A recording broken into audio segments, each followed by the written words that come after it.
Hooey! What an eventful last couple of minutes I had right before starting this recording. I've got a headache that's been brewing, and then there was a bug on my leg that had me squealing and swatting at my leg. And then I happened to see this clip of Mike Tiny Johnson trying to play a sad song on the world's smallest violin about Congress members and trading stocks, aka insider trading to anyone who actually fucking activates neurons, by the way.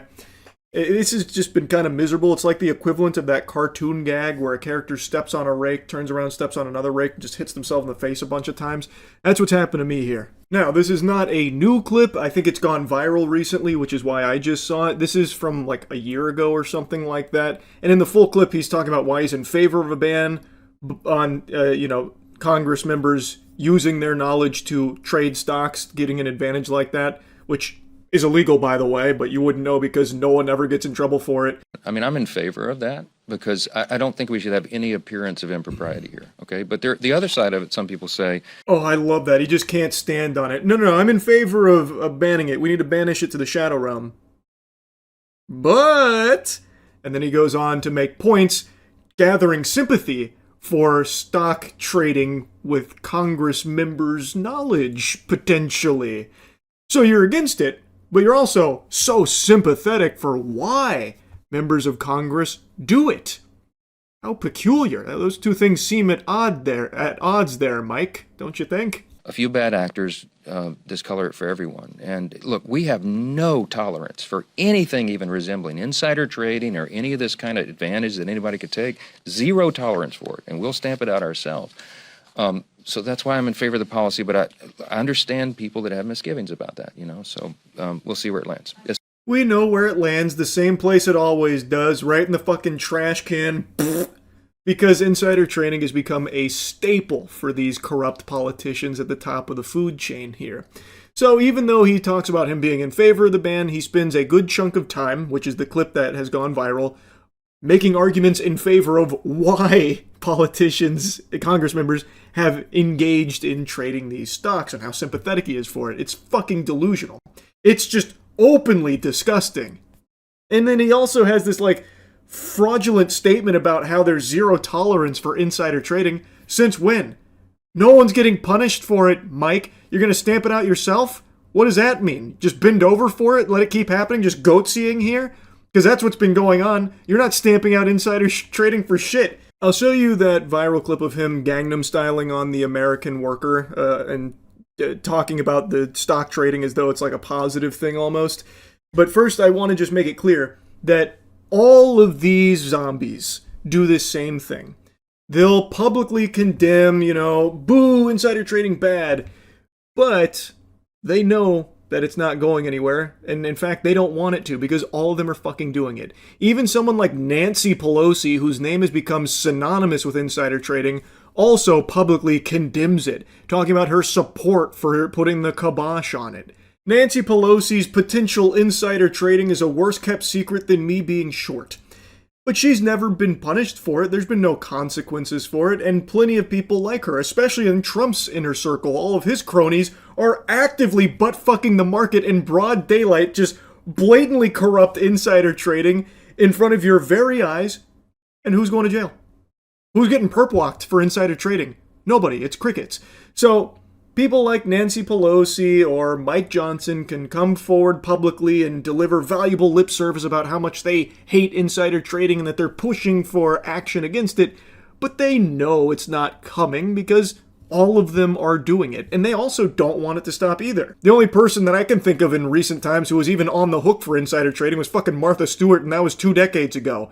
Nowadays, you're not cool unless you pee your pants. Fucking all these ghouls in Congress seem to be engaging in it. And also, I don't even think Martha Stewart actually went to jail for insider trading. I think it was like ancillary things on the side.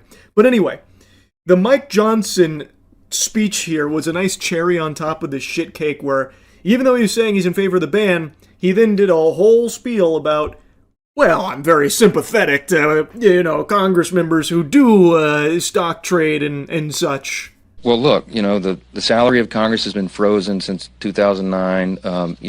When you adjust for inflation, a member of Congress today is making 31% less than they made in that year. It goes down every year. And over time, if you stay on this trajectory, you're going to have less qualified people who are willing to make the extreme sacrifice to run for Congress. I mean, it's just people just make a reasonable decision as a family on whether or not they can come and move to Washington, have a residence here, residence at home, and do all the things that are required. So the counter argument is, and I have some sympathy, look, at least let them like engage in some stock trading so that they can continue to take care of their family. Base salary for a member of Congress is $170,000 a year plus change. Oh, also plus a bit of healthcare benefits. But yeah, he's trying to drum up sympathy about the sacrifice they have to make for that, because that's not enough money to take care of a family. Oh, their salary's been in limbo, frozen like that since '09. But it's also 3 times the average salary of the normal American worker. So, a member of Congress can't support their family off just that 6-figure salary, yet normal average Americans are expected to off of a third of that?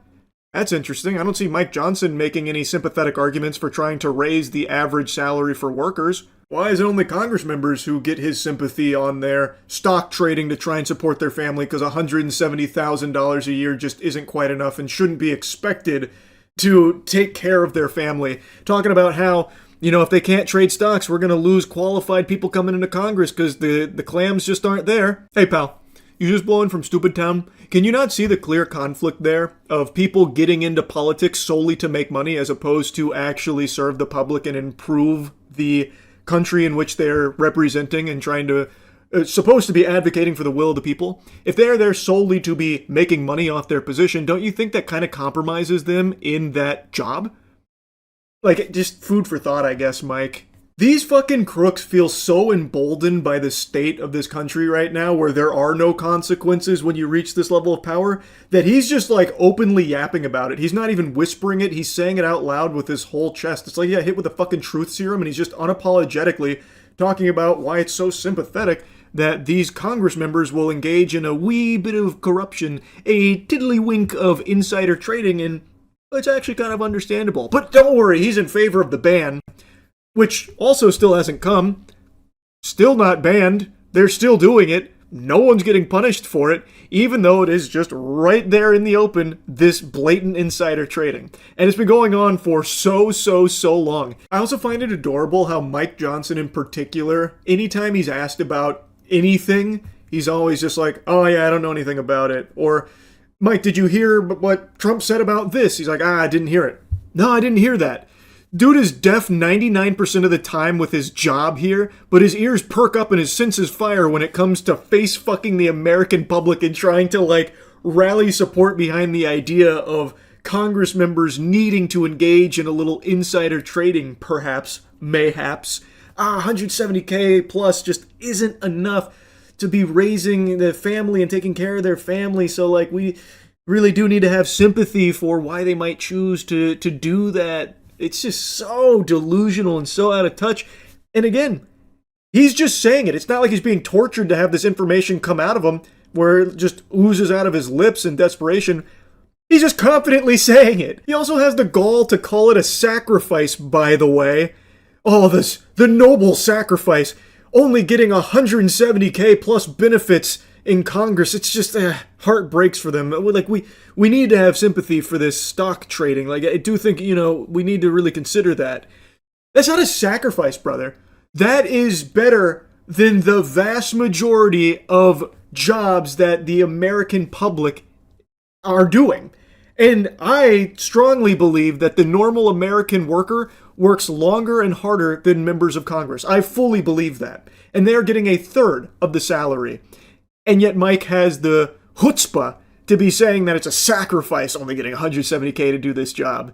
Do you know how many people would kill for that kind of salary, Mike? That is the most envious position to be in. Right now, the average American is expected to be raising a family off a third of what you're crying about here and yapping about. And you're saying how difficult that is. Imagine what it's like for the actual average American.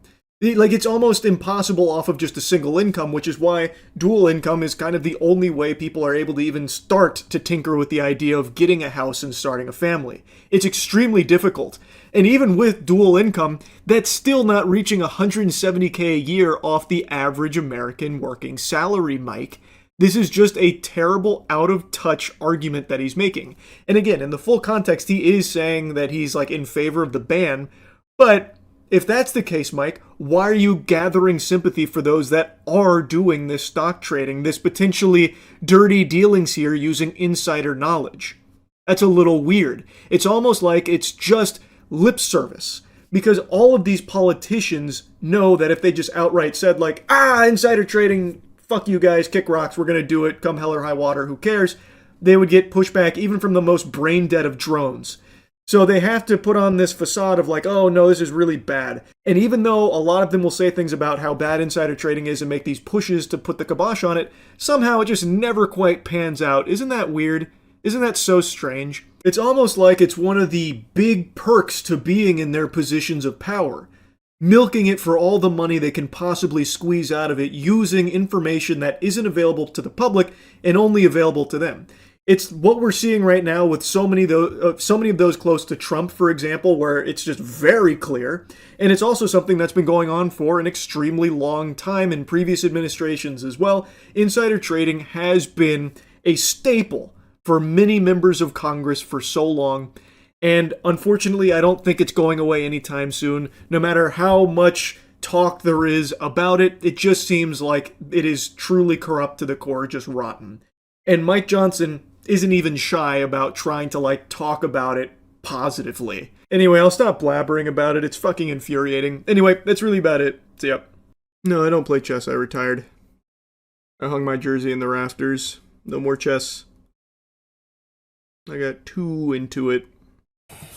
Traffic stop. Planet Fitness parking lot. Oh, nothing good ever happens in a Planet Fitness. Uh-oh, this is about to get crazy. I already feel it. The title already told me, but now that I see it's at a Planet Fitness where the Genesis is, we're cooked. No, I'm expired. Yes, sir. I'm Yeah. homeless with the cat in the car right now. Okay. You got your ID on you? Yeah, it's just expired by, 3 weeks. Yeah, I mean, we're... What's that? Probably the cat. Oh. Meow. What's your social, ma'am? I don't know by heart, but I can get my... This seems so polite right now. How does it go tits up? Where I'm speaking with you, Mr. Montgomery? No, no. Okay. I don't have no weapon. 42 years old. She's hiding something or she got worms or something like that. Hey, just keep an eye on them. All right, male driver's the listed owner. Still working. That's on not trying the to most figure out unbelievable who thing in the passed. world, not knowing your social by heart. I could definitely see that. I'm sure there's plenty of people that don't. I don't think that's that suspicious. I'm gotta get that fixed. I Okay. understand that. Yeah, no problem. I can't find her information, so that's why I was going to ask you guys to step out of the vehicle. Our car looks like... Yeah, I you see. Come and go. And The are car you looks legally to be in good shape. What do you mean? What's wrong with the car? A little bit of bird shit smudged here, but that's nothing. That'll buff out. What do you mean, man? The car's fine. Why are you saying it like that? Absolutely, yes, sir. because of the tag? What's that? It's not 7. I don't even know what I did. Okay, you're not wearing your seatbelt, so I'm allowed to identify you. It's Fuck places. What the hell is a Terminator? Is that the spike strip? Or what did he do? He just drop a bomb under the car tire? What is that? I'm assuming that's a spike strip, right? Fuck is a Terminator? A Claymore! Yeah, man, just deployed the tactical Claymore here. Alright. yeah, I'm trying to be cool. Get her car. Oh, did he just dodge the Terminator? He outsmarted him. Got flat.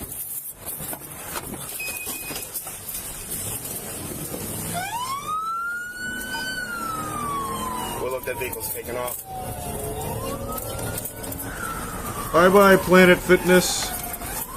It's running on flats. It went over the Terminator. We're gonna have to swing Squad 2 around. I think I heard the lunk alarm go off in the Planet Fitness. Throw him in cuffs. Going through the construction zone. HQ, can you find me the biggest man in the Planet Fitness? I want to get him on the horn. We'll get him involved. Holy Jesus. Good, the officer's really going in. Right through the roadwork. Boy, it's running on at least one flat. God damn it. That's in grand. Squad 2, break off and pull that guy over. Hit him with a pit maneuver. Going over the railroad tracks. It's losing a tire.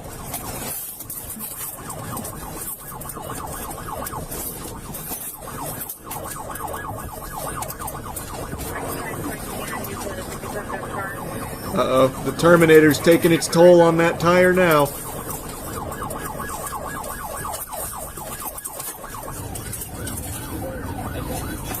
Oh, shit.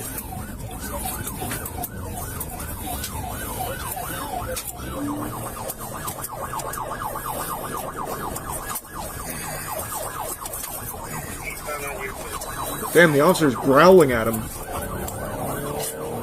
He's getting feral.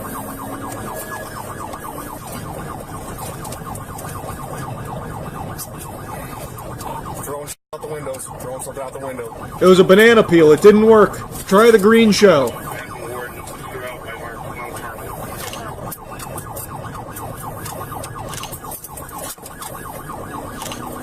Oh, God. He's throwing drugs out the window. He's throwing all kinds of trinkets out there. Oh, God. Holy fuck, he threw the whole sleeping bag. Now, that was an innovative strategy. I haven't seen that deployed. Oak Ridge. This is like fucking Diddy Kong Racing right now. Holy. That's a big-ass sleeping bag, too. More stuff out the window. Oh, God, Jesus. The Jan Sports backpack as well? This guy's dumping all his loot.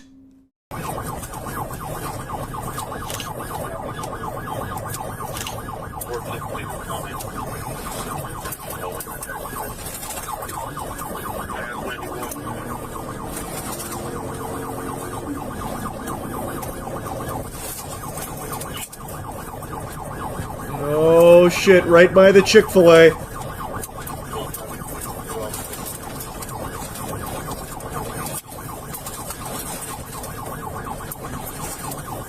Man, this must be a bumpy-ass road.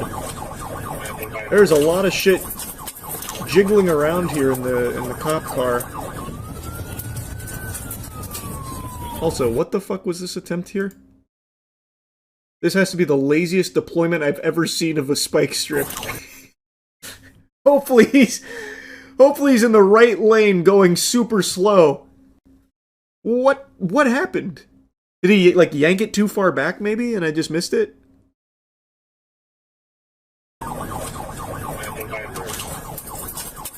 Nope, he just runs up and just plops it in the right hand lane there. That one never stood a chance.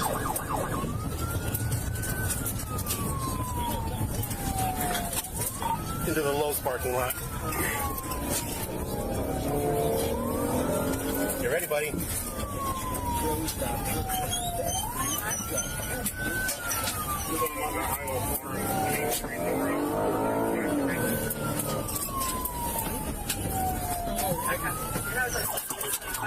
Oh!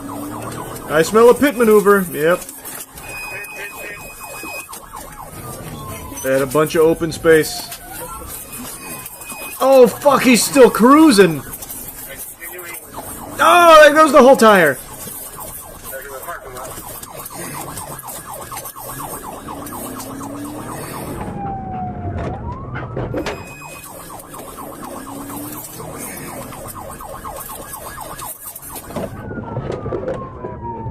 I lost him. I don't know where he is. He vanished. He must have picked up some active camo.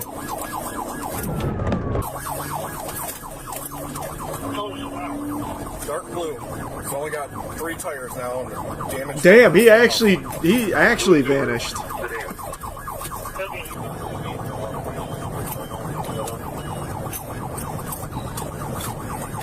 What are they blurring?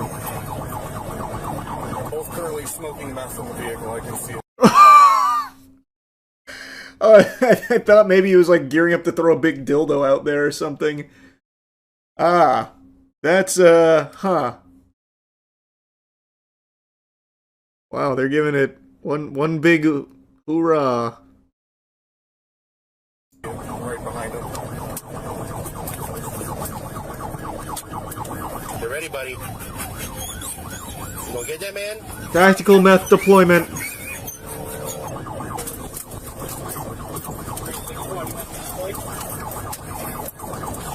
Yeah, more spikes. You can get them out.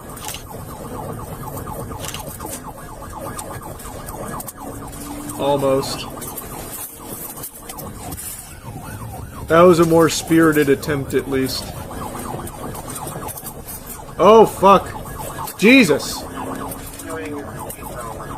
Okay, now I'm starting to get a little worried that he hit somebody. Does everyone walk away from this okay? Because now he is fucking zooted off his gourd now. So now he can't even stay in the right side. The meth powered him up. Yeah, it's like the goddamn star in Mario Kart.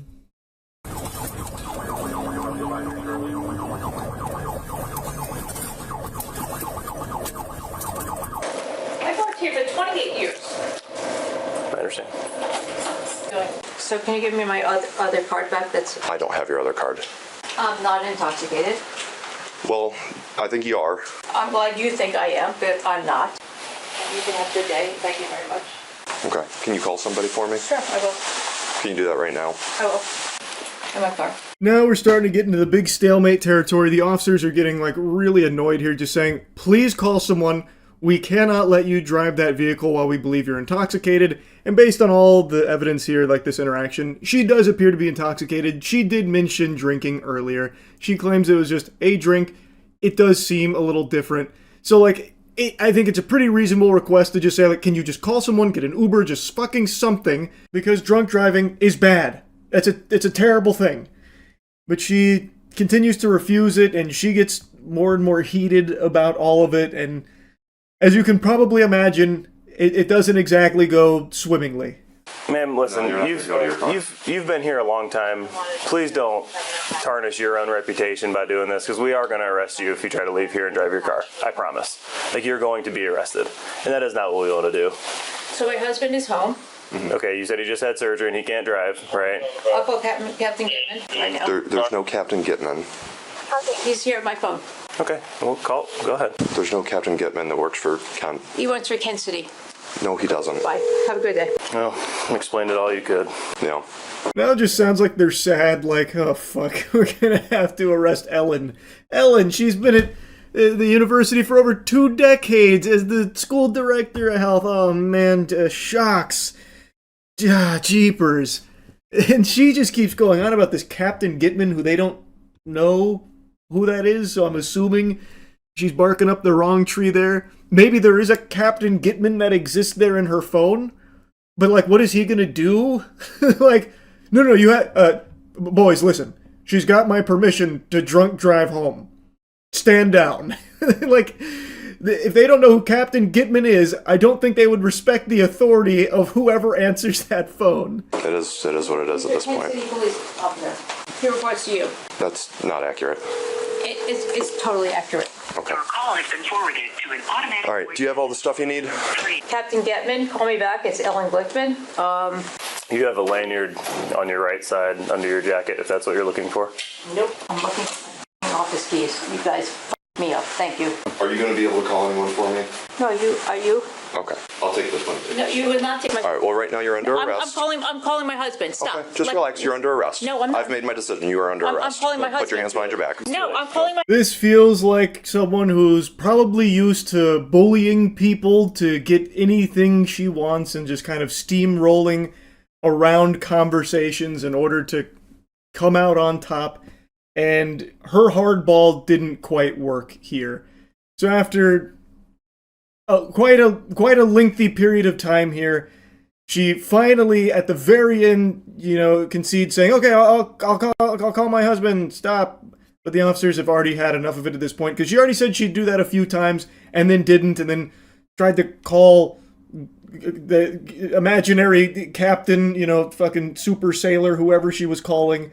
So they make the decision to arrest her, because it seems like she is still going to be driving herself home, because she keeps saying she's going to. I'm really, really sorry. It's okay. You're walking to this car right here. No, I'm walking to my... You're not walking to your car. You're not driving home. Can you please call my husband? No. No, I'm really... Stop this! Call my husband. Please call my husband. Stop. Can you call my husband right now? Right now. You can call him when you're being booked in. I'm not being booked. You are. I'm really sorry for being an asshole. So it's not because you're being difficult. It's because you're drunk. I'm not drunk. You are. No, I'm not. Please take my phone. Please take my phone. I already have your phone. I'm sorry for being an asshole. It has nothing to do with that. I'm being an asshole. Thank you so much. Sir, I've worked here 28 years. Can I speak to somebody who's worked here a long time? Because Hold on. I've been here 28 years. Can you please? Have a seat. So they take her to the facility. She reiterates numerous times that she's worked there for 28 years, this and that, flexing her position and standing in the community for so long. Eventually, her son shows up to take her home and ensure she doesn't try and drive. She was charged with disorderly conduct, intoxication. After a plea deal in community and service, it was dropped. And you'd think that's where the story ends, but it doesn't. Because after all was said and done, and this was water under the bridge, she and her husband came back to try and argue. I'm Lieutenant Campbell. How can I help you? I'm Ellen Glickman. Nice to meet you. Hi, nice to meet you. I wanted to chat with. Do you know who the officers were that night? Yes, Officer White and Officer Womack. So what would be the best way of chatting with them? What kind of conversation are you wanting to have with them? Peaceful. Yeah. I think there was errors on both sides. Well, I'd have to disagree on that. You do? So, yes, absolutely. Okay. They were doing their jobs and potentially could have saved your life by not letting you drive. Well, if you disagree with that, that's fine. Shut that shit down pretty quickly. Why is she coming back here to try and argue with the officers from that night? Everything had already been settled. It had actually just totally been dropped after her community and service and plea, yet she still wants to come over and make an issue. Like, I really think that shows her general attitude and the way that she carries herself. It is someone that is so used to, like, bullying her way through life, is the impression I get from all of this. This is just like an inexplicable decision to try and come over here and now try and have further conversations with the officers from that night. Which, no doubt, were not going to be overly peaceful, because she's already pretty upset, it seems, and still a bit heated about it, saying, oh, there were errors on both sides. So, Wasn't drunk. I was not inebriated. okay, if that's fine. You weren't there? No, I was not there. Okay, so there was a lot of, he was home with cancer and was post-op for about 4 hours. I was not intoxicated. I was sleep deprived. I had a drink. I have PTSD from y'all. My ex-husband was a cop. Okay. So there's a lot of stuff you didn't know. I was not given the opportunity to discuss.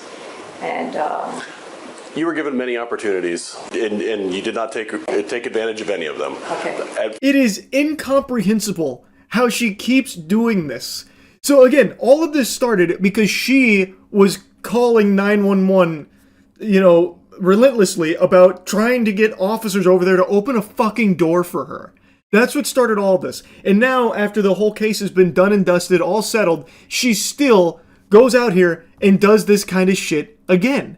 It's so wacky. It's just so weird. And the officer did make a good point. They very realistically could have saved her life. Even if she wasn't drunk, she doesn't appear to have been in a good condition for being behind the wheel of a car in the first place. If it was sleep deprivation or whatever was causing that, it does not appear she was in a good state to be operating a vehicle.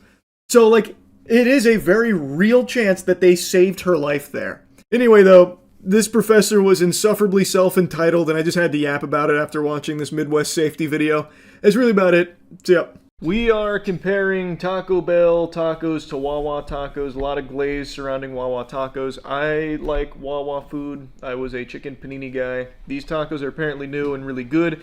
I was a big Taco Bell guy until about 2 months ago when I ordered a late night burrito, and it was basically one of the worst things that's ever been put into a fucking shell. What did they do to it? I don't know. I think they probably got confused with that plastic display food and real food and I see. mixed Meshed the two. the two, yeah. It was genuinely one of the worst tasting things I think I've ever had in my life. That's not good. They're competing with Chipotle now.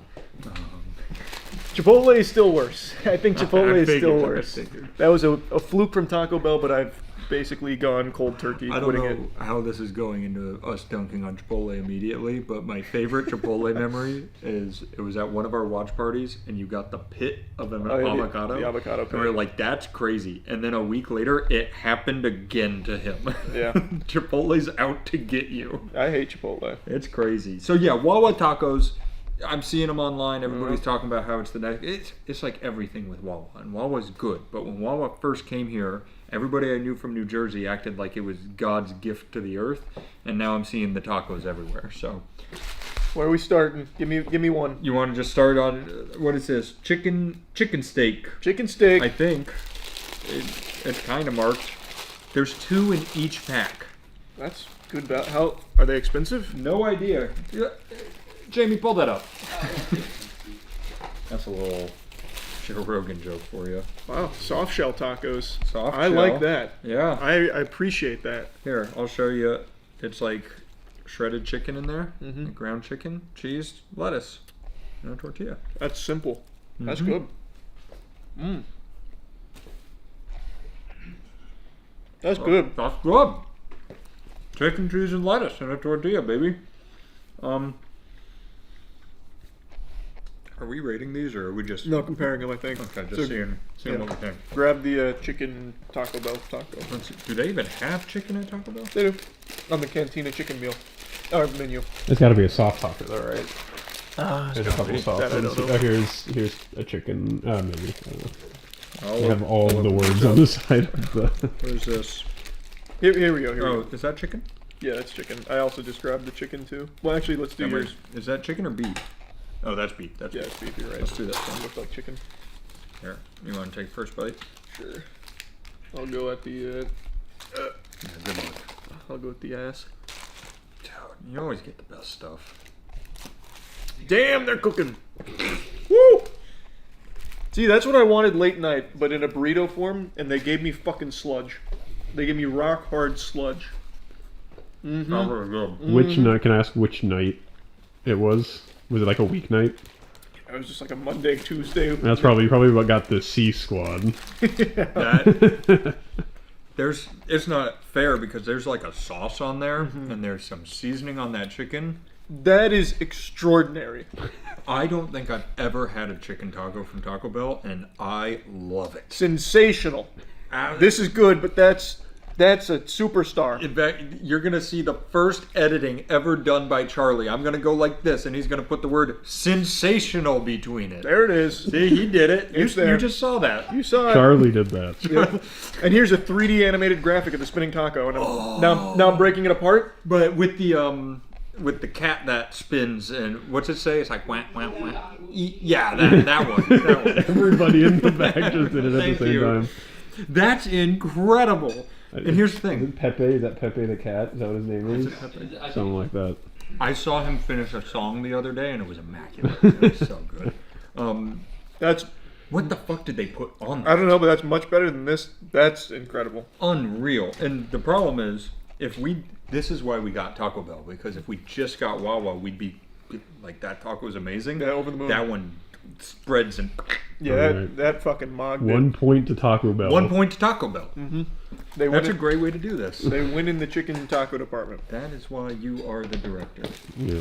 All right, let's move into the seasoned beef. Seasoned beef. This one has a 6-inch tortilla, not that big, chipotle, shredded cheese, some other stuff. All right. Here we go. They had a good showing in round one, but they went up Here on against this a one? fucking titan. Let's do we'll each take a bite from a side, so there's a full one for people. That makes sense. I think that's the way to do it. Oh, jeez, I'm so messy. I know, it's a real oozer. I'm a messy boy. Initial reactions? Very Dude, good. you look so cool today. You I do wanna look point cool. I that out. was gonna Thanks, mention there's something on your T-shirt today. It's crazy. Something on it, and it's a little oversized. I know, It I looks like- really good. That's how Rio wears his shirts, just oversized shirts. So That's when good stuff. Rio and Yosh did this is theirs hideout. They gave me a shirt and I fucking love it. You look cool. Thank You look you. hip. You look hip. I feel hip. That's good. Banger. Better than their chicken. Absolutely. And there's a sauce on this one, a chipotle sauce, Yeah. which just adds to it. That's great. They cooked. Man, they're doing great. They really are. All right. Sorry they had to go up against that in round 1. That's a special hard taco. That's a burrito. What's that? The hell are you? That's another chicken taco. We'll save that. Isn't it this one that I opened earlier? Oh, that's right. Today is a good day. Good day. What's this one? Oh, wait. Oh, no. What the hell? Is that potatoes? Sorry, getting ahead of myself. Yeah, they do the potatoes in some of them. Don't tell me yet what you think is better. That's how we get yelled at. I think we'll reach the same conclusion. I have a hunch.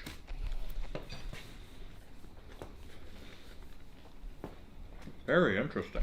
Yeah, to me, Wawa takes that. You can tell because I didn't start going like this when I ate the Taco Bell one. Which is your thing, the little running man. Yeah. It's good. Like, I still think they did a good job. Wawa was better. This is the same thing I said about the chicken, but in reverse. If I ate this first, I'd be like, no way Wawa's going to beat this. Yeah. The meat is seasoned much better in Wawa. It is. This was very plain, comparatively. Yeah. I really did not think Wawa would take the ground beef. I thought Wawa would absolutely take the ground beef You think? over Taco Bell. Taco Bell used to be known for dog food beef. Yeah, but see, here's the thing. And they fixed it. They've had like a comeback story though. Yeah, they fixed it. They're now a much higher quality of meat. They're like D instead of Z. Yeah, I mean, no, it actually is good now. It's an improvement for sure, but like I always thought Wawa would win in beef. I thought Wawa would win in chicken too, to be fair. But I just feel like beef is their thing. You know? Is it? I don't know. To me now, Taco Bell is more chicken-based because their Cantina menu's just been actually crushing it. You keep saying that. What is a Cantina menu? That's just what they call it. Oh. When they did the Live Moss in 2024, 2025, they're like, we're introducing Cantina menu. I know there's the Taco Bell Cantina as well. Isn't there? We like should a go to whole one of the special test restaurant? kitchen or whatever Yeah. it is. We should go sometime and do like some We gotta tasting make sure stuff. we're really nice then if we want to go there. They won't invite us. They won't let us in the door. Yeah. Well, I have huge complaints about the way Taco Bell's sold out to the man. Oh shit. Oh, go on. Their most recent Live Moss wasn't free. No. It was on Paramount Plus exclusive. What is a Live Moss? Why is it on Paramount? It's the E3 of Also, Taco Bell. was Taco Bell ever not the man? Taco Bell used to be for the little guy. They had Baja Blast. You go in, get as much hot sauce as you want. You get some cinnamon twists. It actually might have been Peacock, but one of those two streaming services was exclusively broadcasting Live Moss 2026, so I missed it for the first time in 3 years. And I'm sorry that my old riddled brain can't keep up. What is Taco Bell streaming? It is the Taco Bell has an event called Live Moss where they introduce like the upcoming menu items. They get everyone excited. It's the E3 of Taco Bell. Oh, That's crazy. I see. That's what And they do it every year. And then this year's the first year where it wasn't just broadcast on YouTube. It was exclusive to either Peacock or Paramount. One of those giants, one of those corporate So they did conglomerates. sell out. They did. How do we get that on your channel this year? The Live Moss. Yeah. Come back to the little guy, Taco Bell. Yeah, come back to your roots, Taco Bell. Can you imagine if we announced the new version of their Baja Blast? We gotta on find the channel? some chain that'll announce their next year's menu That on is our such a channel. good idea. That's maybe Culver. I love Culver. Oh yeah, we got Culver's. Dude, for that. Culver's is now, I know I shouldn't do this. It is a weekly experience for It me. is. And it's what Your I look Saturday forward night to hockey, most. Saturday night I Culver's. play hockey, so I don't have the guilt. I go get a double butter burger with cheese, onion rings, and a concrete mixer. And I sit there and I kick my little tootsies while I eat it in their parking lot because I don't want to go inside. It's so good. You should go inside. They're so nice in there. It's like going into heaven for a minute. The angels come out and They greet actually you. are really nice. They're so in there. nice. All right. Sorry. No, this is chicken as well. Maybe a different Yeah, show. maybe something else. I don't think they do hard tacos. I think Chelsea got those for us to enjoy. There we You're go. right. Let's see the difference here. That is a different, or that is the same shell. It's chicken. It's wet. Yeah, it's just the same thing. That's the same, right? All right. You don't get two tries. Nope. She might have ordered two, thinking each one came with one, so you would get Oh, one. yeah. Wait, this one's also chicken. Immediately. But this one I think has Immediately more debunked. things on it. Because I think they have like a few different variations. So this chicken... Oh yeah, there's avocado in that puppy. This is Wawa. Yep. What do we even compare that to? Probably one of their potato ones, maybe. Sure. Why the hell not? There's no rules. We make the rules. I'm gonna eat the potato one while you take that bite. What the fuck?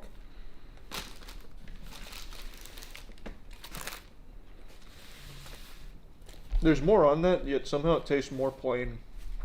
It looks like all the sauce ran this way. Oh, maybe that's why. I'll let you know. Still good though. It doesn't touch that. Their chicken taco. Well, it's not competing against that. It's competing against this. Does it touch this? I'm so sorry. It's really hard to say because one is potato and one's not. Is that like a breakfast? I think that's the vegetarian.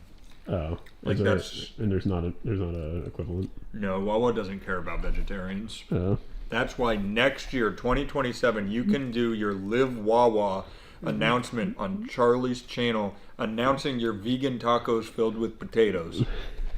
This is good though. Yeah, I like it. I mean, it's potatoes in a tortilla. You can't go wrong. That is literally all it is. A couple potatoes in a tortilla. It is hard to compare. I will say, I think this chicken, because it has the chipotle sauce, is the closer comparison to that one. And that one still slaps it. I'm trying to see if there's like a plain chicken taco over here. That's potato. I think Chelsea ordered her lunch. That's a plain beef. Oh, I see. This is Cantina. I see it. Yeah. Cantina chicken menu. Grilled cheese burrito. What? Oh, that's my go-to. It's got potatoes. Any Wawa? Oh no, that's chicken. That's chicken. Is that a Wawa equivalent or no? I don't think so. So who won that round? I think we just get to pick. Yeah, I think you guys won that round. I think we won. Yeah. I think that is. But it's all evened up. One for us, one for Wawa, one for Taco Bell. And good news, we've got another taco bag. This is a beef one with chipotle sauce. The last one. I think what Wawa does is they give you the. I got no wacky intro for you on this one. We're going to be covering a degenerate scumbag streamer who appears to have beat his wife on stream. And now, since it's blown up, he's trying to use a Jedi mind trick to convince everyone that their eyes were wrong. That you had a malfunction in your vision. Because he didn't beat his girlfriend. He only pushed her, actually. Your eyes are wrong. You didn't see what you thought you saw, is his strategy. But how about I show you the clip first, and then we'll go ahead and digest that a bit. Okay, take it off. Take the lid off. Chill. You need to have no drinks in here. Ow. Ow.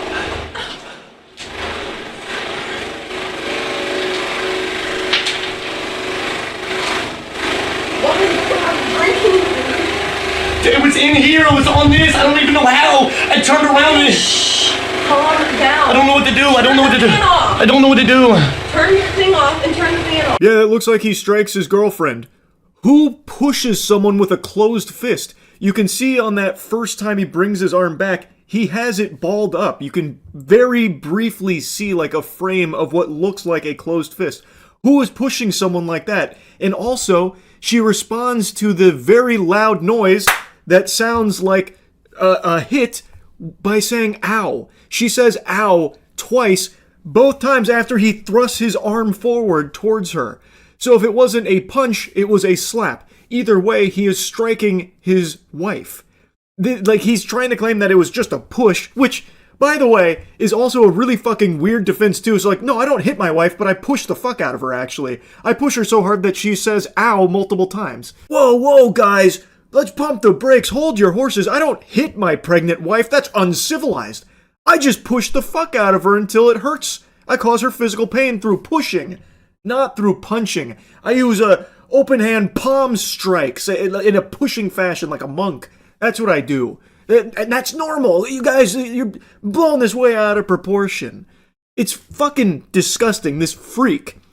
And now all of this is over him spilling a drink on his setup and him like panicking and throwing a temper tantrum over it. His wife came in to like try and help, and then she's over in the corner, and then you can see him lunge at her twice, throwing his arm at her twice in what appears to be a punch or a slap. Either way, it is a strike. That is not him pushing her, and even if it is him pushing her, it clearly hurt. He caused her pain. You can hear the impact.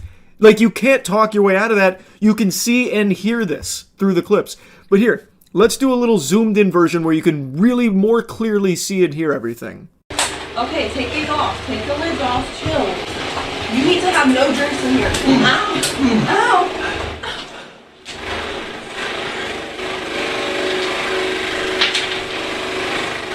I think it's pretty obvious. Now, I'll go ahead and show you his response to it, where he tries his best to convince everyone that they're wrong and he doesn't hit his wife in the face, specifically, is what he clarified. He doesn't hit her in the face. And that what actually happened is that he pushed her.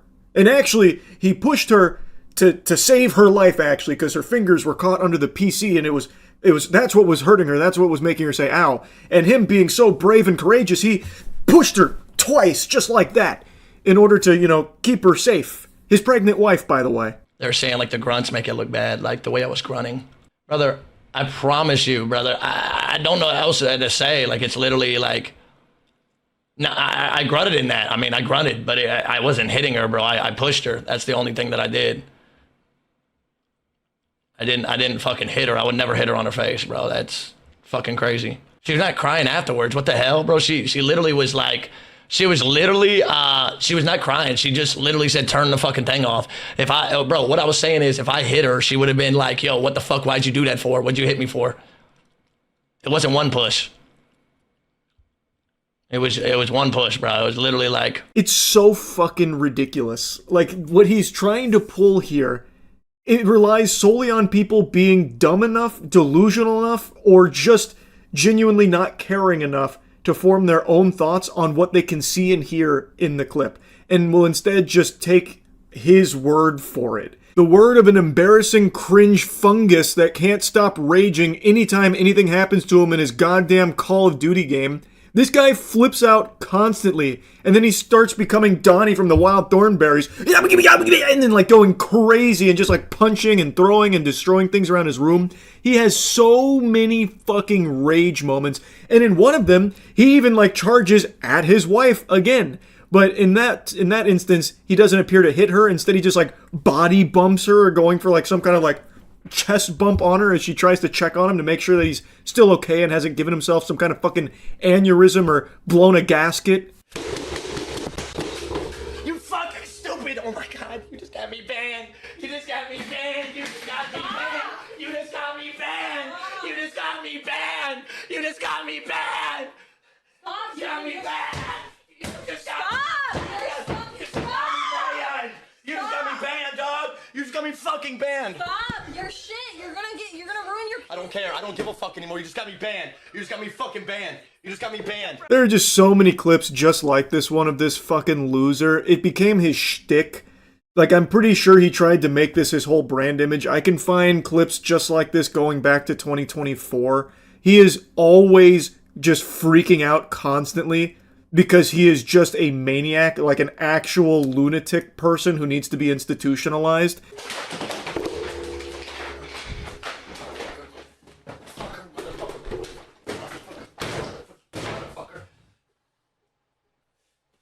Ooh, I swear to fucking God. You think I'm not? You think I'm not? You think I'm not? You think I'm...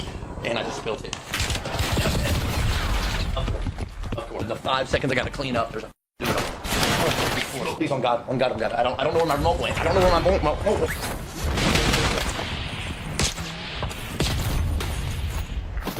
Bro. Oh my God, bro. Oh my God, bro. What do I do? Chat, please help me, bro. I don't know what to do. I don't know what the fuck to do. I don't know what the fuck to do. I don't know what the fuck. He's literally SpongeBob with the ripped pants. This is his one joke.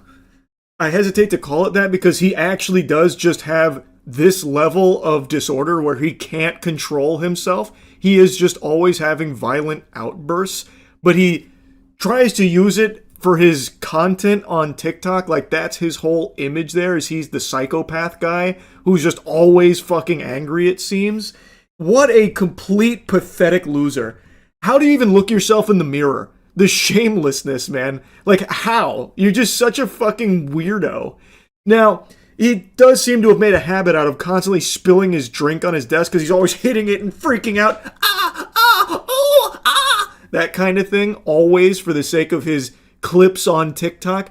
But in the one where he starts hitting his girlfriend, or excuse me, his pregnant wife, it seems like he didn't anticipate the drink to spill on his computer and actually cause a problem.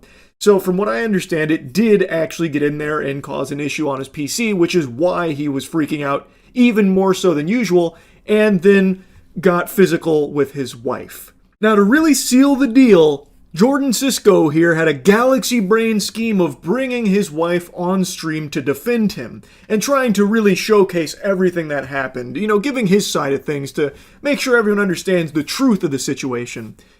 And his wife seems to have a bruise around her eye. That's what it looks like. I want to see what he says, Jeff. I'm literally like hyperventilating and shit. And then I come in here, and then she comes in running after me. Then I pick up the PC. I put it on top of that PC. You see that PC right there? I put it on top of that PC. All right, you understand? Let me put it in context, bro. So when she's standing there, I'm putting the PC on right here. Hold on, let me see. Wife, can you come and record this, please? Wifey? By the way, I just wanted before I'm talking about before I'm talking about everything else, like if I ever did hit her, which is insane, I would never hit my wife, and she's pregnant. She would have. It looks like you can see like the fucking mark in her face from where he fucking apparently hit her, Looks like she's got a fucking black eye. Have stuff on her face. I mean, you could. That's what I say. You guys can look here. Literally see, like I have shorts on. It really does look like that. And his explanation here of, I was stacking the PC on the other PC like Lincoln Logs. You see, that's what was happening here. And then my wife came in and I needed help, and then her fingers got caught under there, so I had to start pushing her, in order to protect her. And she was saying, ow, like it was hurting her because her fingers are under the PC and it's really heavy. It's like tungsten. It's like a tungsten block. Very dense. Fucking 10,000 pounds on her fingers. I had to start just striking at her face to push her off of there. And I basically, with the cords attached, I was trying to pick up this PC like this, Jack, and I was putting it on this PC. You understand? On this PC that I just had. Nobody saw anything. Like, it was insane. This. Laid it flat like this. Then it got on her fingers. You saw it. It was in the corner of the screen. By the way, nobody saw anything. Like, it was insane. Man saw me use one arm motion and thought I hit her. Like, it's insane. Listen to his story, chat. I'll show you the clip. Hold on. She had her fingers right here. And she literally, that's when she was like, she couldn't get it on the PC. So I pushed her, and she literally was saying ow because of the fucking shit was on her fingers. It was literally on her fingers. This is like I don't know how much it weighs, but it was on her fucking fingers like this. The story doesn't make any sense. She wasn't saying ow until you threw your arm towards her, man. And you're saying you only pushed her once, but you can see your arm go towards her twice, and she says ow both times. If the pain was caused by the PC on her fingers, she would have been saying ow or expressing discomfort before you started thrusting your arm towards her, you wife-beating freak. You fucking scumbag. And every sensible, sane person on the planet is calling him out on that obvious lie there. There are no other explanations for what happened here because his official story doesn't pass the smell test. If the pain was caused by her fingers being under the PC, why was she not saying anything like ow until you started doing this at her? And he's saying he only pushed her once, but you can see 2 thrusts towards her. So what, did the second one not happen? That just doesn't exist? He's just rewriting the lore there, just trying to hope that you didn't watch the clip yourself? It's just ridiculous, man. I'm not, I swear on my life, on my soul, I'm not an abuser. We are in a happy relationship, a very happy, we're literally married, and we've been together for 5 years. Trust me, if there was something up, our whole family would know about it. I'm telling you. You can hear her saying ow, ow. I'm telling you, we are in such a happy relationship. She's going to be talking about herself, by the way. I'm going to be out of the room because I want y'all to think I'm being like that. The skin contact that you guys are talking about, where you're hearing it, Jordan was so freaked out in that situation, and I love him, and I've been with him for 5 years. Like, when Jordan flips out, like, I mean, y'all have seen him many, many times. I mean, if he punched me, I mean, it would be very obvious. I'm very pale. It'd be very obvious if he, like, literally hit me or something. So, her eyes. She's not really saying that she's not saying he did it either. What I normally look like all the time. She goes on to say that if he hit her, it'd be very visible, and that the mark on her eye is just what her eyes normally look like.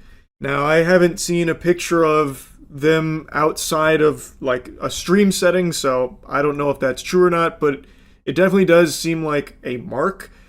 But she goes on to defend him, and it's just heartbreaking. And even in the initial clip, after the very clear signs of a strike and the sound of the impact, the skin-on-skin contact, she, like, responds, ow, and then, like, kind of shocked, like, you can hear that. And then she goes back to talking to him as if it's normal, like it's just business as usual, like it's treatment she's used to. And it's fucking heartbreaking to hear that.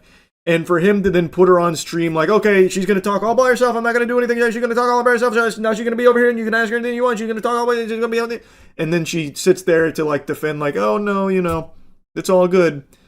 It's just very sad and scary. I just had to yap about this. I'm wishing the absolute best for her and the baby. I really hope she finds a way out of this relationship. I think the evidence is pretty clear that there was definitely a impact that caused pain. If not a punch, potentially a slap. I don't believe his narrative that it was a push. But even if it was just a push, why are you pushing your fucking pregnant wife? Why? Why are you putting your hands on her aggressively like that? He's saying he only pushed her once, which again is easily disprovable. It's categorically false because you can see twice he thrusts his arm towards her. So if it is a push like he claims, he did it more than he's saying he did, and it clearly was aggressive and a violent push. But I am of the belief that it was either a punch or a slap based on the sound of things. A push doesn't make that kind of sound. But I will reiterate again, if it was a push, it's still completely unacceptable to be violently shoving your pregnant wife, you gross fucking scumbag freak worm person. This whole thing has been infuriating. I really think this should constitute not only a ban, but an investigation. This should probably lead to jail time, I would think. Like they should look into it at least. I think the evidence is pretty clear, but let's see what authorities have to say. I hope there is a follow-up to this because it's just completely unacceptable. So yeah, I wanted to yap about it. That's really about it. So yeah. Did they have a little extra height option? Why are we all playing around about his shoes looking hard? They are not. That looks like some shit I would have worn when I was 8 years old with the little light up things on the bottom of your shoes where it gives like little RGB gamer lights when you take steps. That looks like what he's wearing. He is wearing bedazzled fucking combat boots with 5-inch heels on them. They are not cool. And she is absolutely right.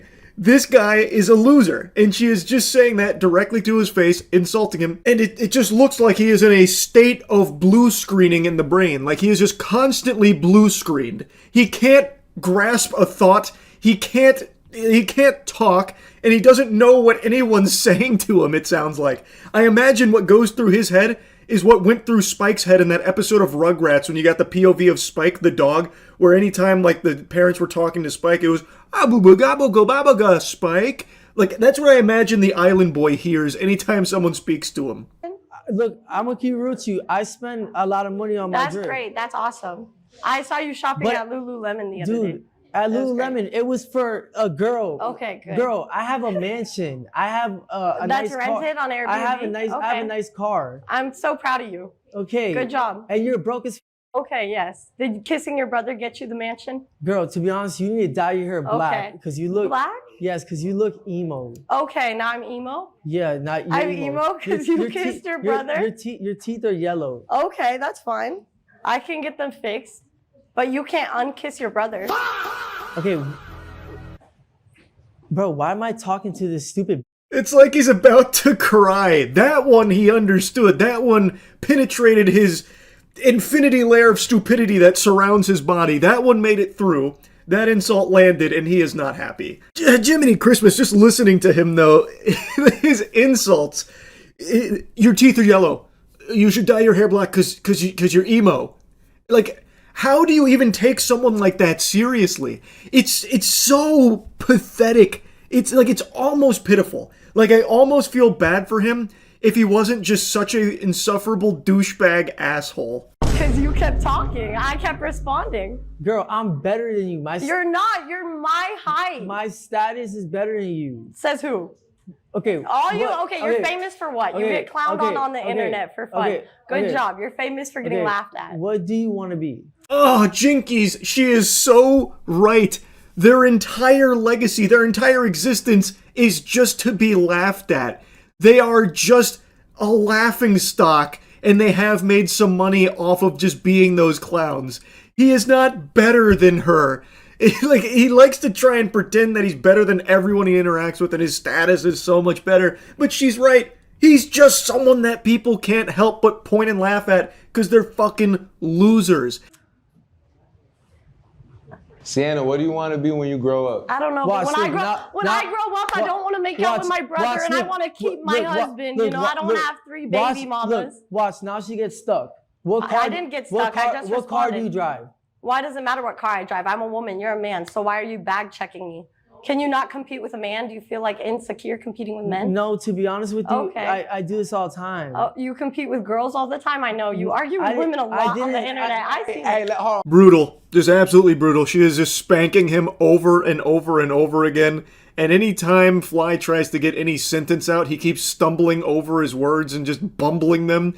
So then the host steps in to try and, like, steer it a little more. But even the host then just starts sarcastically making fun of Fly, too. And Fly is too fucking dumb to recognize that everyone in this facility is insulting him and making fun of him, laughing at him. Hold on, I think we're getting confused. Sienna, look, listen. Nice to meet you, though. Just by looking at Fly, if you had to rate him 1 through 10, what would you rate him? Listen, to be honest with you, Is your brother taller? He's my twin. So no, they're both short? I don't know. He's like a 4.5. You know, his personality brings it down. Sienna, he got some drip on though. You know the drip. The outfit is cool. He's but the drippy. personality Bro, brings I don't it down. give a about my outfit. I'm so glad. I don't. To be honest with you. So now the host and Sienna are kind of just like bonding here over talking about Fly and also talking over him too, because I feel like no one wants to hear him get these fucking words out that he's struggling through. So now they're just talking over him and about him and laughing at him. What went wrong, bro? What happened? Bro, to be honest with you, if this was to go viral, it's because of me. And to be honest with you, you ain't like her? No, she's a fan. No. Wait, hold on, Flash. Let her at least step up to the plate right quick. The host has me laughing, man. I gotta be honest. He's like, okay, Fly, so what went wrong there? What's crazy is the host had to step in to even like have a conversation through Fly because he is completely incapable of talking to human beings. So the host was really the one talking with Sienna. And then, you know, he eventually breaks down and gets her to get out of there, you know, tells her scram, and then everyone, you can literally hear everyone in the studio laughing at the island boy. So now he's pouting, so now he's like crouched over, really upset, and he's got a little tantrum going on. So the next girl that steps up, he just instantly says, no, get out of here, no. Immediately no? Is it because she made you mad, or is it like genuinely like no, just immediately? Immediately no, to be honest with you. Can I ask why? She calls him out on it too, like, is it just because you're mad? Because of what happened there, where you just got absolutely fucking smacked down there like it was WWE? Is that what's going on here? He's like, no, it's just immediately no. It's just immediately no. Because you gotta introduce yourself. I don't think he's ever had like some nice chocolate in his life. Like, you know what I'm saying? He done experienced the white, the Hispanic. Fly, what you know about chocolate, bro? I fucked a black girl before, and to be honest with you, she just played NBA YoungBoy, and she just. I don't even listen to that. I don't listen to most rapper trap music. My name's Mila, by the way. Okay. I also don't like your name. He's such a fucking loser. It's crazy. Like you could not write or create a bigger loser of a character in a show, right? Like a cartoon couldn't make someone this pathetic. It goes against conventional wisdom that he exists in the current state that he does. He is shockingly pathetic. And I couldn't watch the whole thing. It was just too painful just listening to him. So I skipped to the end because the title says Gone Wrong, and I wasn't sure if it was about him just getting roasted all the time or if there was something like that went crazy. And I think it refers to how it ends, which is him basically just walking off. I think he finally started to recognize that no one there respects him, no one there takes him seriously. He is a fucking joke. So then he eventually storms off. That Loki cool. Because I would paint you. That's hard. I don't really need your paint because it's not gonna do nothing for me. Okay. So, right, you good, you straight, go. He said you good. I'm good. Yeah. Okay. We might have to get that painting in. Hold on, we might have to see that painting. I'm out of this bitch. No. Wait. Can I go next? Can I go next I'm at out. least? Can I go in your car? What do you mean, can you go in their car? What about your car? Don't you drive something super nice, Fly? I have to imagine you're rolling around in some kind of Ferrari or a Lambo or something, right, dude? From all the millions you made making out with your brother? Why are you trying to bum a ride off with someone in the studio? That's not very hard, especially when half of what he said throughout this was about his money and his status. It's a little weird and peculiar. But yeah, that's kind of where it ends. It then just goes on to like behind the scenes shots of him just like waddling his way around and people laughing at him. It's yeah, I mean that's kind of the whole 20v1 there on the island, boy. What an adventure. What a journey. That shit was something special. I had to yap about it. That's about it. So yeah. Change everything for you. Did it make it worse? Did it make it easier? Did it just sort of make it surreal? It was so many different things. His questions suck shit through a crazy straw. These questions are fucking terrible, man. Brother, what? Did it going public? I was cheating on you for a long time and then everyone found out. They were the ones that told you, by the way, not me. Did that make it like easier for you, you think? Just explain that to me a little bit, if you don't mind, about how public how public it was. What was that like being in the middle of that, if you don't mind? And then his next question, I think, is his worst one. What was that moment like when everything changed for you? Awful, obviously. What was that moment like, huh? Hey, excuse me, if you don't mind, can you walk me through exactly what it felt like when you found out that your husband, whom you have children with, has actually been cheating on you for a very long time? Can you please describe in detail what you felt when you learned that information about me? I'd love to know, if you don't mind. If that isn't the most brain-dead fucking question I've ever heard, Ned, it probably didn't feel good. What does asking this question even do to help either of you, heal from this? Please, walk me through the trauma when you learn that your husband, have been cheating on you for quite a long time. This is something, again, like I said, that should have been, with a therapist, not a microphone. Microphones do not do that job. And I'm assuming over the last 3 years, and based on the conversation, they have talked, in detail with each other and with others about this. Why bring it up for the sake of cameras to capture it for your podcast? That's why I'm saying this feels like it is all truly self-serving for Ned to try and, regain some kind of audience online. I think there was a lot of sort of delusions and rationalizations that you, as the person doing that, sort of are telling yourself as to why it's not so bad, or why it's going to be okay, or why actually this talked about in this way. And then it's like, I remember that moment, it all just kind of fell down where This one I'm going to take a little pause break for, a little halftime show moment here, because he's about to get into the most painful part, and this is when I turned it off. And what I want to make a mention of here is, for some reason, Ned is the one at the helm here. He's in the driver's seat and is basically, and this is something I saw August the Duck point out as well, he is mainly talking about moments as opposed to talking about how much he himself fucked up. He is entirely to blame for this, yet he is the one that gets to steer the conversation and talk kind of broadly about it and focus on this moment. what did you feel in that moment? As opposed to like letting her talk about it and letting her kind of dictate where the conversation goes and the questions and that kind of thing. It is so odd, and it does feel unfair that Ned is the one that is spearheading all of it.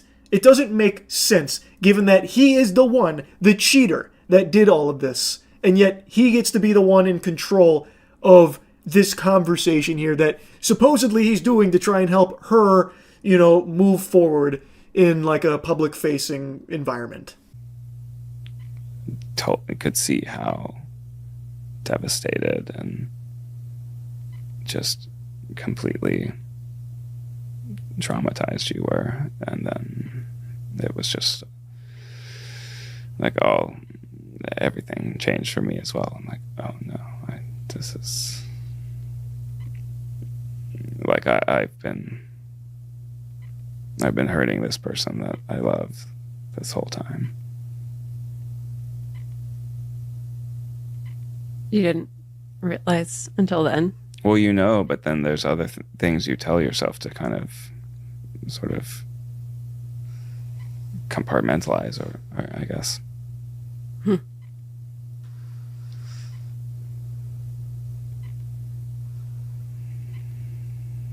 Interesting. Oh, wow. Like I said, it is a tough watch.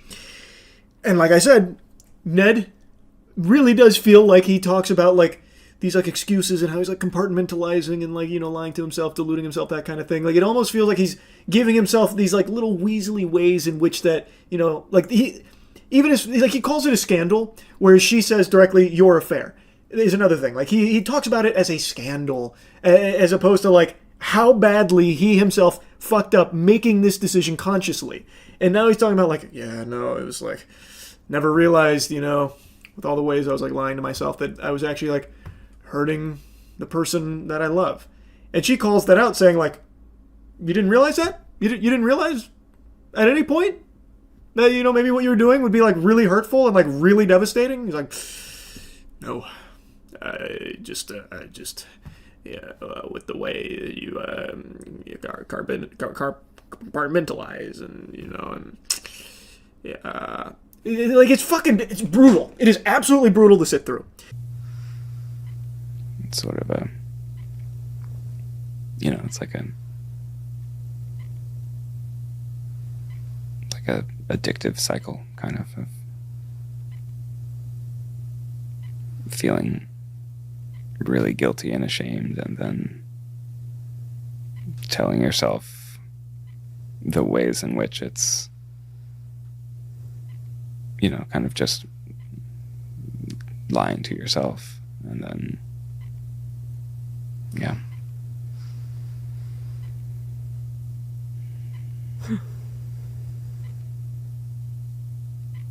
That sigh said 1,000 things without even needing words. Ned, what the fuck? He's just bumbling. Like he is actually spitting mumbo jumbo. He's saying nothing. Literally nothing. Of like, well, what did you do to make him look elsewhere? You know, were you not a good enough wife? Were you not, did you not make him happy enough? You know? And there's so much shame there.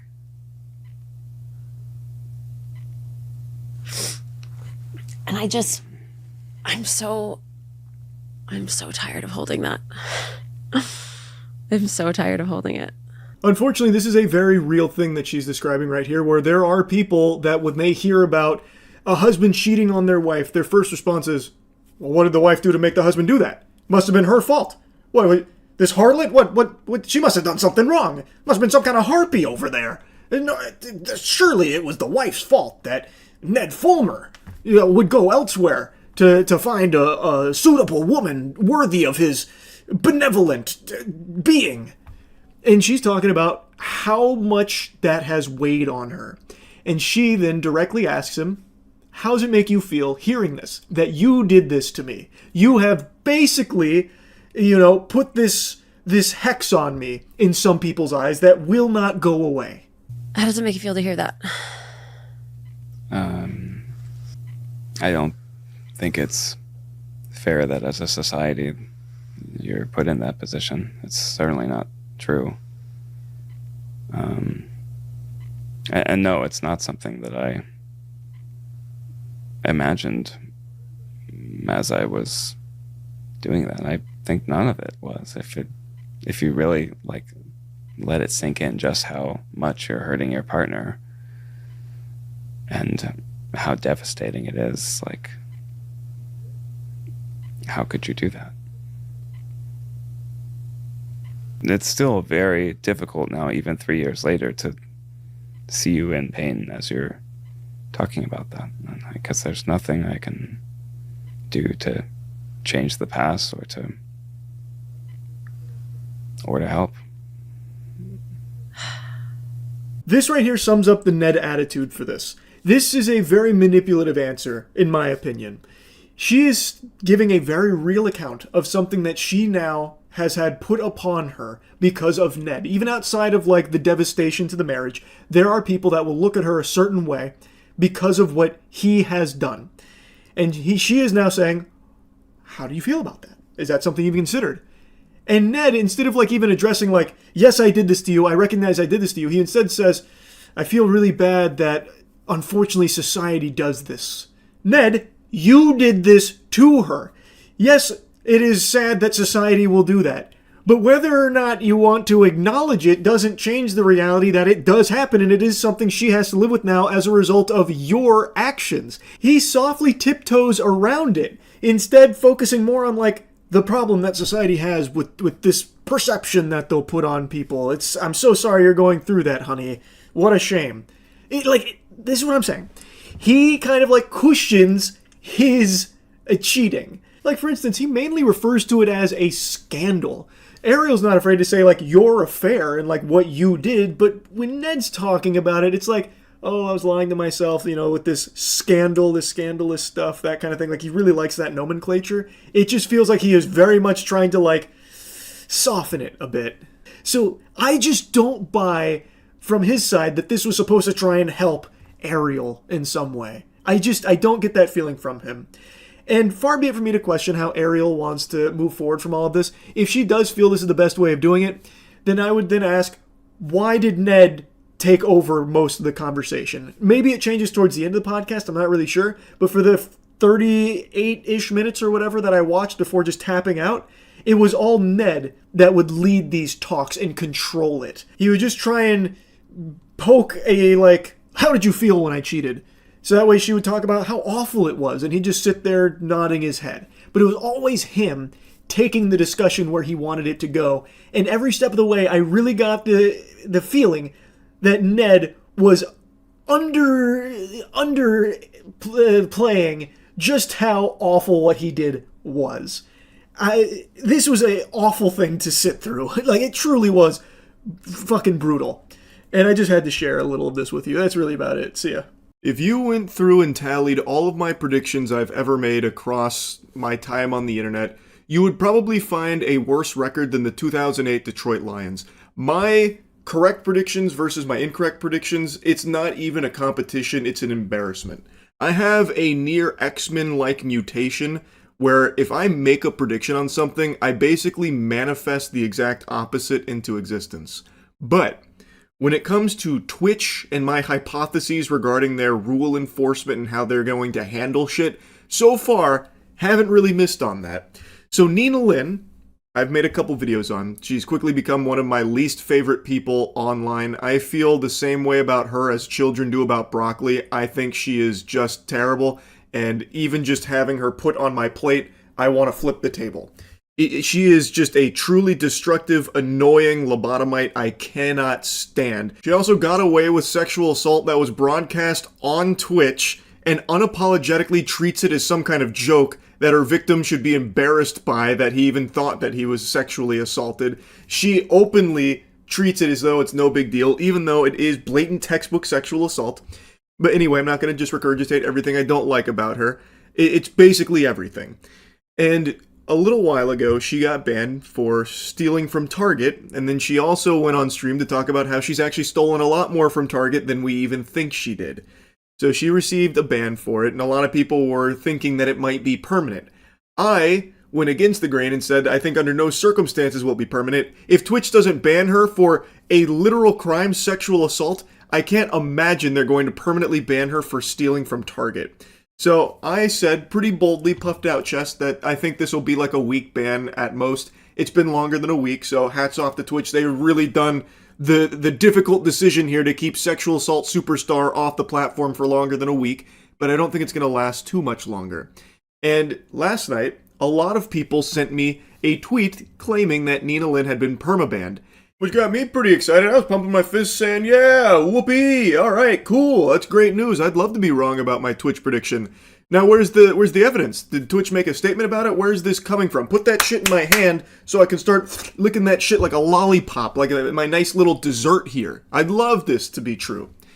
But I can't find any information on her being permabanned at all. Just that single tweet that now a lot of other Twitter accounts are reporting. It seems to have just been pulled out of this guy's asshole. I can't find any statements on it whatsoever, so I took that with a big grain of salt. And then this morning, the sexual assault savant herself weighed in on this rumor saying, ain't no way MF's making shit up now. Y'all are obsessed. Don't worry, I'll be back. Should I do a trailer just 'cause of this? Even just reading words from her is annoying because she has to intertwine her fake bravado into everything. Oh, it's just so fucking cringe. And what does that even mean? Should I do a trailer now just because of this? Like, that's her response to it? Oh, you made up rumors, huh? Well, you forced my hand. Now I'm going to have to go down the nuclear option of making a trailer. Didn't want to have to do this, but now I've gotta. Okay, I guess. How tough. The only thing you should be making is a job application. Don't nobody want to watch a fucking Nina Lynn stream. Genuinely don't get who the audience is for sexual assault superstar Nina Lynn, because her shit sucks. The people watching that have to be the most stinky, unlikable losers imaginable. Like, all she does, especially post-sexual assault, is just go out in public and yell. And that's kind of it. She tries so desperately to make it seem like she doesn't care, but everything she says, every word she types is always like, can't wait for them to be mad. Oh, you're gonna be mad. These hoes are so mad. Post it on Twitter. Fuck your mom. You're mad. That's all she ever talks about. That is not the behavior of someone who actually doesn't care if it's the only thing that's ever in her empty fucking brain. It's so embarrassing. But anyway, the point of me yapping about this again was just about that rumor of her being permabanned. I'm not convinced. There's no evidence to suggest she actually is permabanned. Yes, she is still smited as of this moment. She's still banned. But I don't think that means it's going to last forever. Though, round of applause to Dan Clancy and the Goof Troop over there at Twitch for keeping her banned this long. I didn't even expect it to be this long of a punishment. But again, I don't think it's going to last too much longer. They're probably on the edge of their seat, biting their nails, waiting to unban her. Because they didn't ban her permanently for a blatant sexual assault. I don't think they have permanently banned her for stealing. I just find that highly unlikely.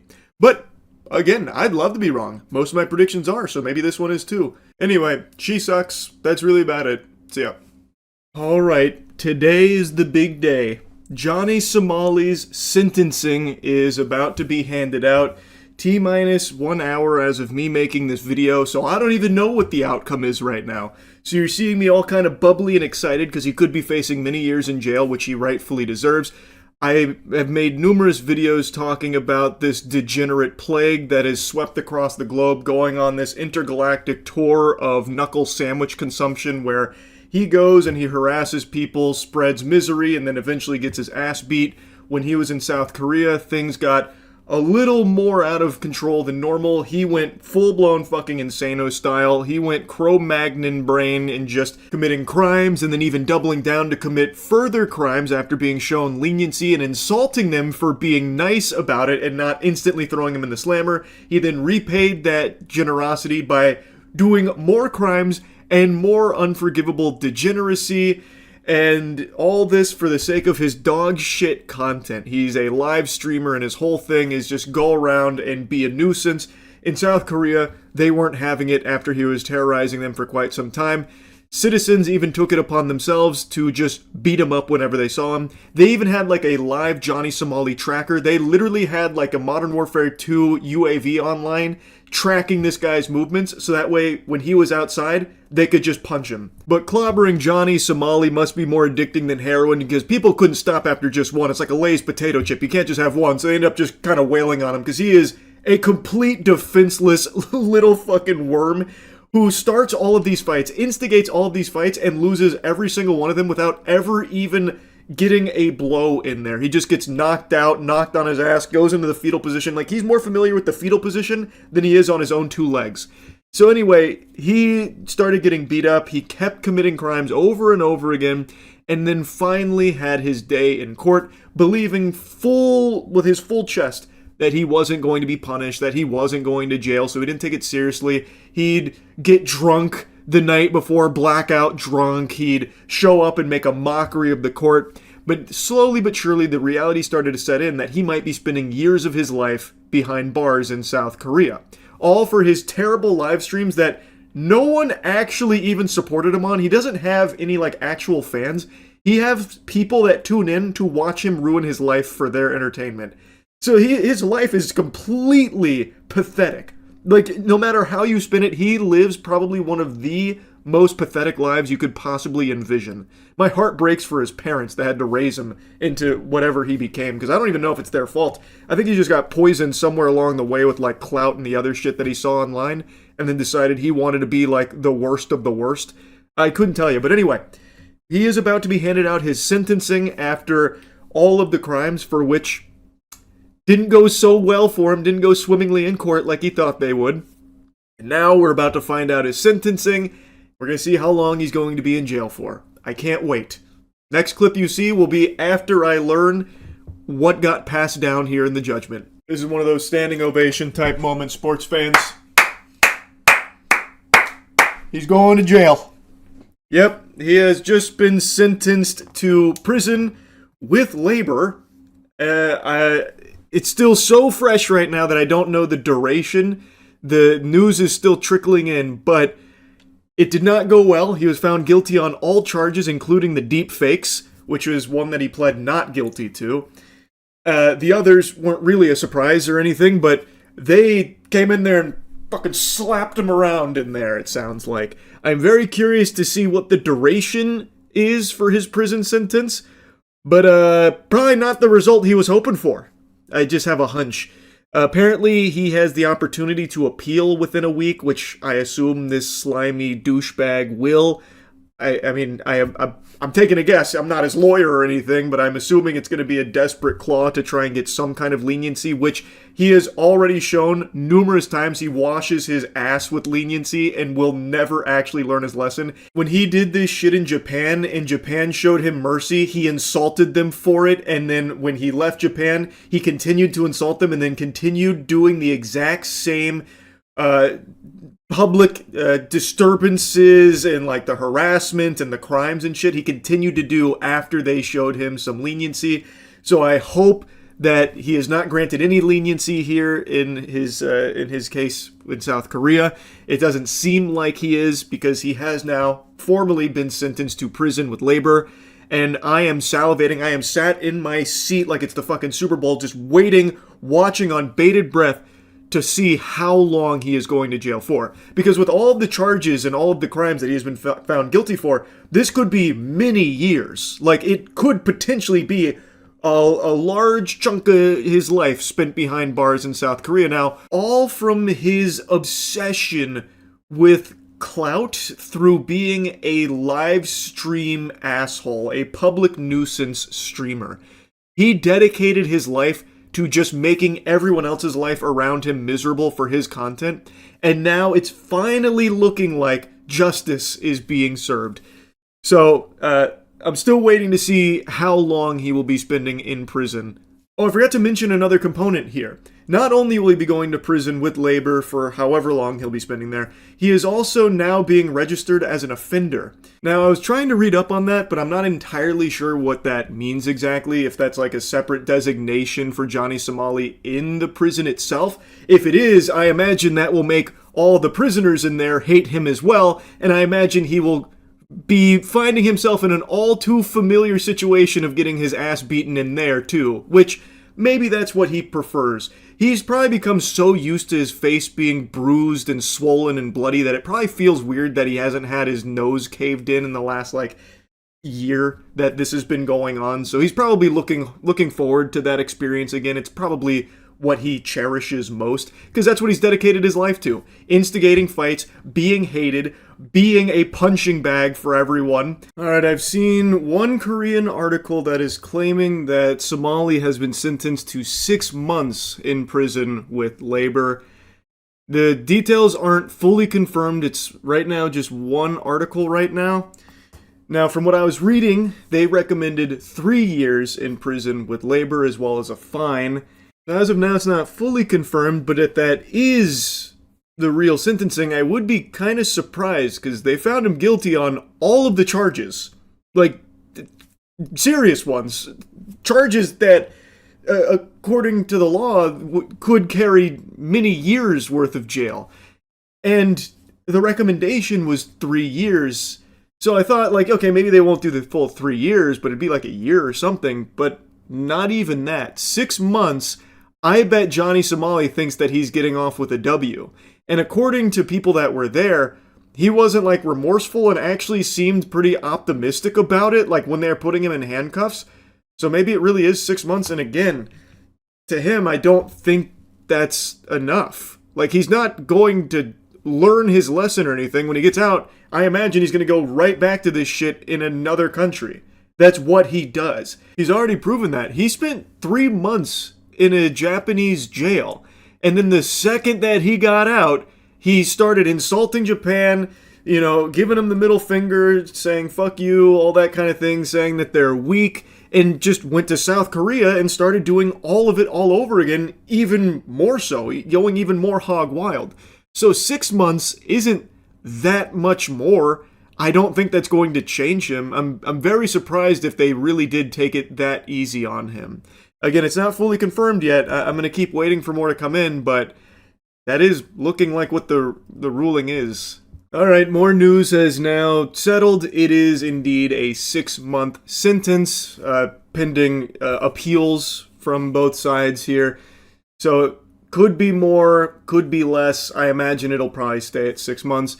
Another tidbit is that he does have that sex offender status now for 5 years. So he's got 6 months in jail in the slammer with labor, and will be a registered sex offender for 5 years in South Korea, as I understand it, according to the articles I read.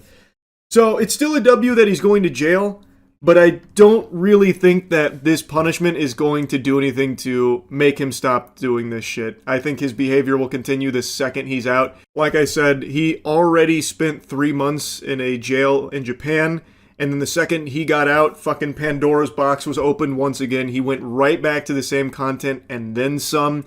6 months, it's not the biggest difference, so I really do think that he is probably cheering. He is probably pumping his fist, celebrating that they went so far under the recommended sentencing of 3 years. But it is what it is. It is still, at the end of the day, good that Johnny Somali is going to jail at all.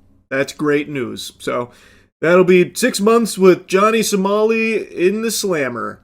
Anyway, that's really about it. See ya.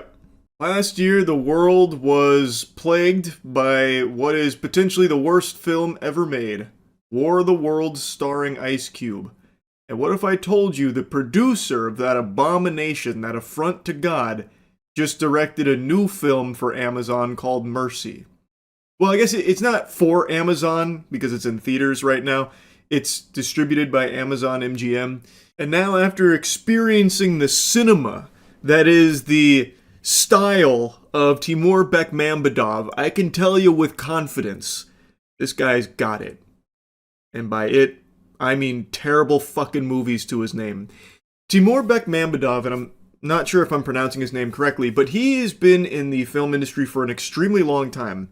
I went through his IMDb on stream, and he has produced some bangers, like 9, or Wanted, like some classic films. He has been behind them for a long time. So at one point, he did have an eye for quality, But I guess over the last 10 years he decided to close his eyes, because now we're getting shit like War of the Worlds and now Mercy. I don't know what's changed or what's happened. What I will say, however, is that this film is a significant improvement to War of the Worlds. But then again, War of the Worlds can make even the Borderlands movie look like it's a fucking Nolan film, so it's not exactly like the highest praise, but truly Mercy is better than that, at the very least. I would even go as far as to say the first like 30-ish minutes are genuinely pretty entertaining. Like, it's a very simple concept. There's an AI judge, and Chris Pratt is now standing trial. He is a detective who actually helped kickstart this Mercy program, that's the name of it, where an AI will look at the immutable facts in order to pass judgment and execution on those who are guilty. It's the judge, jury, and executioner, and it is there to reduce crime, which has spiraled out of control, so now they have the Mercy program to keep people in line. And now Chris Pratt is in its clutches here for the murder of his wife, and he has 1 hour and 30 minutes to try and prove his innocence. Now, when I first watched the trailer, it actually looked like Chris Pratt didn't put any effort into it all, like he was just in a fugue state taking a paycheck. I will say, in the actual film here, he does try, and he does, I think, do a pretty solid job with this character who just found out his wife has been murdered, and now he's about to be executed for it because they have so much evidence that places him at the scene and places him as the killer. And now he's got to find a way to try and argue his case and compile new evidence and try and find who the actual killer is. In the trailer, I feel like they took his lowlights, like they actually just took his weakest moments from the film and used it as promotional material. Because again, in the actual film, he does a fine job, minus like some really rough scenes at the end. The entire third act of this film is actually just extraordinarily silly. Anyway though, this film is shot in similar fashion to War of the Worlds, where we are watching everything unfold through videos that are compiled through like cell phone footage or security camera footage or drone footage. Very much like what they did in War of the Worlds, but it seems like the budget here was a little bit higher, so the CGI doesn't look like it's straight out of fucking GeoCities from the late 90s. So it definitely looks visually a bit better, but not by a ton. There are a few explosions here towards the end of the film that genuinely look like video game cutscenes. Like, I don't know what's going on with the CGI here for these movies right now, but my god, some of the visuals were like actually bad. But for the most part, it was much better than War of the Worlds. But anyway, if you have seen Chris Pratt's movies and ever thought he moves around too much, well, let me tell you something. He doesn't move an inch in this movie. He is strapped to a chair for the entire fucking thing, save for, like, the very end. We're going to be getting into spoilers here, because I have got to talk about some of the wackiness to this film. Now, like I said, the first 30 or so minutes were actually pretty solid. It was setting up an interesting mystery with a damn near insurmountable task of trying to prove that you weren't the killer despite all of this evidence from a near omniscient AI that has every single fact at their fingertips.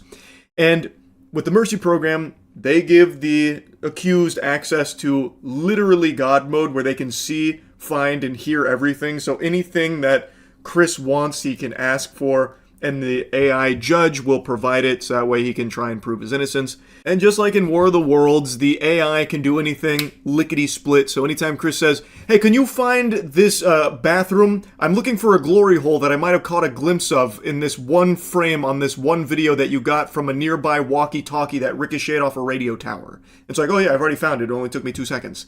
It's like, okay, whatever.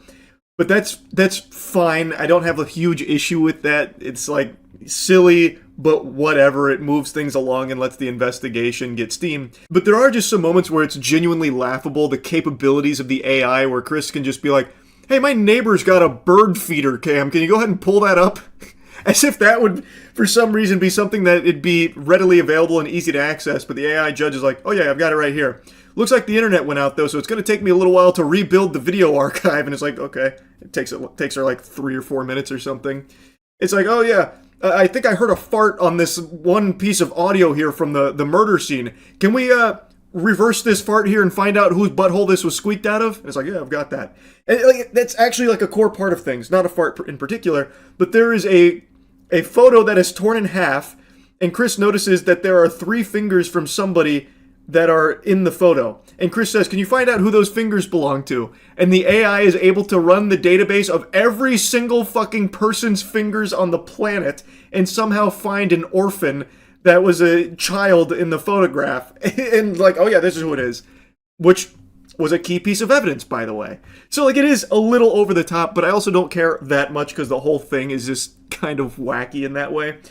But anyway, the film is very, very, very, very predictable. I think anyone will watch this and know exactly who the real killer is. Because shocker, it's not Chris. I think you'll piece it together pretty much immediately. But then they start pulling out crazy ass pulls. Like, I mean the craziest ass pulls in the third act. But I don't even want to get to that yet. I want to talk about the journey even getting there. So, Chris has got a partner, Jack, who he really trusts. He's also got a AA sponsor, Rob, who he really trusts. So he's trying to utilize them to help prove his innocence. Jack becomes like the main one he communicates with. So he basically keeps sending her out in the field to try and like do this and that to try and compile more evidence for him. And she has like a hover bike. So she scoots around on the hover bike and holy shit does it look bad. Actually looks like YouTube skit quality anytime you see her on that hover bike flying around the city. I don't know what they were thinking. They should have just like had her teleport or something at that point because it is so fucking goofy when she is on that hover cycle.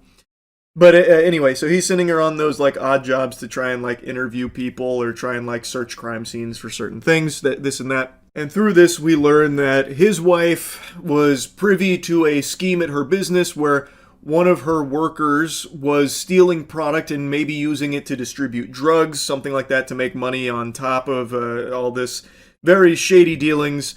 He uncovers this big conspiracy, this big plot. I'm fast forwarding through a lot here, but trust me, it's very good.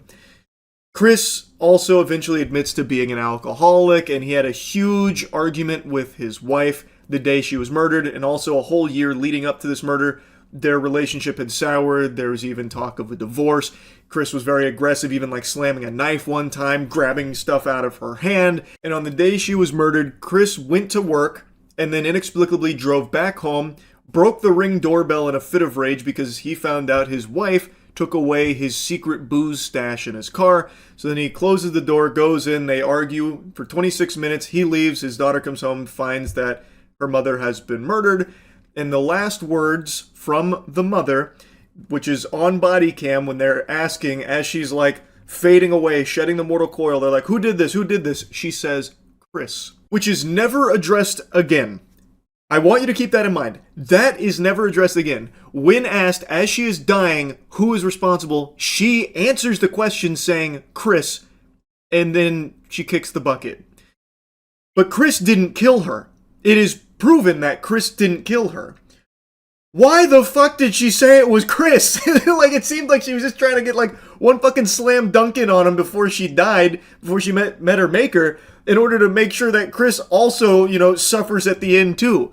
She knew it wasn't Chris that killed her. The person that stabbed her, murdered her, was not Chris. Why did she say it was? Like, what the fuck? Like, I tried to be like very charitable, like, oh, maybe she was about to try and say like, it wasn't Chris, but she didn't get the first part out, or she was trying to like, say, Chris, I love you, or something on the way out, but none of that comes up. It is actually never addressed again why she would say it was Chris when it just wasn't. That is crazy. I won't bore you too much with like the middle stuff and all that, but when we find out who the real killer is, we learn that the killer was one of her work associates, the one that was stealing the product to maybe distribute drugs, and decided to murder his wife, Nicole, because she found out, wasn't really willing to play ball. And also there's a very close personal connection to Chris from the real killer. The real killer was able to pull off this kill by going to Chris's barbecue 2 days prior to the murder and hiding in the basement for 2 days, and then sprung out and stabbed and killed his wife. Now, the close personal connection is that picture I mentioned. Well, that kid with the 3 fingers was actually the brother of the real killer, and that brother was someone Chris sentenced to the mercy program where he was found guilty and wrongfully executed. And he never forgave Chris for it. So he got close to Chris for 2 years and then eventually killed his wife, built a bomb with all of the material he was stealing from their workplace, and was going to crash the bomb into the Mercy headquarters, killing Chris and the AI with him in order to prove his brother's innocence. And he framed Chris for this. That was his master plan. Now, I want you to really think hard here. He planned this for 2 years, but his plan boiled down to just getting extremely fucking lucky that Chris, when he went to work, decided to come back home that same day. Because if he didn't come home that day and argue with his wife, then this would have never fucking worked. He would have not gotten away with the murder initially. Like, Chris would have never even been a suspect. So his plan that he planned for 2 years boiled down to just something that he could have never possibly foreseen. And he didn't even know Chris left for work, by the way, while hiding in the basement. He just guessed lucky. So Chris went to work and then just happened to notice the booze wasn't there. So he went home, argued with his wife, and then broke a vase, which ended up cutting his wife and got a little bit of blood on Chris. And Chris was like, really distraught about it. And that's how all of this evidence led to like them knowing for sure Chris had to be the murderer. But actually it was all part of the real killer's master scheme, which again, none of this he planned for. He couldn't have planned for any of that to happen. He just got lucky. It wasn't a master plan, yet they keep pretending as though it was. Like, when I learned who the killer was and what the method was and everything, it was actually just like a laughable moment. And then the entire third act, he's got this big semi with a bomb in the back that he's gonna blow up the fucking city with like the Joker. And then the police are so incredibly inept, they can't stop him, they can't do anything. So he just keeps like hitting all the police officers, and it's like the worst CGI carnage where the officers' cars are like ramping off tow trucks and the officers are going, as they're like getting slammed by the truck. They can't stop this guy. They've got the drones out on him. And by the way, I was really expecting them to do an Amazon shout out when there's a scene where Jack is like, I'm gonna get the scouting drone out. I thought for sure she was gonna say like, I'm gonna get the Amazon drone out. It's really good for scouting too, not just delivering packages immediately to your doorstep with Amazon Prime. Like what we saw in War of the Worlds. I thought for sure we were going to see some Amazon plugs. Surprisingly, we did not. But anyway, they got the drones out and shit. They still can't fucking stop this guy when all he has is the semi-truck. And then he eventually makes it into the Mercy headquarters. Chris has already proven his innocence now. They clearly know it's Rob. They have him dead to rights now. He is the murderer. And he also kidnapped Chris's daughter and brought her there because he wants to ruin Chris's life just like he ruined his by killing his brother. Well, by having his brother go to Mercy, which ended up killing him. He then argues with the AI judge that his brother was innocent, which is where another shocking twist comes into play, where he's arguing about how his brother was innocent, and it turns out Chris's partner, Jack, was actually the one who didn't process the phone from that guy's brother in his murder case, because his brother was said to have murdered a woman. Turns out he didn't murder that woman, and the phone that would have proven his innocence had been thrown off the side of a bridge by Chris's partner because she wanted to ensure that the Mercy program was a success so they could stop crime together. So they just framed a completely random dude for the murder of this woman, which Chris and the AI judge reveal at the very end there. So it's another big, like, twist moment.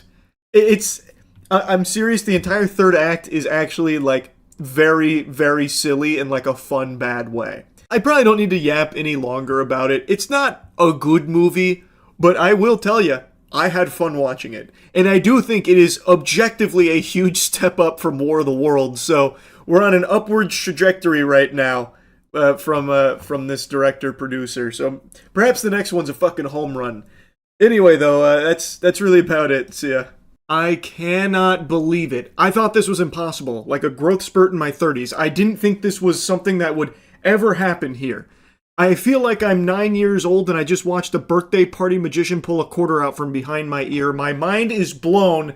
Earlier today, former Prince Andrew was arrested following Epstein Files revelations. For those that don't know, Prince Andrew was in a lot of the files. There were even pictures as well, very disturbing stuff. He was a stronger presence in the Epstein Files than Obi-Wan Kenobi was in the original Star Wars trilogy. He was in there a lot. And there's been tons of allegations and a lot of evidence and a lot of ties with Epstein.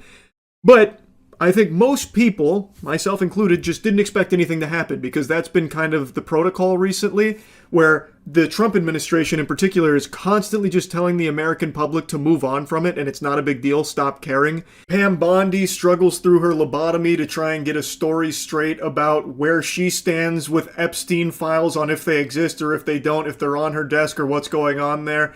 It seems like everyone kind of plugs their ears when Pam Bondi's around and they don't fill her in on the talking points, so her story's never cohesive. The only thing she sticks to is that Epstein files are all out there and we're done. And there's nothing more to be done about it. Justice has been served with 0 arrests outside of Maxwell. And of course, Perjury Patel loves to lie about it. Todd Blanche also takes a special kind of joy in letting people know that, yeah, most likely nothing's ever coming from this. It's not a crime to party with Epstein. Is there any chance that any of these individuals who partied with Epstein and engaged in, relations with minors will be prosecuted? Any chance?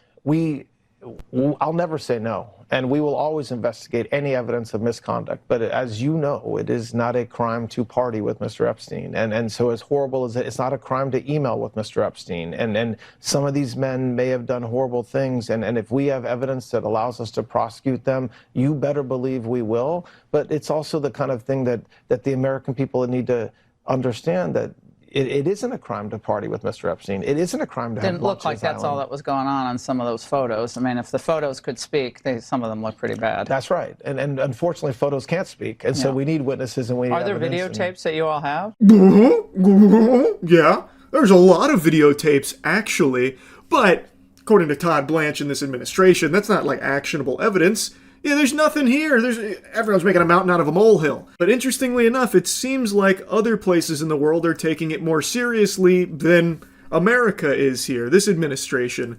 Internationally, there have been a lot of powerful figures that have come under intense scrutiny and have stepped down or been relieved of their position. And now we're seeing Prince Andrew be arrested in the UK for his involvement here in the Epstein files. And they're investigating that, seeing what's going on there. That's more than this administration has done. The Trump administration, still 0 fucking arrests outside of Maxwell, whom they're doing everything in their power to ensure has the most luxurious time in prison possible. Now, normal, sensible people with a functioning frontal lobe are all celebrating that it's an arrest in regards to the Epstein files. Finally, hallelujah! That's a pump your fist moment. That's a certified finger-wiggling situation here. But weirdly enough, there's one person who's real tore up about it here. I'm telling you, this guy looks like he's got the suds right now, like fucking SpongeBob. Trump's extremely sad that Prince Andrew got arrested. I got a question about something big overseas today. The former Prince Andrew arrested by the police there, related to something with Jeffrey Epstein. Do you think people in this country at some point, associates of Jeffrey Epstein, will wind up in handcuffs too? Well, I'm the expert in a way because I've been totally exonerated. That's very nice. I can actually speak about it very nicely. I think it's a shame. I think it's very sad. I think it's so bad for the royal family. It's a very, very sad. To me, it's a very sad thing. When I see that, it's a very sad thing to see it and to see what's going on with his brother, who's obviously coming to our country very soon, and he's a fantastic man, the king. So I think it's a very sad thing. What a fucking odd response. It's sad that someone has been arrested in relation to the Epstein files. Why? Why shouldn't they be investigated? Why is this sad? Why is this cause for tears? Like, he looks like he just watched the ending to Marley and Me. He's looking emotional as shit right now over Prince Andrew's arrest. Why is this something sad? Like, not a single mention of, like, the victims ever from Trump, really. He never really seems to care about the victims in the Epstein case. It's only ever, oh man, there's a lot of innocent men here that are getting roped into this, and that's the real victims. That's the real sad story. Guys that, just wanted to talk baseball with Epstein and all of that kind of shit, getting labeled nasty stuff. Man, that's the real bitch of it. It's so wild to me that when it comes to Epstein, Trump's MO is move on, it's not a big deal. Yeah, the most infamous child sex trafficker in this nation's history, had a bunch of clients and all of them are getting away with it. Big whoop. Go cry about it. Kick dirt, pussy. Let's move on. It's nothing that anyone should ever care about. All of the rape, the torture, the murder, all of that stuff, It's not a big deal. That's small potatoes. Get over it. And then when someone like Prince Andrew gets arrested in regards to it, he's like, oh, now that's sad. That's really sad. We need to take a moment of silence here. That's sad stuff. Please, won't everyone play a sad song on the world's smallest violin for Prince Andrew? This is a really heartbreaking scenario here. It's like watching an ASPCA commercial. I couldn't believe it. I shan't believe it when I saw Prince Andrew was arrested. Oh my lord, an entire tissue box was expended, wiping the tears from my eyes. What a weird response. It's very clear this administration is desperately trying to do everything in its power to distract and deflect from the Epstein files and try and minimize just how important this is, how big of a deal this is. And now he's trying to sell you on this pile of dog shit here that it's like a bad thing that Prince Andrew's been arrested. And I guess maybe for Trump and his friends it is a bad thing because there's a chance Prince Andrew might start squealing. He might let the cat out of the bag and could implicate some other very powerful people in relation to Epstein. So maybe that's why he's so tore up about it. It's just so fucking crazy that he doesn't even try and hide it. And he doesn't need to. His fan base will absolutely just swallow his whole cock at all times for anything at all. A stunning royal arrest. Former Prince Andrew taken into custody from his home in the English countryside. It follows growing revelations about the alleged connections between the late sex offender Jeffrey Epstein and Andrew, the former Duke of York and brother of King Charles. Thames Valley Police saying the arrest was on suspicion of misconduct in public office. This seems like they're pursuing it pretty seriously. I imagine an investigation is underway where I would, again, guess that they find a lot of evidence on Prince Andrew and Epstein's connections and some really fucking horrible, heinous shit. Now, I've got a little hunch there's a little someone special out there that's also starting to sweat profusely after seeing this news of Prince Andrew's arrest. Victoria Hervey. Victoria Hervey had a relationship with Prince Andrew quite a while ago, and she's got a very interesting take on Epstein. That was very powerful. So like if you were on the scene and you were powerful, like to be honest, like if you're not in those files, it would be an insult because it just means that you were a bit of a loser. Right. So the people who aren't in the files are losers. Yes. Okay. Are you in the files? Well, of course I am, because it's any journalist that wrote about it. That's an astonishing attitude, isn't it? You're the loser because you're not in this. I find that jaw-dropping. They're just so brazen now. With her whole chest, she says it would be an insult if you weren't invited to party with Epstein. You're a loser if you didn't party with Epstein.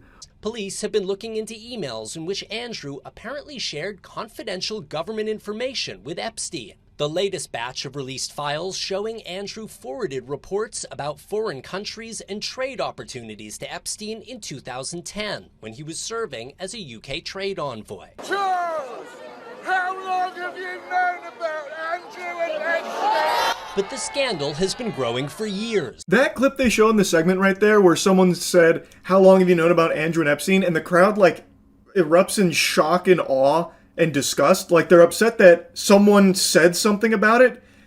That blew my mind. Like, is everyone there just okay with it? They all rolled their eyes collectively like, oh, here we go, Epstein again. Can you just let it go? We're trying to ignore it.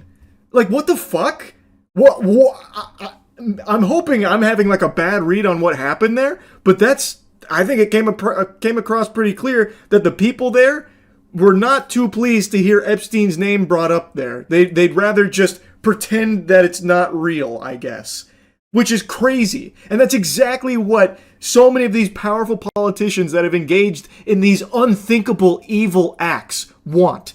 And people, just sheep, are okay with it. They're like, oh my God, look at this guy who went out of line and said something about Epstein and Andrew. This is crazy. Can someone shun that guy? Can we get him out of here? With other allegations, including of sexual misconduct against Andrew, including from Epstein victim Virginia Roberts Giuffre, seen in this picture with Andrew. The prince asked though he... That one is a timeless Prince Andrew classic. That one is an iconic moment from Prince Andrew's time on Earth. I actually made a video on that 6 years ago.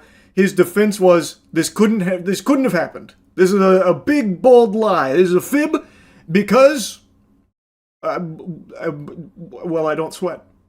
Even though there is so much proof of him sweating, This guy sweats. He's a fucking sweater. He sweats a lot, actually.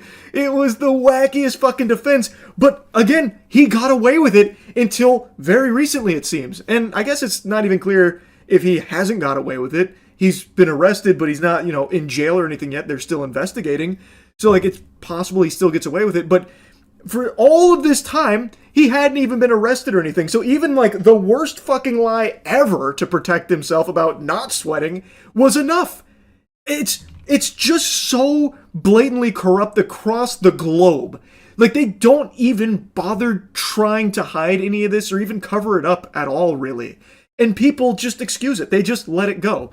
Like in that clip a moment ago, where someone brings up Andrew and Epstein and everyone's like, fuck you, buddy. I'm busy being a blind worshiper of this political figure. Come on, man. I'm busy trying to not think for myself. It's so sad and scary. Now, anyway, in America, obviously there haven't been any Epstein-related arrests since Maxwell, of course, and if Todd Blanche and the rest of the administration is anything to go by, it doesn't seem like they're interested at all in pursuing anything Epstein-related with clients or co-conspirators, anything like that. It doesn't seem like they're actually pursuing justice in any way, shape, or form. They're trying to hammer home the point that you shouldn't care about it, get over it. They are literally saying that. So it doesn't seem like there's any arrests coming to anyone there.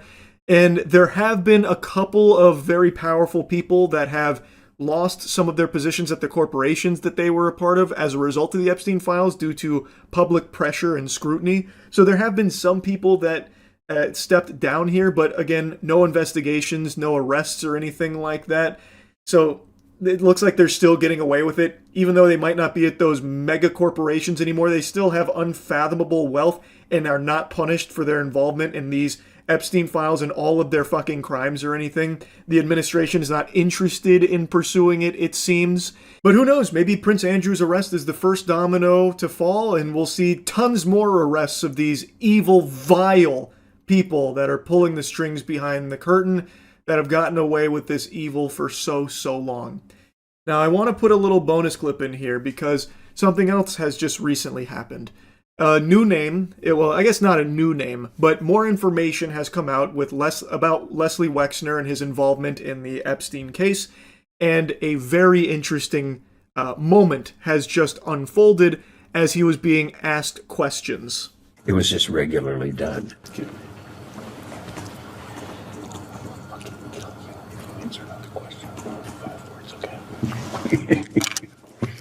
Answer the question. His lawyer there said, I will fucking kill you if you answer another question with more than 5 words, okay?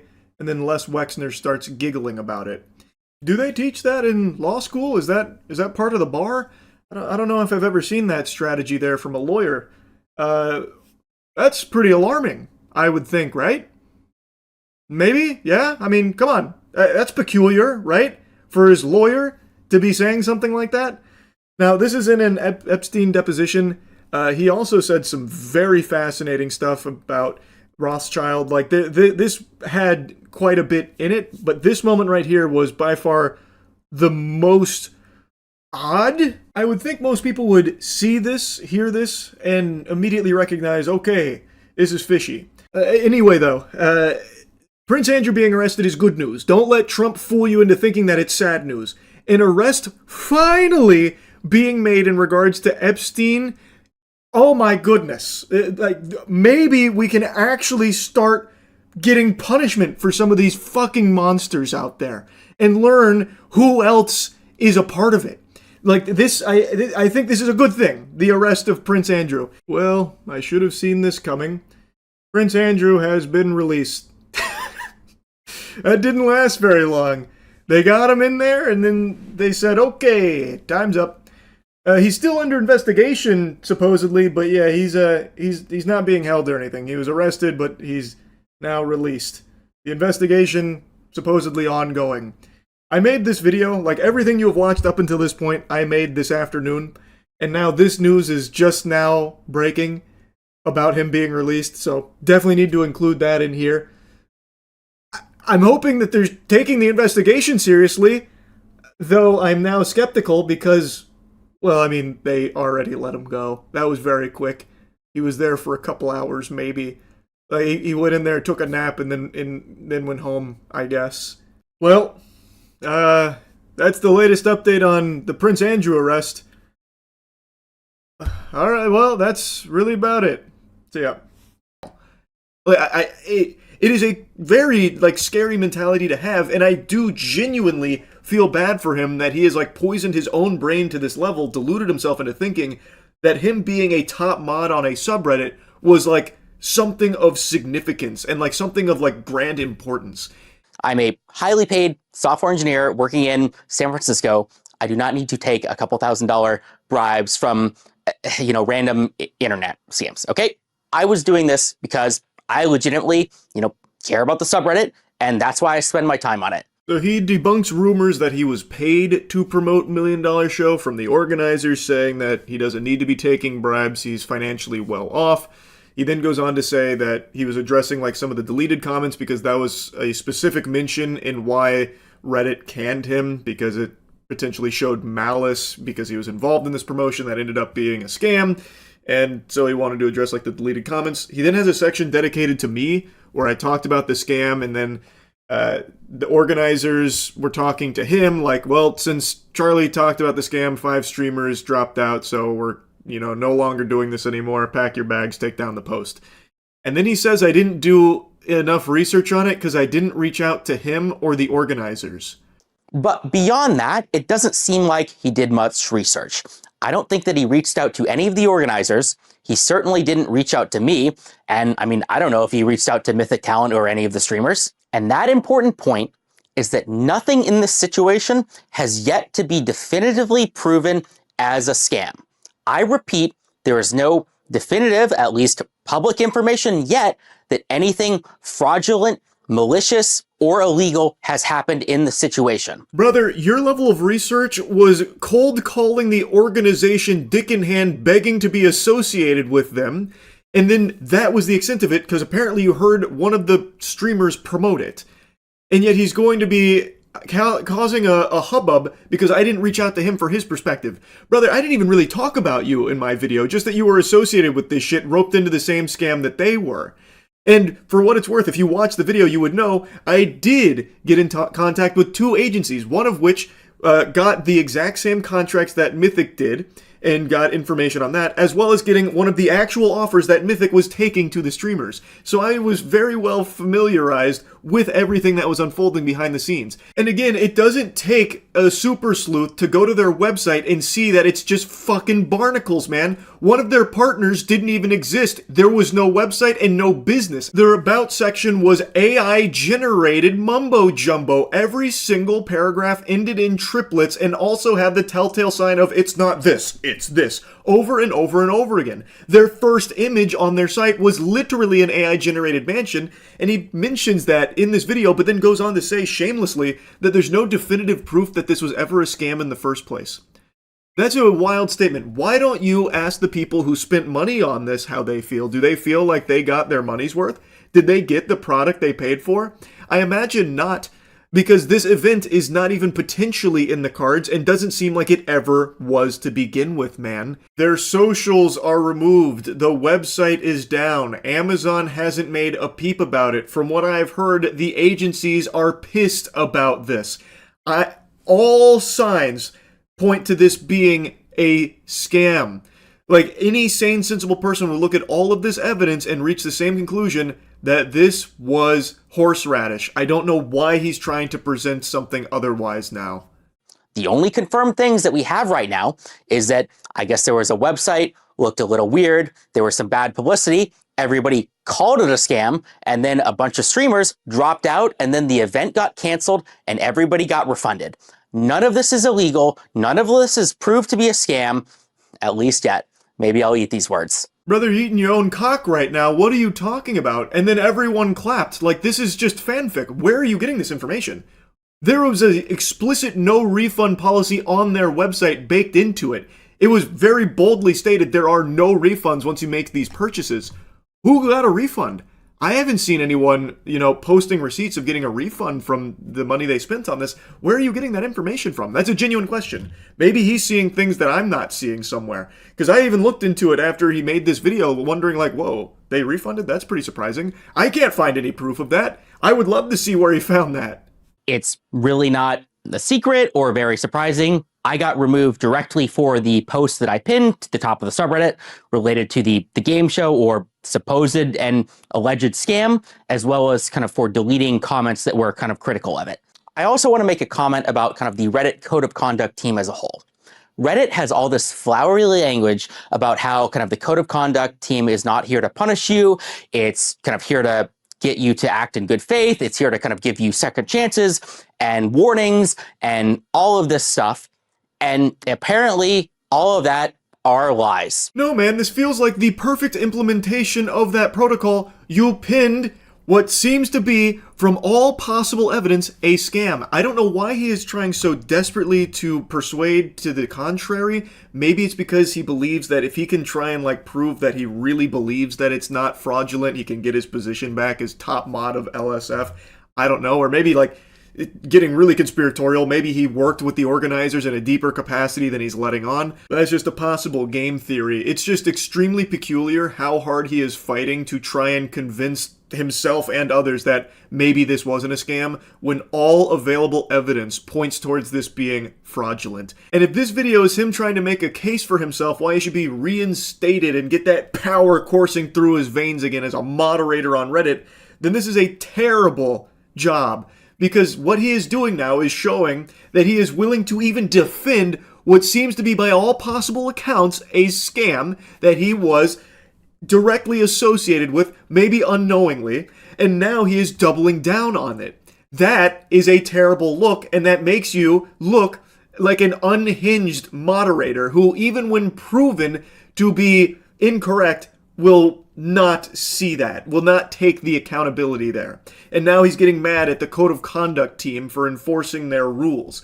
He deleted comments that were critical of his decision to promote this sketchy game show, and promoted a sketchy game show that resulted in people spending money on something that didn't exist, doesn't exist. So I feel like it's a pretty justified termination of his moderator status. Now, here's the most important part of the video, Spez. This is a direct message to you and only you. I want to talk about how this whole situation is a direct result of the lack of support that Reddit, the company, gives to its moderators. Yeah, I did the partnership.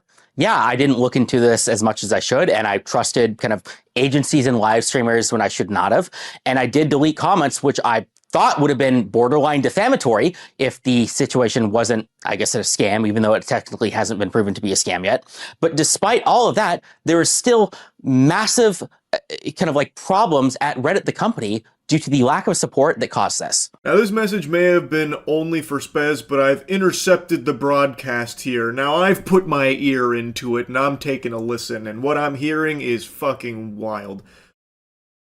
He almost gets into a level of accountability where he's like, yeah, I did the partnership. Yeah, I didn't look into it. I didn't do any research on it. And then he immediately falls back into, but it hasn't really been fully proven to be a scam. And also, it's actually, in a large part, Reddit's fault that this happened in the first place because I wasn't given enough tools at my disposal to avoid making stupid decisions.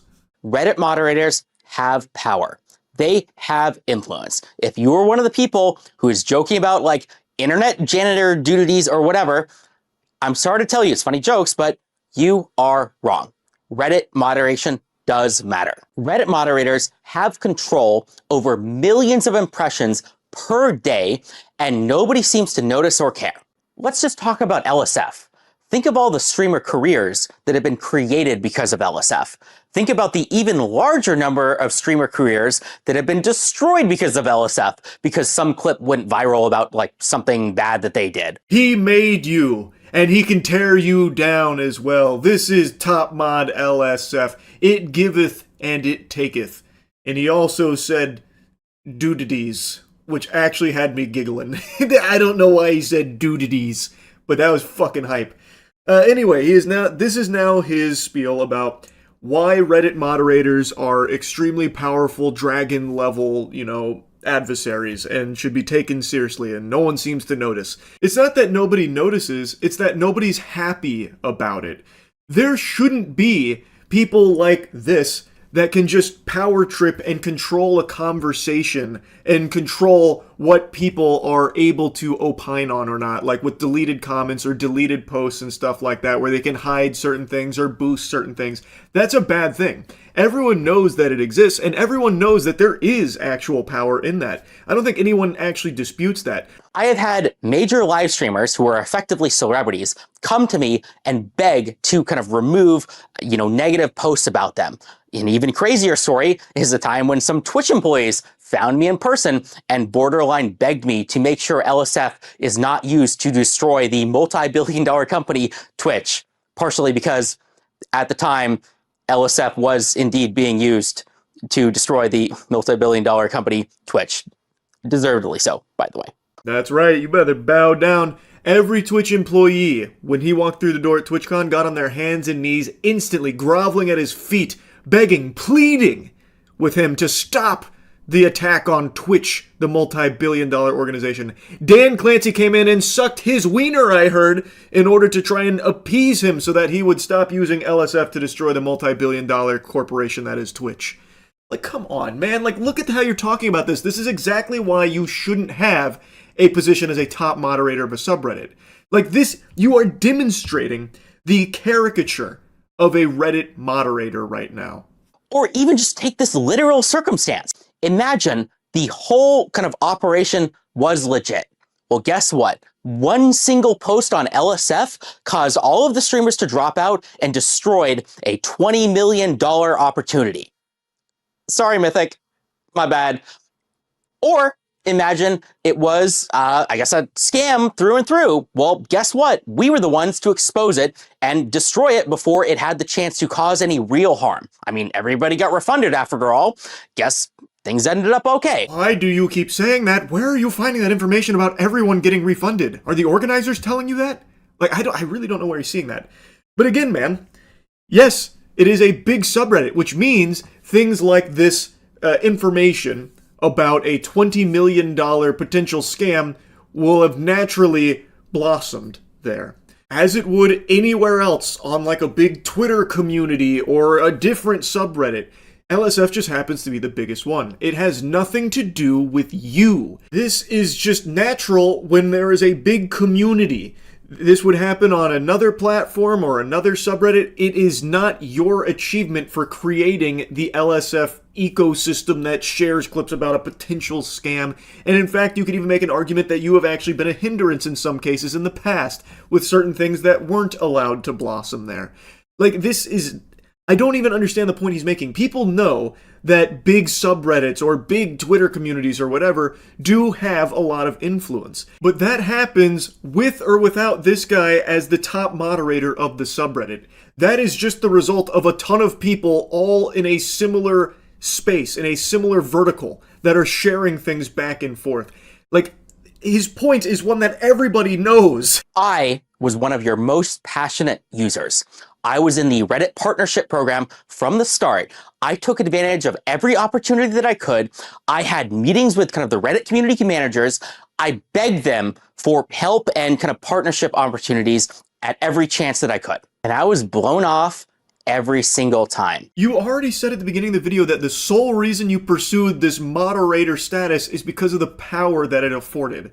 I don't know why he's now trying to say that he's just so passionate. And even in this section here, he's talking about how he was trying to utilize every possible advantage to like get like brand deals and stuff, man. That's self-enrichment through this position. This doesn't really seem like it's coming from a place of a guy who's trying to like better communities or improve subreddits or make things better for others. This feels like you were chasing power and trying to use it to continue to climb that Reddit ladder, whatever that may be. I was one of the only moderators out there who tried to grow my community, who had any ambition, who tried to work with the company or help other subreddits or help the company that a whole, and it didn't matter. I failed, and it failed because of how mismanaged and how little support Reddit the company gives to moderators. none of this would have happened if I had gotten support from Reddit. Do you think that I want to be the guy like going out, like messaging random people in Discords and LinkedIn's and trying to figure out kind of these partnerships? I don't. Then don't fucking do it, buddy! Chalamet! I'm gonna drop an Adam Sandler impression on you here. You are a moderator in a subreddit. Why are you chasing down brand partnerships and collaborations, buddy?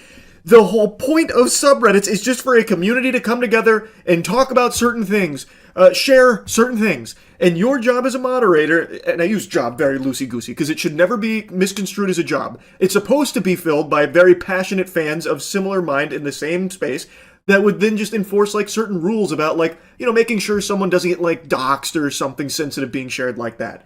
Like that is supposed to be all it is. Why are you trying to even find partnerships and deals like that? That doesn't seem, in my eyes, to ever benefit the community. It only feels like it would benefit the mods that are chasing it down. You like to use examples, so I'll use one for you.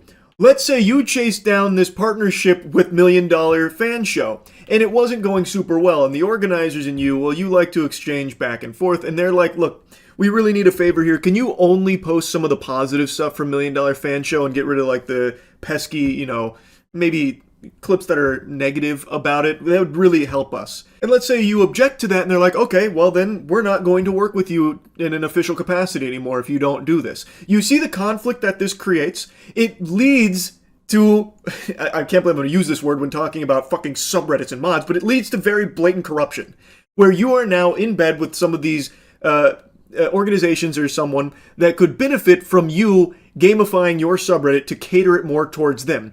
Maybe it wasn't financial in this case, maybe you weren't paid for it, but extend this thought process to another type of subreddit where maybe there is someone paying for it. Like, let's say I'm a music artist and I want to be featured on like the r/rock hard rock subreddit, and I want to make sure my single gets out there, so I reach out to a mod and like, hey, look, I'll pay you some money if you can try and like boost this up a little bit. And this is something that I've read reports of happening in the past, and I think you would agree that that's a problem, right? Now imagine if those mods are also chasing down other artists like, hey, I see your Spotify streams are a little low, if you toss us a little money here, we can use our subreddit and the influence of it to try and boost it up a little bit higher. That's not a good thing. If Reddit had offered me partnerships, if Reddit had pipelines to connect with kind of major companies, if Reddit had lawyers that were helping me, like reading over these contracts, reading over these agreements, none of these very real mistakes that I made would have happened. Reddit needs to be professionalized, and it starts with the mods. This is going to be controversial, but the people who are running your multi-billion-dollar website are unqualified nobodies like me. That doesn't mean it's my fault or their fault. It's your fault, Spez. Damn, what a mic drop. Brother, there are no qualifications to be a Reddit mod.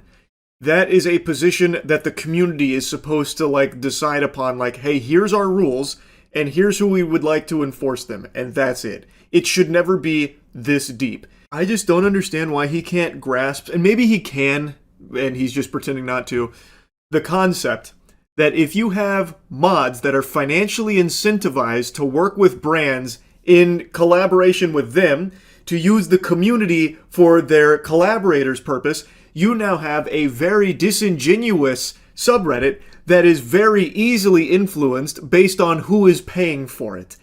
That should be a very clear conflict, a very obvious issue. It should be pretty obvious why Reddit wouldn't want to invest in a suite of resources like lawyers and brand ambassadors for Reddit mods to look over contracts and shit for Reddit mods securing deals to sell out their subreddit. That's not a good thing.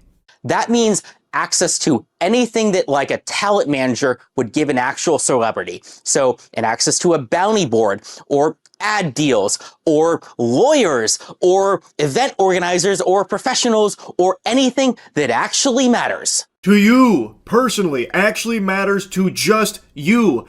The guy who is benefiting from the ad deals and brand partnerships and shit. That does nothing for the community you are supposed to be moderating for, brother. What are you not understanding there? Like, he is only arguing to help himself under the guise of it being to grow his subreddit. It only grows you, man. To summarize, Reddit moderators should be treated like celebrities or influencers, not because they deserve respect or anything, but because they actually have real power and influence. I mean, if not for the world, at least over your $50 billion company, maybe if you gave them actual support, it could go from 50 billion to 100 billion. I mean, it certainly deserves to be that high up for how much traffic Reddit gets. Yes, a high-level financial growth strategy here. The way to double your company is by spending resources to connect your subreddit moderators with talent managers that will chase down brand deals for them. So that way they can feel like a celebrity and I guess cash in on their mod status. Yeah, I'm really seeing the line now. The pieces of the puzzle are coming together nicely. I get it. True to the community, Spez and Reddit, they're almost certainly not going to fix any of this. All of this is up to us to solve. He then tries to address the community about like this problem, and I really don't even understand the problem he's trying to portray here, because all he keeps hammering home is that he is a top moderator, wasn't given enough resources like lawyers, and he wasn't treated like a celebrity enough, and he didn't have the ability to chase down brand deals, which led to him making a poor decision here with the $1 million fan show. How is that a problem that the community, like, would rally behind, man? You just shouldn't have done it in the first place. Reddit shouldn't be a platform where mods are selling out big communities for the sake of brand deals. I don't see a whole lot of community support coming for that kind of message. He keeps presenting it as a problem, but actually I think this video demonstrates exactly why Reddit made the right call removing him from his position. Like, I don't know how he's not seeing that. To solve all of the problems that I have laid out, we will create tools and resources so good, so useful, that everybody will have to work with us. Think talent agency, but for subreddits. You have the big ideas, you have the vision, you have the crazy cool things that you want to do, and we handle the logistics. Materially, that means connections to major companies, partnerships, doing AMAs, running events, doing mod recruitment, cross-collaboration with other relevant subreddits, that kind of stuff. He then pitches his new thing here, which a talent agency for subreddit mods, I guess. I don't want to get into it. I've been yapping about this for so long. It's just, this video blew my mind that he would actually post something like this. Again, I do actually feel bad for him because this is clearly a position that meant a lot to him, and I'm wishing him the best going forward now without his, sheriff badge of LSF. But I do not think a talent agency for mods is the right path. But, I'm not his dad. He can do what he wants. It's just, this was a mind-boggling adventure watching this one. Anyway, that's really about it. So, yep. Yeah, I know this is something I don't typically talk about, but I'm going to blabber about it quite a bit today.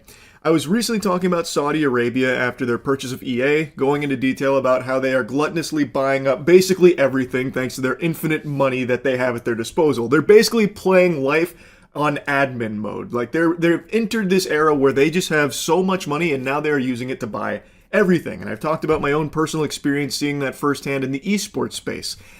They fundamentally own esports. They've got the entire industry on nipple clamps right now thanks to the money they pump into it, because it's an industry that is deprived of it, and they are starving, malnourished when it comes to finances. And then Saudi Arabia has swooped in with that supple teat that they're allowing all the orgs to suckle from. Thus, they now basically have esports in a stranglehold, a fucking full Nelson, really.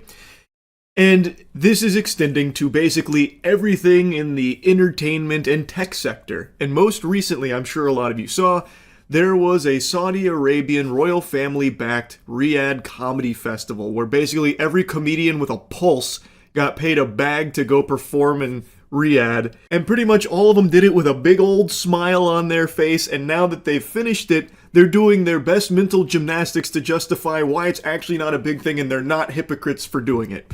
For those that don't know, Saudi Arabia has a multitude of human rights violations. One of the biggest ones that make the comedians in particular look like hypocrites is their complete disregard for freedom of speech. Like, that doesn't exist there. They execute people for some of the things they say. There are so many notable examples of it. And Dave Chappelle, in particular, has just released a little statement that I think is so laughably delusional that I cannot help but shoot spitballs at it, which is so painful because growing up, Dave Chappelle was such a big part of my childhood, as I'm sure many others. But this is just not the same guy. He has been replaced by a fucking skinwalker. He unironically said that it's easier to talk in Saudi Arabia than it is in America. If that isn't the dumbest fucking thing I've heard of since Hawk Tuacoin. Dave, to even perform there, you signed a contract that expressly forbid you from talking about or joking about things that may be considered to degrade, defame, or bring into public disrepute, contempt, scandal, embarrassment, or ridicule Saudi Arabia, its ruling government, royal family, or any religion or any religious figure, period. This comes from a comedian that was offered to perform, but said no, which is apparently very rare because not many comedians had the wherewithal to say no. They didn't have the strength. So this contract was leaked, revealed to everybody from a comedian named Atsuka Okatsuka. Hopefully I said that name correctly. She got the invitation, the contract to go, and declined. She refused, and then revealed all of the stipulations that were put in the contract in the first place to ensure people were gagged on the things they were allowed to joke and talk about there. So all the comedians preaching about like how free they felt to speak, they literally signed a piece of paper binding them to ensure they wouldn't talk about a lot of things. So these are things that you are literally not allowed to talk about, Dave. You muzzled yourself just to even attend, to even accept that bag of money. It came with the stipulation that you would not talk about these things. It was fucking forbidden, Dave. Yeah, it's so easy to talk there as long as you agree to not talk about this laundry list of shit that they don't want you to talk about. And Dave, maybe you didn't read the contract. In fact, I'm confident you didn't. So what if you did end up talking about things they didn't want you to talk about? What would have happened? Would you have ended up like one of the many people who were sentenced to death for criticizing the government or making like, you know, what they deem to be destabilizing remarks? Because that's something that Saudi Arabia still does pretty often. Like even in 2025, there's been a lot of executions, and one of them was a journalist who had made posts talking about corruption in the Saudi Arabian regime. His name was Turki Al-Jassar, and he recently was put to death on June 14th after being accused of terrorist crimes, including destabilizing the security of society and stability of the state, which, you're not going to believe this, Dave, there was no evidence for those alleged crimes. But don't worry, his family did at least get to visit him before they took his life, but his family wasn't informed that they were going to kill him. That was just a little surprise they sprung up. They also haven't got his body, by the way, either. Weirdly enough, Dave, it seems like his crime was talking. I don't know, man. There's just so many things there that are just giving me this inkling of a suspicion that it's not exactly as easy to talk there as you like to claim that it is, man. I don't know. There's just little birdies out there saying that it's not exactly super easy to talk in Saudi Arabia. You just happen to agree not to talk about the things that they didn't want you to. Brother, this is just so fucking see-through. Why don't you just be honest and say that the money they offered was too much to turn down? At least that's honest. At the very least, you're being honest. Like, Bill Burr's trying the same fucking mental gymnastics too, as opposed to just admitting, yep, I took the money, I know it makes me a hypocrite, don't care, it was a lot of money to perform for like a day or two or whatever. Like, you might as well just be honest. You've already fucking done it. There's really nothing you can say to be like, actually, this place fucking rocks. This is like all about, you know, we get to joke about what we want and have a good hoot and holler. Because that's just so blatantly wrong. It is so provably false. There are so many things you can pull from to show all of the ways in which that is just not the case. Like, come on. People have the internet at their fingertips. They can easily just Google Saudi Arabia, like, speech laws or something. And you will find instantly, by the way, Turki Al-Jassar, who was just executed, he has been incarcerated for 7 years because of his crime of talking about things they didn't want discussed. And he was even allegedly tortured before they just recently executed him. Like, people can easily find this information, and yes, it does make you hypocrites. Because Dave Chappelle is someone that's, in this statement here, talking about how hard it is to make jokes in America because you might get canceled. And sure, fair enough, that is something that has been going on in America for a while now, and it super sucks. Unfortunately, it's only becoming more and more common now, too. It's fucking terrible. But in Saudi Arabia, you don't just get canceled, you get canned. You get sent to meet your maker if you talk about things that they don't want discussed. Here, the worst thing that's gonna happen to Dave fucking Chappelle if he gets, like, canceled is he'll lose, like, a show. But then he'll make up for it with a $50 million Netflix special and 100,000 new fans because people usually will support someone that gets, like, a show taken away because they said a joke that was too raunchy or something. Whereas the worst thing that'll happen to Dave Chappelle in Saudi Arabia if he did decide to go rogue off book and start criticizing like the royal family and talking about corruption and shit, they might have fucking imprisoned him and maybe down the line killed him. Because they have a track record of doing that. Maybe not someone to Dave Chappelle's size, they probably wouldn't do that because they know that would be such an international incident, but to just paint the picture, that is something they do there and actively continue to do, showing no signs of stopping. And yet Dave has the chutzpah to try and claim that it's easier to talk there than here. Fucking crazy, man. I almost feel like part of the contract had to be like brainwashing of these comedians too, like literally just forcing them to spit shit out for them, just vomit like tourism brochures. Because Bill Burr, after coming back, is like, oh my god, this was life-changing, calling it a top 3 experience he's had. It was a great experience, that part of the world, and to be part of the first comedy festival over there in Saudi Arabia. The Royals loved the show. You don't say. They loved it? Damn, Bill, that's crazy that they happened to love it. Everyone was happy. The people that were doing the festival were thrilled.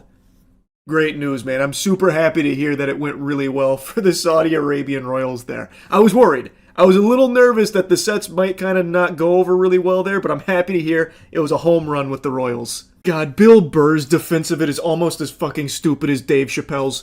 You think everyone's going to be screaming death to America and they're going to have like fucking machetes and want to chop my head off because this is what I've been fed about that part of the world. Who are you even talking to, like addressing with this? A ghost? Like what? Who is actually expecting you to go over there and be met with machetes and people screaming death to America?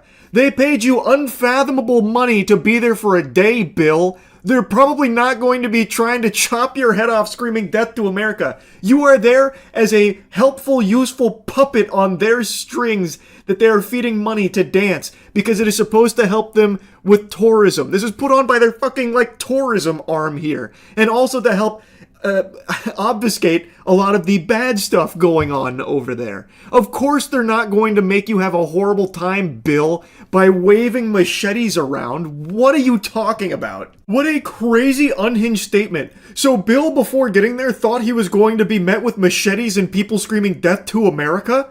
Really? That was the impression you were under? Also, the way he talks about Saudi Arabia, like what he describes, I think is just like extremely fucking weird. Is that a Starbucks next to a Pizza Hut, next to a Burger King, next to a McDonald's? They got a fucking Chili's over here. I had to stop a couple times during the show and say, I'll be honest with you guys, I cannot fucking believe any of you have any idea who I am.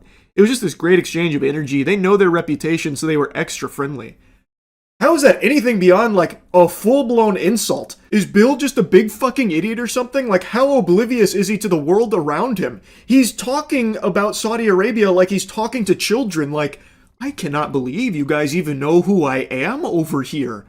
He expected them to not have, like, electricity or internet or something? Like, why wouldn't they know who you are, Bill? You're one of the biggest names in the world. Why would you think they wouldn't know who you were? He talks about this, like, it's just, I'm not taking crazy pills, right? Like, this is a super odd thing to say. He took this money, and as he's going over there, he thought he was going to be met with machetes and people coming for his skull saying, death to America. He gets there, and now he's, like, raising an eyebrow, shocked, saying things like, you guys have a fucking Chili's over here? What are the odds?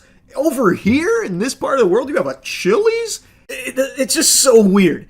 Like, again, if Bill would just say, like, look, I'm a hypocrite, I took the money, I couldn't resist, I put my hand in the cookie jar. I was too tempted. It is what it is. At the very least, he'd be being honest. Like, there's more dignity in that than what he's trying here with these statements. It's fucking crazy. Now, I don't want to just insult all the comedians that went. That would be a 10-hour video because every comedian went, basically.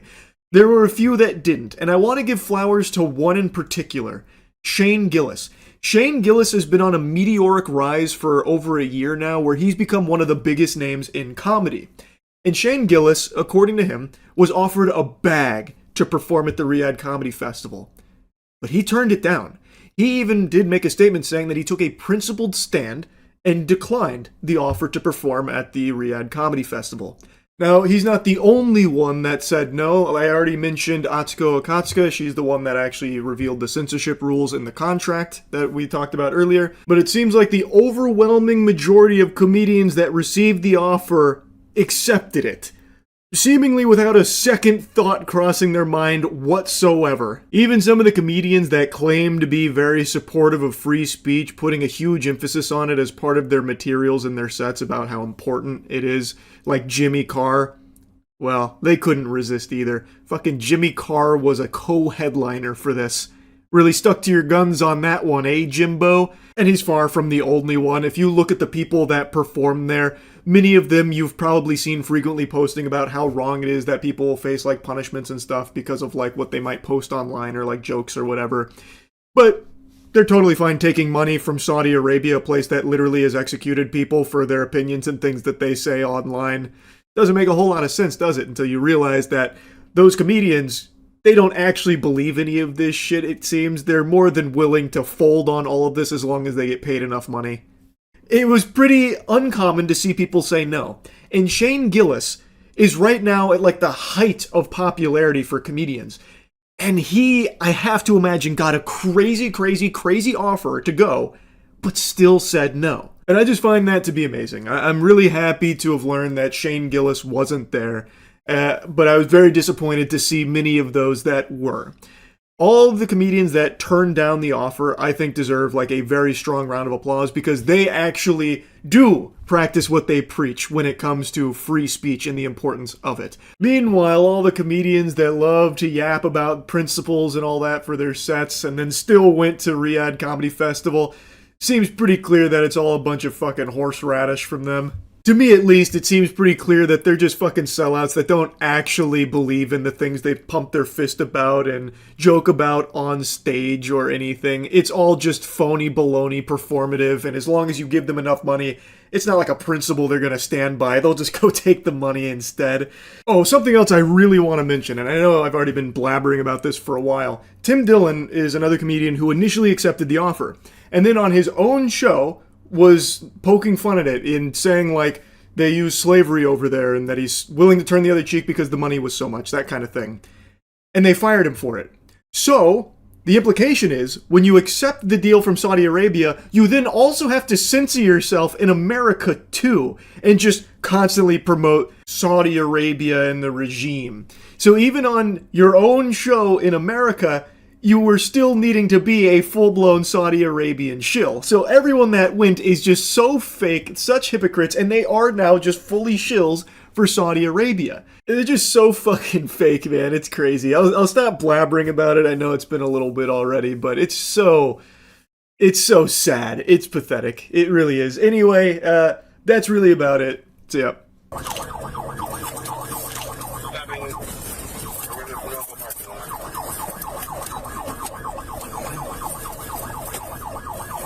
Was he actually looking to carjack there? It didn't really seem like it. Downtown Wilby. Let him go. Let him slow down, Sean. Let him slow down, Sean. Sean! Hit the brakes, bro. Just back it off and turn your lights off so he slows down and he's doing 70 on one rim. He's crossing there, you know. All right, let it go. Base, you can advise Menor. He's coming into their city. He's going 60, 70 through Vine Street here. We're going to let him go. He was throwing out numerous baggies. There was a whole book bag he threw out. And that was a very responsible decision right there. Because it was getting very dangerous. Just drive, dude. Why are you yelling at him? What did he do wrong? He's stressed out. Got a fucking maniac on the loose. You got the methed out marauder just fucking pillaging the city here on the streets. Searching for them, the suspect seized the opportunity to make multiple carjacking attempts. Oh, he actually... What the fuck? Oh my god. Damn, this guy's actually fully unhinged. Him and his girl were actually going to carjack them.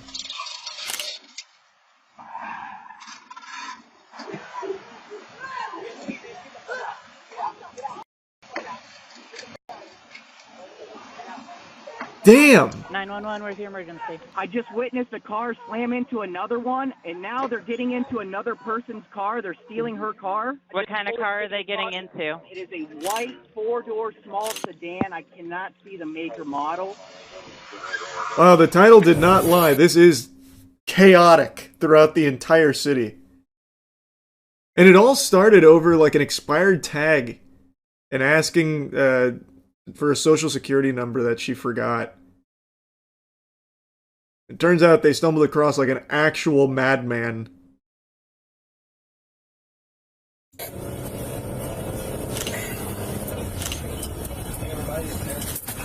And they left their cat in that car, by the way. So they carjacked this and left their cat in this car that they have just crashed into another vehicle. I feel so bad for the cat. I hope the cat's okay. Are you okay, ma'am? I'm shaking up. Okay, were you in your car? Yeah, I was in my car. He Okay. made me get out. Do they have a gun or anything? We don't have a crowbar. So they turned right on 306. Holy shit. So this guy was actually gonna fucking beat her to get the car. Yeah, this guy's hopefully going away for a long, long time. Heading south. Chester Township as well. What are we running to? We're going on a field trip. You write your 15-day paper today about how you almost lost your life 16 times in a car. We jumped this bitch twice. What are you What? How you almost lost your life 16 times in the car? What are you talking about, bro? That's not what I'd want to hear with the person who is still currently driving me. You telling me you almost got my ass killed 16 times today? You don't have control of your vehicle like that? You're not that guy? Bro, drop me off. I'm not on the force. I don't need to be doing this. I've got the data I need for my paper. Let me out. Let's go! Here we go. Big deployment. Oh, there you go. 25's got a hit. 25. Oh, it doesn't have an ID on the driver. It does have an ID on the driver. We're going to have an egg rock. What? Did the officer... Didn't mean to click there. The officer, like, swerved out of his way to hit the spikes. Oh, it doesn't have an ID on the driver. It does have an ID on the driver. What the fuck, man? Why did he do that? The cop literally went out of his way, swerved to hit the spikes. What did he think it was going to be? Like a speed boost or something? Like video game rules? Like it's F-Zero GX or something? Oh, fuck yeah, boost pad. Too many tires. True. This is an unfair chase. I have 4. He only has 3. It's dishonorable. I'll take one out. Driver, we're going to have an egg rock. They just got me with spikes. Oh boy. Oh no. 899, I just got hit with the spike. I'm dropping out. I'm picking up the bags and stuff I found up here. Damn, he got us. This guy's good. Yeah? What'd you find? Okay, you tell me where it's at and I'll come get it, okay? We were just walking. We found a purple knife. It's down there on the sidewalk. I'll show you exactly where it is. Okay, I appreciate it. Man, it's like a citywide scavenger hunt with all like the drugs and knives and shit that he threw out of the car.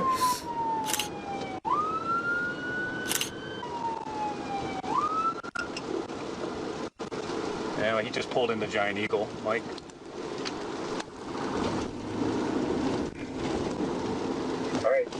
How long has the chase been going on for? I feel like this has been a really long chase. It's starting to get to nightfall now. Trying to carjack somebody else, it looks like. Oh, he's actually going for another carjack. Holy shit. Alright, got a sheriff's car now on the lead. Tried to carjack another car, Mike.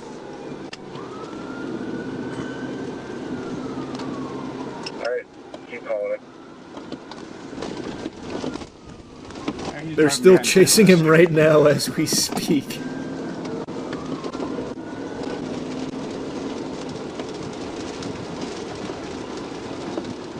Off-roading. Trying to carjack another car now at gas station. Oh my god. Don't get out of the car. This is the most successful carjacks I've ever seen in a chase. This is number 2. And he almost had a number 3 earlier. Holy shit. Don't get out of the car. Oh, fire department 10 rounds.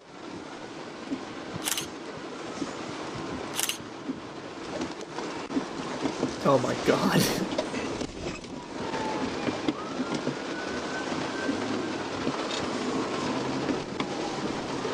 One at gunpoint, one on foot.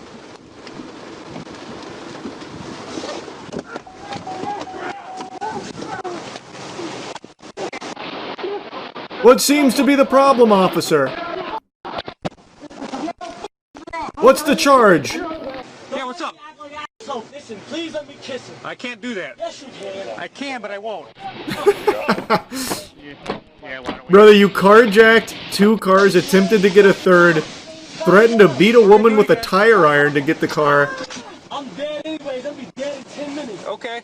Alright. Car in our city and carjacked the car. What's your girl's name? Stacy Montgomery, my wife. Okay. Hey, this is so tight. Okay, we're gonna switch it up. Ma'am, sit up. Hello? Sit up, ma'am. I need you to sit up.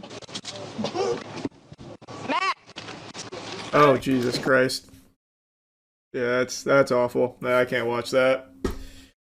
They actually just did all the drugs in their car during the chase. Yikes. No, she didn't. It was actually her just faking it. That's a big brain strat. Because they blurted and shit, and I was like, oh, it must be real. Oh. Damn, they got some fucking strats. That's the jailitis. Yeah. Jailitis, huh? Fake seizures for the last thing I want to do is. It was just drugs. No.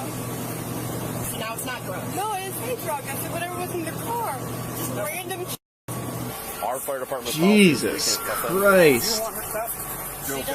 Robbery, grand theft of a motor vehicle, and vehicular vandalism. Separate charges were also filed through the Willowick Police Department, including failure to comply, obstruction, vandalism, tampering with evidence, possession of drugs, and multiple traffic-related offenses. I saw the littering Ohio in Adult there. Parole Authority later confirmed that Montgomery was currently on parole and had an open burglary case through the Ashtabula County Prosecutor's Office. The female passenger, Stacy Camplees, was not on parole, but was also connected to the same open case. Camplees, 42 years old, was identified as a passenger in a vehicle connected to an incident involving aggravated robbery with a weapon, robbery, grand theft of a motor vehicle accident, and vehicle vandalism. She was taken into custody. Why does it say free text?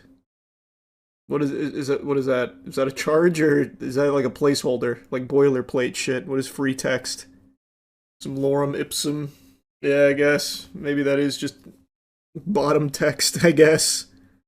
Packaging. They also observed white powder residue throughout the interior of the vehicle. Officers also located the cat concealed under the driver's seat, buried beneath various items. Oh. The cat was removed and transported to a veterinary hospital for evaluation before being transferred to animal care services and is not suspected of wrongdoing. For privacy purposes, we are not identifying the cat. That's cute.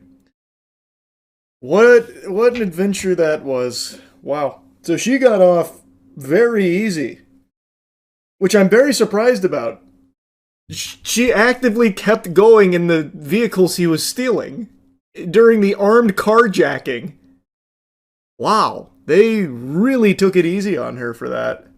Probably because he did all the assaults and he was driving. Yeah, but she also saw the carjacking and then still got in the vehicle. Like on her own volition, walked and ran into the vehicle. Like, if I watch someone steal a car, I can't just, like, sprint to it and be like, alright, here I come! Or at least I didn't think I could. I thought I'd get in trouble for that. They got Cracksepticeye. He doesn't even look like him at all, but that's a great name. I feel like you just had that one in your back pocket and needed something almost close enough to use it.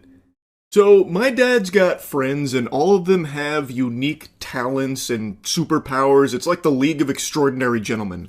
Like, one of my dad's buddies was a pilot, and then he was at, I think it was an airport bar or something, on the job, and then the bar stool just exploded because they, I don't know, never fully screwed it in or something, and it really destroyed his back. And that was like Peter Parker being bit by the radioactive spider, but instead of getting the ability to crawl on walls, he got the ability of money. Huge payday from that, and he's just got like this group of friends that all have like very unique stories and abilities. And one of them is named Dave. And he has a hobby of making flintlocks, like from scratch in a lot of cases. And yesterday we brought him out and we got to shoot a couple of them, and it was a lot of fun. So I wanted to show you it because I just think it's really interesting and I think it's very cool. Now here's what we're dealing with today. This is an actual copy of Davy Crockett's first rifle. Now the original rifle is located in the East Tennessee State Museum in Knoxville, Tennessee. So I went out and took a look at it. I've seen pictures of it, got measurements, and I wanted to recreate what the original was like. Now other guys have done the same thing. But this is made out of what we call curly maple or tiger maple. And if you look real close, you can see there's a lot of those stripes in here. So it's an expensive wood to do that with, but it really makes a pretty rifle out of it.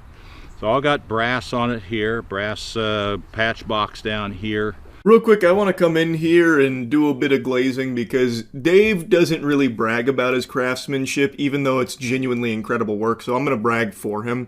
Everything you see on his flintlocks, we only shot 2 in this video, spoiler, little spoilers there, but everything you see on his flintlocks, he makes himself freehand. That includes all the brass work. It includes every like ornate engraving he does in silver. He does gold trimmings. All of it he does freehand himself. I think it is amazing. And of course all brass trigger guard. This is what we call a double set trigger. And I'll talk about that when we get ready to shoot it, what it does. But basically what you do is you cock it and you can fire it by pulling this trigger, or you can pull this back and set it, and then you have a hair trigger here. So when you touch that, it really will fire, so you better be ready. This is called a flintlock. This is was used for a long period of time in the history of rifles and guns. And it's got a flint here. It hits what we call the striker. And when you pull this back, you fire it, this rock or flint will strike on that, set off the powder in here, and the gun fires. Later on it went to what they call a cap lock, and it had a little cap that went on here and got rid of the flint, and then it finally ended up going to cartridges, which is what we have today. But this is a flint lock. Takes a little while to load these things. This has got about a 42-inch barrel. It's a 50 caliber, and it's a rifled barrel. So these were fairly accurate back in the day. But anyway, enough of the talk. Let's see what it's going to be. Oh, by the way, I want to show you this. This is something that's not common. But what I did is when I built this, right here on the side plate, I put Davy Crockett's name on there. And that's his actual signature on there. I was able to make a copy of that and copy that on there, so that's what his signature looked like. That is so cool. He also does all the woodwork too. He's selling it short on just how nice it looks. Well, we also did a lot of carving on this. This was common on this thing. This rifle originally was probably made in Pennsylvania, in York or Reading, somewhere around in that area, which was common at that time. That was where all the rifle makers were. And we did all the carving here, which is exactly like what they had back in the day. So if you go to Knoxville, go to the museum, you can see the actual rifle there. So let's see what it's going to sound like. What were you going to say? I was going to say we need you in every video. I know, wasn't that good? It's almost like you're a professional or something at this. You should also see his whole collection. He's like the fucking Kakashi of flintlocks. He's able to he's able to copy like every rifle ever. He's working on George Washington's pistol as well. The thing I have is I got black powder. I have it in here. This is a 2F powder, which is a heavier grain. And to be safe, I always measure it out like this. And the rule is always remember powder patch ball. And the reason for that is if you get it confused, then you got a problem. So you put in your powder. Okay. Now you take your patch, put it up here like so, and then you take your ball. This is a .50 caliber ball, lead ball. You lay it right on top like so. Try to get it as centered as you can. And then we have what we call a starter here. This will help you get it down in here. And I've never fired this thing, so it's going to be all new. Well, that went in pretty good. You push her down. Make your ramrod.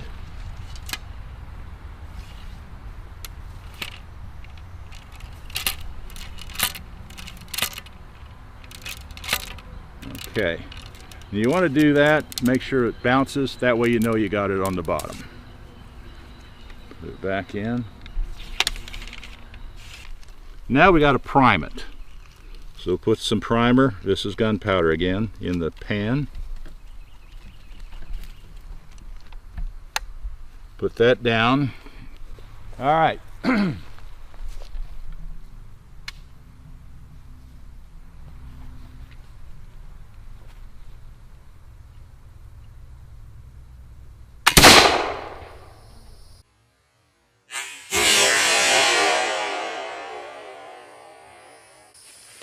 Well, you hit the target because it moved. Yeah. Didn't blow the tree in half. That's a good start. Yeah, that's great. You straighten that target. So at the time, we thought that Dave's shot was that like super clean, precise hole at the top, and just assumed, man, that fucking ball must have traveled at the speed of light there to have a perfect hole like that go through it without like the normal things you see when you shoot a paper target, where of course it like blows it up a little bit. So we just assumed that was that, but clearly watching it back on the footage, that hole was already there. What it actually hit was the metal stand and ricocheted off. So in the slow-mo I played there, you can see it hit the stand, I'm pretty sure, and bounce. Obviously, we couldn't track that at the time in the thick of it there in the fucking Thunderdome. So that was the first shot ever out of that gun.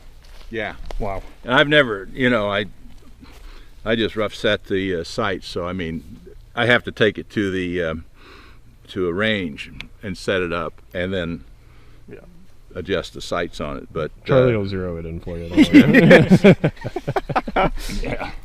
Hey, I was lucky to even hit the friggin' target. That was good. And this is how much powder? 50? This is, yeah, 50 grams. Perfect. A little pause. I thought he was going to be like, this is 140. This is 5,000 grams. It's going to knock Charlie backwards. Well, you could put 120 in that thing. No, we don't need to do that. This is my first flintlock. I don't need to fall over. It's going to be like the R2-D2 scene on the screen as he shoots. Pioneers used to ride these babies for miles. Okay. Now just pull back on the front trigger, because the front run? Yeah. Right here? Okay. Yeah. Now you have to pull back a ways on it. Wait a minute, let me get out of your way. I don't want to stand there, but decide. All right, here we go. Did I hit it?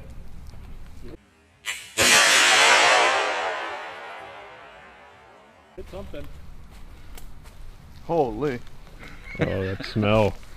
That was cool. You like the smell? I feel like this is like a gas smell kind of thing where you probably either like it or hate it. Nothing like the smell of gunpowder in the morning, right? That smells kind of good. How was the kick on it? There was no kick. No kick at all. You can one-hand it, come on. Oh, yeah. You missed. Oh, you missed. no. Totally missed. I felt like I was right. Oh, wait. Wait. Oh, yeah, you got it right there. Oh, You're you right. bullseye. Yeah, on the little target. I never missed. That's what I was aiming for. He was trying to scare him, go over his shoulder, you know? Right there, look, Danny. Right there. Yeah. Hello. Right there. You got a bullseye on the little target right there. Yeah, I zeroed it for you. What were you aiming at? Literally anything in this direction. The tree. Is that really where you were aiming for? Absolutely not. Where were you aiming? Genuinely anywhere in that vicinity. Have you not heard of aim small, miss small? All right, I'm going to shoot in that 30 square feet. If I can get somewhere in this direction. I just don't want to. Sailor's log, just want to make a note. That is exactly where I was aiming. It's not good. You have to tell us before where you're aiming. Yeah. Okay. I will. I'll tell you exactly You where I'm don't at. get the Charlie specialty. I can't believe you hit the bullseye in that little target. Well, you best start believing it. Yeah, well, sorry, bud. Guy's incredible. Yeah.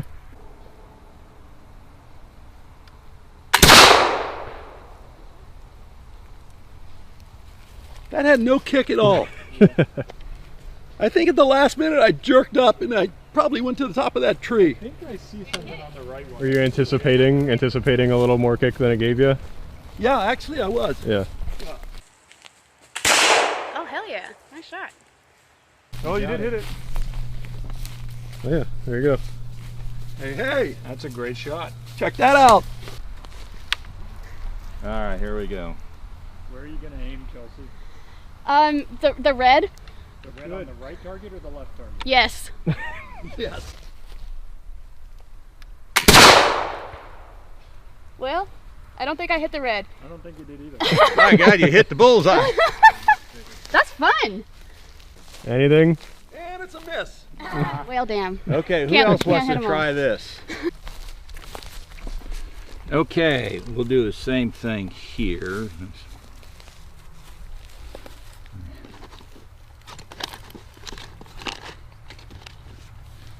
That is insane that you built that by hand. Which is incredible. It is so nice. Yeah. Okay. All right, let's see what we can do here. We'll just use the same powder. And is this a replica of a specific one? It's or- just a Kentucky pistol. Okay. Yeah. It's not a replica of any particular one.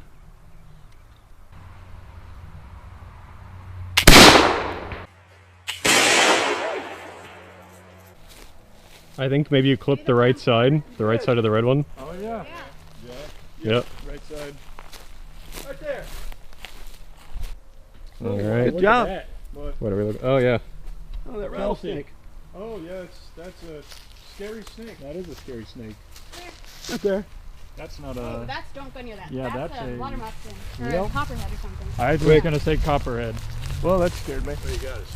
Probably heard the noise of a flintlock and was like, I don't really want to be around here. I'm gonna... Let us know in the comments what kind of Yeah, snake you tell that us was. what we just saw. I think it's a rattlesnake. And scale 1 to 10, how dangerous? It'll stop. Okay.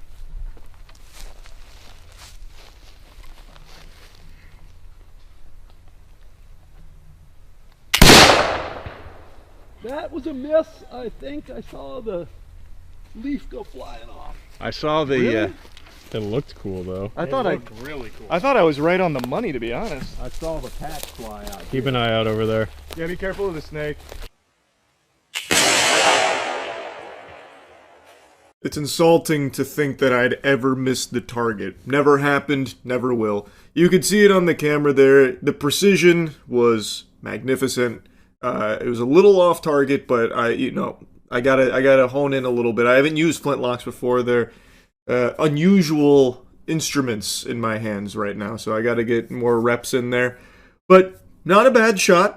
It's about where I was looking. That's about where I was aiming. You know, that Dark Tower shit. He who aims with his hand. You know, that kind of vibe. Hey, look right there. Isn't it weird Yeah. how every time the camera turns away, Charlie magically Yeah. just... Yeah, how Wait, about it's that? oddly like finger hole Yeah, shaped. look like. Big thanks to Dave. Yeah, really appreciate it, man. Thank you so much for bringing Hey, him out. This was fun. This was a It lot of was fun. great. I'm glad to see you guys take advantage of it. Now you see what it was like about 200 years ago. Yeah. How guys had to fight. Can you believe that? Because each one of them had to do the same thing. So It was so fun, man. His work really is just so impressive with these homemade flintlocks, his home brew here. So yeah, anyway, thanks to Dave again. If you're watching this, Dave. Anyway, that's really about it. So, yeah. It's one of the most coveted accomplishments in all of sports. The Demacia Cup is the crucible where boys become men. It feels good to be competing. nervous? Yeah. I doubted the shit out of this roster too. I play League of Legends, so that way there's always 4 other people who know that I'm better than them. It's a game of chess, and I've got the butt plug engaged. I have never hated anybody more than these 5 people. No, gout's not contagious. ever again. Ever. How do you handle his ego? Why don't you peel me like that when we're duoing? What the hell's going on here? No, he lives! Oh, I can't believe he didn't die. They had to replace their mid laner because he was indicted in the Epstein files. Yeah, I don't know what's going on. In the moment, things kind of went tits up. Winning this trophy is truly everything I've ever worked for. This is our game. We just got to close it out now. I think it would feed my family for generations. This is do or die. Quick pause. Sorry, that light was. You know, it does that occasionally.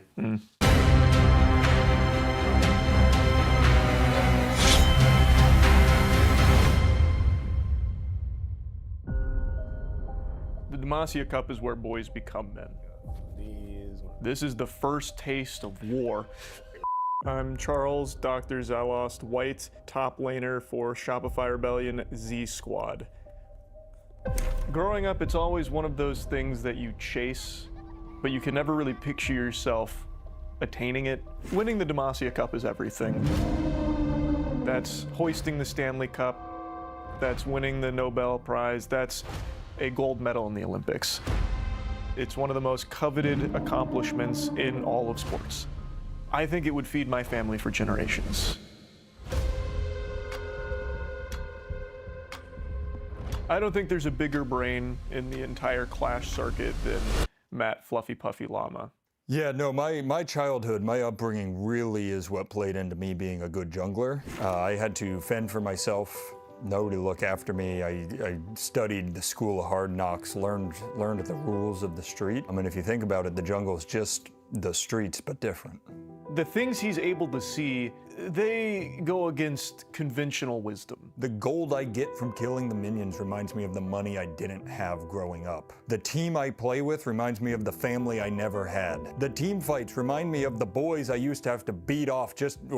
Danny on support, it's like Mozart writing his symphonies. I play League of Legends, so that way there's always 4 other people who know that I'm better than them. Danny is a true bright spot, like a mime busking in the street because he barely gets to talk. It just feels right, it sounds right, and it always is. I don't think I've ever seen him make a mistake. Yeah, I don't know what's going on. Interestingly enough, another person on the team is notorious for having a big ego thinking they're the best. Yeah, Fakester. Annyeonghaseyo, my name is Andrew E.G. Fakester Losi. I'm the ADC for Shopify Rebellion Z Squad. What's the EG for? Erect Gaming. Are you aware we were supposed to do this interview an hour and a half ago? Yeah, you said 11 o'clock. It's 12:30. I don't think that's right. How do you handle his ego? Laning with E.G. Fakester is not the easiest. I just like feeling powerful over other people. He's a hound dog, and he's got to eat.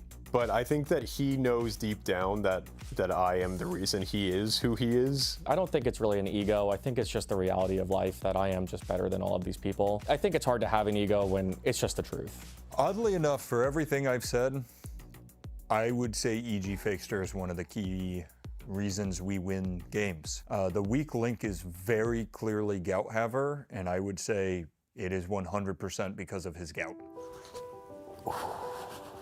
I'm Christian Gouthaver Valaceres, and I'm the mid lane for Shopify. I mean, I'm the newest member to Shopify. I think everybody on the team gets along really well, but I don't really get to talk to the team much. You know, I don't know if somebody told them that gout was contagious. Many of us, myself most notably, was concerned about the contagious nature of this disease. You know, is it infectious? How does it spread? No, gout's not contagious. If anything, it's a blessing. He was actually here this morning in that chair. Like in this chair? Yeah, that chair. The chair I'm sitting in. Yeah, is there someone around? Can I get a different chair? Like, is there someone here that can get me a different chair? How has having gout impacted my professional career? You know how when a blind guy loses his vision, all of his other senses are heightened? It's kind of the same, but for my CSing ability, for my general map knowledge and macro, I feel like those other senses have been heightened by my inability to walk. Winning this trophy would mean everything. It would silence the haters, especially on my own team. I think it'd be a good catalyst to jumpstart the career and look at other teams like maybe T1, maybe G2. You know, I don't think these talents need to be kept in North America.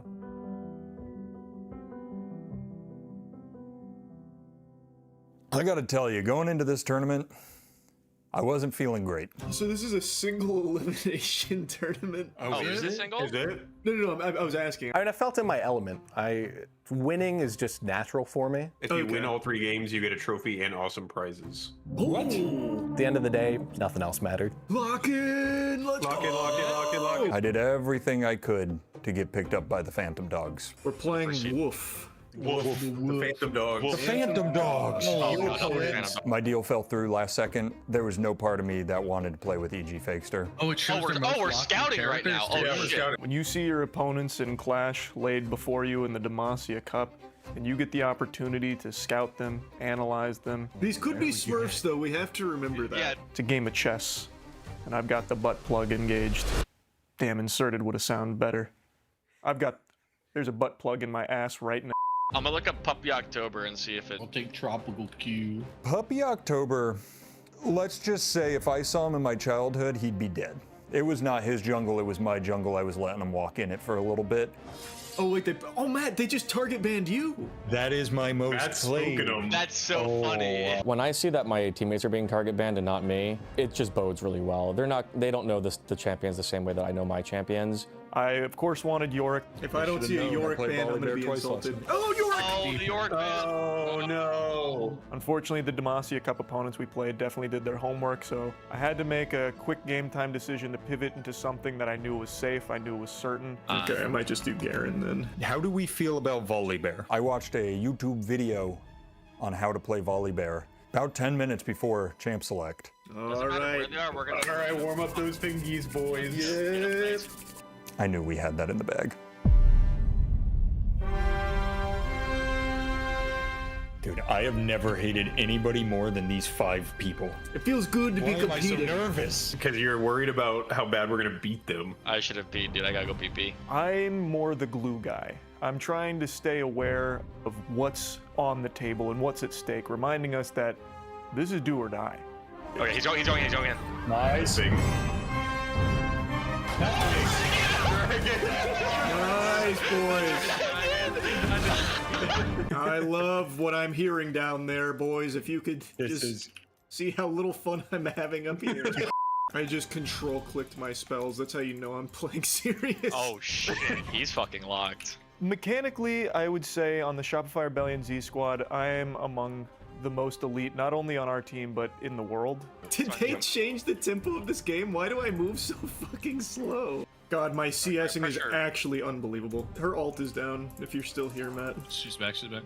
I should probably killed her. grubs here. God, he's taking so much damage from the minions, he's not respecting them. It tells a lot about a person when they don't respect the minions. A little high five on the way? Hell yeah. How do I high five? Alessandra's coming down. Maybe just turn on her.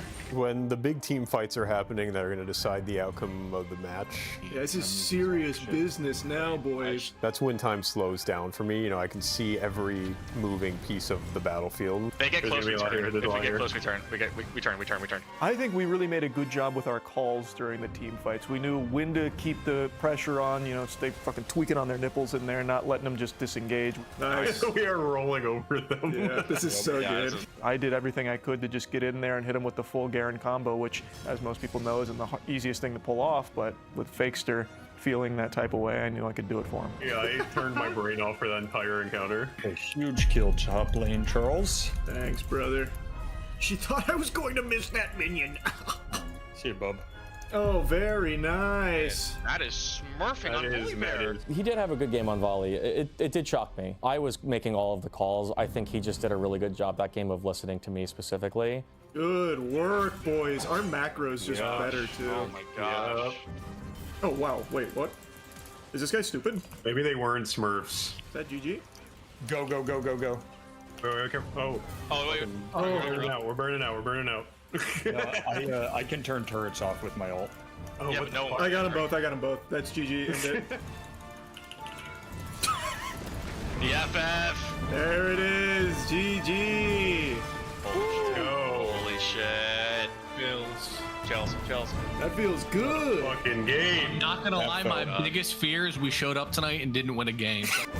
Just outclassed in every way. We're playing the Troll Kings next. Oh, shit. Oh shit, they have a +4 player. Instant Trundle ban. Oh, no doubt the Troll Kings specifically were the most terrifying opponents to go up. The Troll Kings are the team I was personally least worried about. Yeah, I have to pee so badly. You got 3 bands, then a pick. Targeted. Oh, why does everyone hate me? Yeah, I mean, I'm no stranger to getting target banned when they look up my stats and see just the raw performance, but gameplay speaks for itself. Who should I be playing top? It's just Aurelia is such a pain in the ass. I'm just gonna do Trundle. You're using their namesake against them. That's crazy. Trundle, in the game, he is known as the Troll King. So I thought maybe doing that could be dangerous, you know, given the amount of bodies they've piled up. I'm sure all of you are familiar with Vince McMahon. Even if you don't watch the WWE, you've seen his name. Or maybe you've seen him get hit with a bedpan by Stone Cold Steve Austin when he was in a hospital bed. Or maybe you've watched him blow out both of his quads when he tried sliding into the wrestling ring. You've probably at least seen this goober before. And I imagine a lot of you know that there is a very disturbing history with some allegations of horrible things, including a sex trafficking case, and it's very clear, it's no secret, that the thing Vince McMahon cares most about in this world is money. And if the allegations are true, then the thing that he cares about almost as much as money is not his family, it's, you guessed it, poop. Literal shit from ass. That poop. Seems to be a big fan of it, based on the allegations that are out there. But anyway, outside of those two things, we now have new body cam footage that gives us a little insight into something else that he likes maybe as much as poop and money: reckless driving. A sports car is speeding down the highway with cops in hot pursuit. The Bentley is going over 100 miles an hour with no signs of slowing down. Then, the speeding car slams into another vehicle before smashing into a guardrail. Cops in Westport, Connecticut have some serious questions for the driver. Dude's out here acting like it's Need for Speed Most Wanted, except he's 80 years old, he's literally an octogenarian, and he is just unable to even control his vehicle at these speeds. So he's apparently going over 100 miles per hour, and he crashes into an innocent civilian's vehicle. Then he hits the median, and debris from his car causes an accident on the other side as well. Luckily, no one was injured from this, but it very easily could have been fatal at those speeds. Do you need an ambulance? No, I don't. All right. Why were you driving over 100 miles an hour? It's my granddaughter's birthday. I got to get this the next exit. Right. Did you see me trying to catch up to you behind you? I didn't see that. I saw lights, but it didn't look normal. All right. Yeah, I'm trying to catch up to you, and you keep taking off. He's going with the classic excuse of, oh, I didn't see you there. I didn't know I couldn't do that. Huh. You guys were behind me, it all looked normal. I didn't think anything of those flashing lights. What? Color me pink, I can't believe it. But at least he had a good reason to be going over 100 miles per hour on the road. It was an emergency. It was his granddaughter's birthday, for crying out loud, and he can't be late. Her birthday celebration can't start without him. He's got to kick down that door, fucking pyrotechnics going off, strut on up to her and say, "You're fired!" And then they can open presents and have a good time. So it makes sense that he's going this fast, and honestly, it's Vince McMahon's world, we're just living in it, he's shitting on us. The question we should be asking is, what was that civilian doing on the road when Vince McMahon was driving there anyway? They should have pulled over to the side like they do for police officers. It's Vince fucking McMahon. Oh, no, I'm not trying to outrun you. I know, I understand that, but that's why I was very confused. Right? Because it wasn't like you were running, it was just like you almost hit, I think, 115 miles an hour. All right, and then you just hit someone because you weren't paying attention. Were you looking at your phone? No, trying to drive. No, I'm not looking at my phone. The person was right in front of you. There's got to be a reason you hit him. No, I haven't been driving my car, and God knows how long. Right. It was right in front of you. You went straight at it. That is a watertight defense right there. When the officer's pressing him like, how did you hit that car directly in front of you? You must have been distracted by your phone or something. And Vince is like, no. Well, you see, the reason I hit that car in front of me, well, I haven't driven this car in a while. Galaxy brain. The chess master has made his move. What a fucking wacky excuse that should have been used against him in court as evidence of him going senile and probably shouldn't be having his license in the first place if he can't remember how a steering wheel works because he hasn't driven that car in a while. At 100 miles an hour.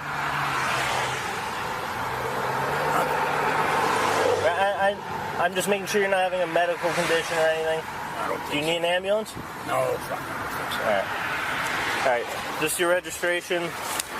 Is your license in here? It is crazy how much Vince McMahon's face looks like one of the guns from High on Life 2. So anyway, we'll fast forward here and I'll give you the aftermath.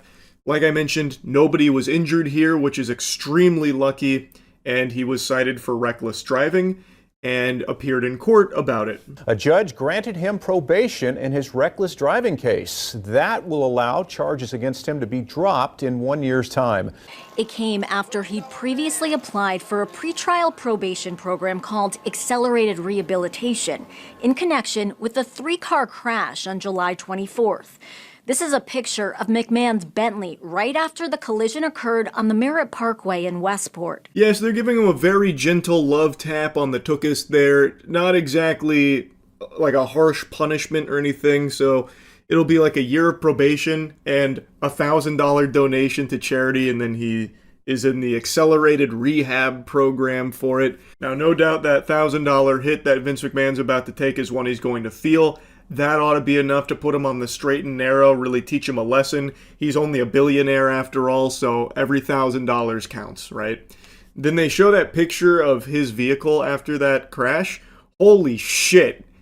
Like, again, it's extremely lucky no one was injured or killed in this. He was going fast as fuck. He was zooming. He erased half the front end of this bitch. Like, oh my god. It's alleged that he was swerving in and out of traffic, going in excess of 90 miles per hour. The police report said McMahon collided with the back of a BMW, then the center median, with debris causing another car to crash. He's fully insured. He did send 2 apology notes out through counsel. In granting the program, the judge also said McMahon must make a $1,000 charitable contribution. God, that skunk shit he's doing with his hair is so peculiar. It's like he just watched X-Men 2 and wanted to copy Rogue's hairstyle for himself. So yeah, he's gonna have everything dismissed in a year thanks to that program, the probation and all that, and he is ordered to pay that $1,000. Now, he swears it'll never happen again, but if anyone has ever heard about Vince McMahon's driving, because it's not exactly like the most tight-lipped thing in the industry, you'd know that there are a ton of people in the industry there that refuse to ride with Vince McMahon because, according to them, he is a trash driver and very dangerous behind the wheel. Which I fully believe based on this body cam and also the fact that he is just an unhinged maniac in general. This guy is a loose cannon psychopath. So yeah, I can definitely imagine that him behind the wheel is a recipe for disaster. And it's just very fortunate in this case that he didn't kill somebody. I also saw this post here from the person who was apparently struck. I don't know if her name's public or not, so I went ahead and censored it, but she is recounting how this all unfolded with Vince McMahon rear-ending her, going 80 to 90, she said. And luckily, her and the dog are mostly fine and was able to keep control of the car. And this is also when Jim Cornette came in and said the long list of people who refused to ride with Vince driving, included me and Jim Ross, who told him I love my children and want to see them again. Once again, just reiterating how known Vince McMahon has become for this kind of reckless driving. So I'm surprised this hadn't happened sooner. And again, it is just very lucky that he didn't kill this woman or the other vehicle or anyone else on the road here with his driving. So anyway, just wanted to yap about that. That's about it. See ya. Same meat, and sometimes they put Chipotle sauce on, and sometimes they That's don't. what it's looking like. I think that is their secret. Did anybody find the price? Yeah, they're like $2.79 each. For a 2-pack? It just shows the one, so I would assume it's like $5 for the two, like $5.50. Huh. I mean, But yeah, I'm looking at them, and they're. How's that compare to Taco Bell? There's corn in that too. There's corn? Yeah. Oh my god, this is the fire roasted corn beef taco. That's very good. Man, they know their meat. Their beef. They know their beef, yeah. They know their beef. It is seasoned so much better than Taco Bell. It feels so full of love. This is the exact comparison to to a beef taco.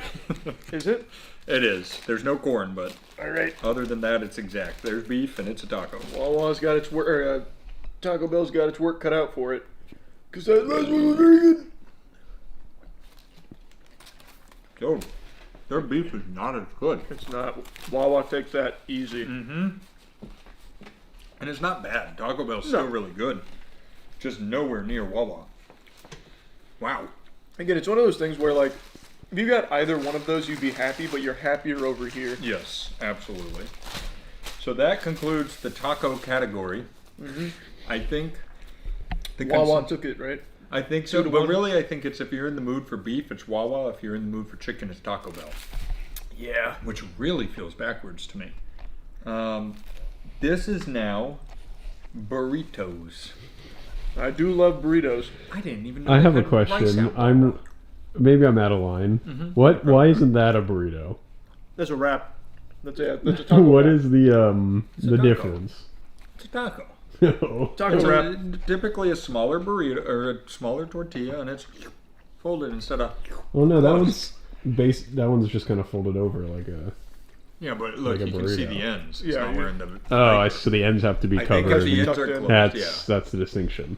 That's a really good question. Though. Yeah. Is that the only distinction? These have rice in them, which That's makes good. me happy. That's very good. We've got tortilla, rice, cheese, cheddar cheese sauce, Whoa! chipotle, shredded lettuce, fresh salsa. What kind of meat? Maybe there is no meat on that. Maybe one. it's a. This might just be a cheese burrito. Yeah, there's no beans either. Since when does Wawa do burritos and all of this? Like, did that come out at the taco time? I think it's. Yeah, I was gonna say I think they've done burritos for a bit. I'm out of the loop.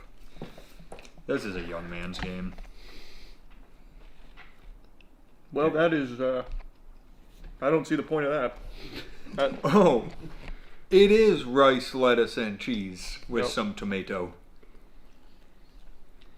What the fuck? Why? That's why'd the you- vegetarian one. Why'd you make that?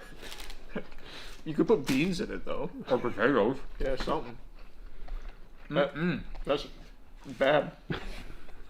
Pull that off your menu. There is no need for that.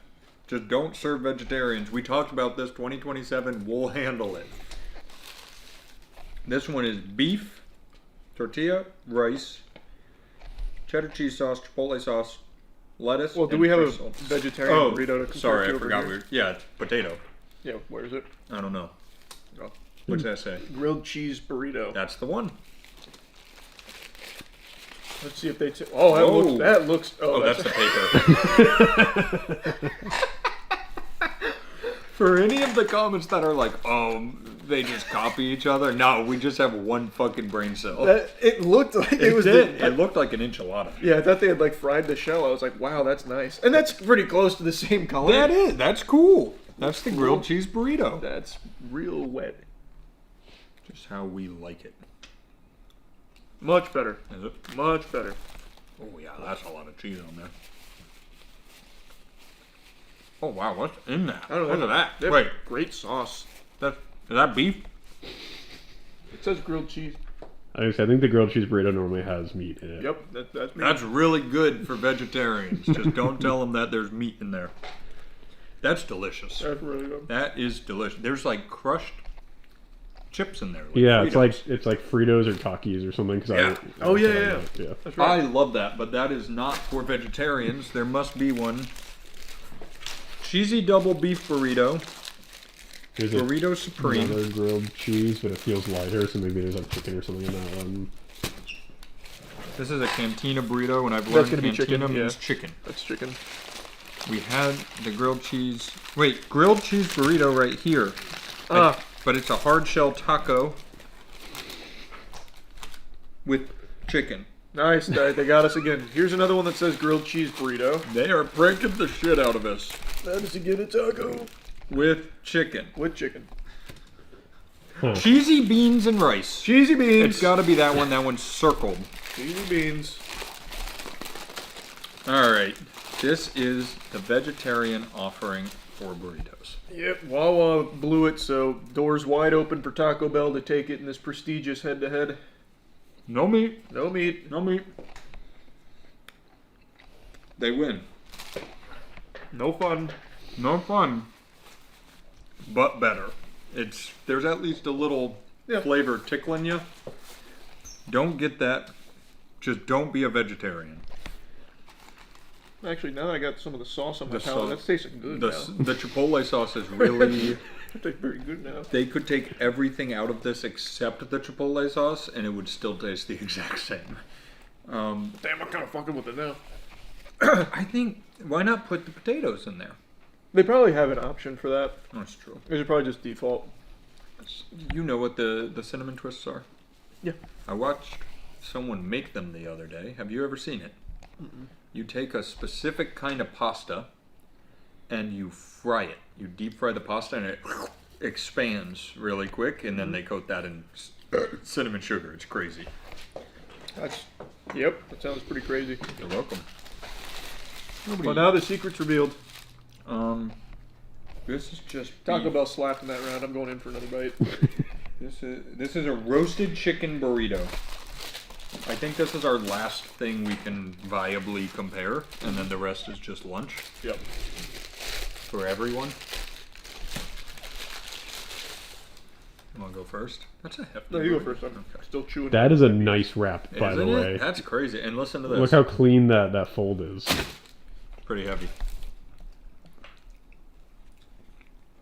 Oh, that looks so good in there, dude. What the fuck? I want to swim. A lot of sauce. There's some corn, bringing in some sweetness. Holy shit. Get on in there. Dude, I'd love to. That's actually really good. And the question That's delicious. Is there a chicken burrito? Yes. I think we saw it. But where? We've made a mess. This is beans. This is cheesy beans. This is a burrito supreme. This is unmarked. Yo, Taco Bell. Oh, here's a breakfast one. Breakfast burrito? Yeah. No shot. Oh, here's a burrito with potatoes. What? Here's a special sauce taco. How the fuck is that a breakfast burrito? It's just a burrito. Yeah, it's marketing. Well, it depends on when you get it. Good point. What is this? I think this is like a... God damn it. Dude, we saw the chicken burrito. Oh, it's a quesadilla. Is this it? No. I mean, this is chicken. Oh, I lost a good piece. Dude, my brain's breaking. Yeah, what the fart, dude? Where's our burrito? I hate it. This has chicken in it, and it says chicken burrito, but that's not a burrito. That's potato tacos. What's this one sitting in front of me? No idea.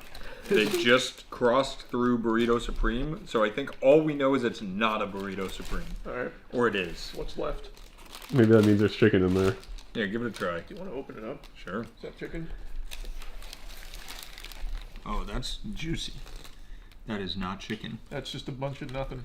That's an onion burrito. Yeah, tuck that baby back in. Yeah, she can go back to bed. We'll see you tomorrow. Did we not? I swear we saw one. You know what? Let's just eat this. Did you eat it already? And call it and call it a chicken burrito, because that is chicken.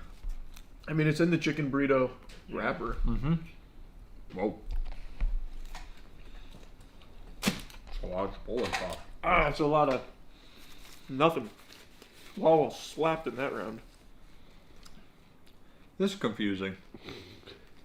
I think, if I'm being honest with you, a lot of this comes down to the Chipotle sauce. I think the ones with sauces are yummy, and the ones without are not as good. Except Wawa's beef is best. Yeah, Wawa got better beef. And I like the potato format. Yeah. What did we figure out here? That you can't go wrong either way. Alright, I think that's a very positive sentiment from this. I do think Wawa is a little bit better though. Did somebody see the Taco Bell prices? Yeah, for the plain, like, soft taco, it was $1.99 a taco. So Taco Bell's probably a little The Cantina, cheaper. I think, are like $4.50. Jeez. Depends on what you're getting. That's unreal. Well, they fry the cheese on the outside. You saw that. That is true. That takes skilled people, so you got to raise the price. Well, it fucks up the machine. They can buy new. But they're really cheap machines, so that's good. Yeah, I still stand by. If I was getting chicken, I'd go Taco Bell. If I'm getting beef, I'm going Wawa now, which does shock me. I think I would probably just do Wawa over Taco Bell just because I've been hurt before at Taco Bell. That's I fair. feel like this might have just been a really strong showing from him. But it probably varies day to day, like on any given Sunday, that type of thing, you know what I mean? Yeah, that's fair. You smell me? I get you. You do hold a grudge against restaurants, for sure. I do, except I wouldn't even say a grudge. It's just consistency is important. Wawa has never been bad. I've never had a bad meal from Wawa. I've had a couple from Taco Bell, most recently with that absolutely abhorrent burrito that should have the location shut down. Mm-hmm. You would be really proud of me, by the way. The other night, Monique goes, I think I'm feeling Chipotle. And you said no? I said, you can get that. I'll get something else. I counted them out for the rest of my life, and I'm a man of my word. Good. I will never eat Chipotle again. You've wasted too many of my dollars, and I'm tired of it. Good. Especially when you can get this kind of quality for cheaper. You're not special anymore. Yeah, no, Chipotle sucks. You know what I had recently? What? Moe's. How was it? Kind of mid. Really? I was a Moe's guy there for a little bit, but now Moe's starting to hurt me. Try Barbaritos next time, like I I said. think the chain burrito taco places have really gone downhill. Yeah, because it's all about chasing the profits. Nobody cares about getting you a good burrito anymore. Nobody. Oh. It's not about the burrito culture like it used to be. Yeah, we're talking about practice. Oh, not practice, a game. not a game. Practice. Man, Wawa though cooks. Wawa does cook. They fuck. And you know what? They probably have more profit than Chipotle. Now that's probably a lie. I bet they do. Let's look it up. Well, they can also sell gas. I was so. about to say, they're also a gas. I think Chipotle's missing that part of their business. Chipotle, go back to good burritos. Add gas. Add gas pumps. Add gas pumps. That's the brain blast. And then all you have to do is ask for more. Mm-hmm. Yeah, more excuse gas, me. please. That did not fill up my tank. Can I have a little more? Fun fact, Wawa comes from New Jersey. In New Jersey, they pump your gas. They pump it for you. And they're still putting out good burritos, and they're making a burrito running outside, pumping gas. Burritos are still good. Yep. That's, two separate jobs, but yeah. You don't know that. You've never been to New Jersey. That's true. Yeah, when you're right, you're right. I haven't. I don't think you'd like New Jersey. I'd hate it. I've also never been there. Is there anything else we need to compare before we feed the crew for the first time this week? I think we settled it. I think they're both good. Wawa, I think, is more consistent. That's just my takeaway. I'm fine with that. I agree. I'm not unhappy with anything here. I'm a happy boy. Today was a good video. Good food. Good company. Better And pizza. Just Better one more pizza. time, Charlie can do one more edit. Yeah, well, here it comes. Good job. And I'll take it and I'll... Well, there it is. Wait, you put it there? Sorry, you're gonna edit that part? Yep, Charlie's gonna edit. Oh, I see. I'm just doing the hand I so see, he I can see. edit it in. I see. I gotta get. You're not gonna try on any of these, are you? All right, Wawa, seriously, if any of you are watching this, we will do your Live Moss thing next year. I know yours isn't Live Moss, but we'll do it for you. You have my word. Mm-hmm. Just reach out. Island Boy. Did that just send you into a fight or flight response? Yeah, I bet it did. That's a name you probably haven't heard in many moons now. The Island Boys have had a huge fall off. Very few people even remember them. I completely forgot they existed until a clip surfaced of one of them doing a 20 women versus one Island Boy, and he was just getting brutally cooked, absolutely roasted. It wasn't like a dating thing, it was more just 20 women line up to insult this guy to his face, but he is so unbelievably stupid, he can't even understand half of the insults. It's cinema, and I have to share it with all of you. In today's video, we got 20 women versus one Island Boy. This intro had me giggling hard. I was hooked immediately. 20 women versus one Island Boy. And the guy's just awkwardly sitting there doing this. That kind of thing. Oh, man. I knew I was in for a good time watching this. Alright, what's up? Listen, I'm the Island Boy. I'm here with this girl. What's your name? Annie. Annie. I'm gonna rate you 8. I didn't think it was possible to have this low of a charisma stat. This guy can very barely get words out of his mouth. And he looks like he is like spamming idle animations on a Mortal Kombat character select screen just to stay somewhat lucid. Because it looks like if he stopped moving for more than like 3 seconds, like stopped swaying, his whole body would shut off. It looks like he is perpetually on the verge of passing out. Like his brain has to work so hard just to get a few neurons to fire to do the bare minimum of human sentience. It's unlike anything I've ever seen before. Oh, she's an A. Why you give her this an A, bro? I don't know. Are you Asian? Yeah. You're Asian? Mm-hmm. Like fully Asian? I'm half Vietnamese. I don't know, because I heard Asian girls have like bad. Oh, really? Yeah. Who told you that? I f***ed the Asian girl before. Oh, it's not me though. It's not you? Mm-mm. Okay. What am I supposed to do with her? Yes? So how you feel? You said swipe right? Yeah. Swipe right is good.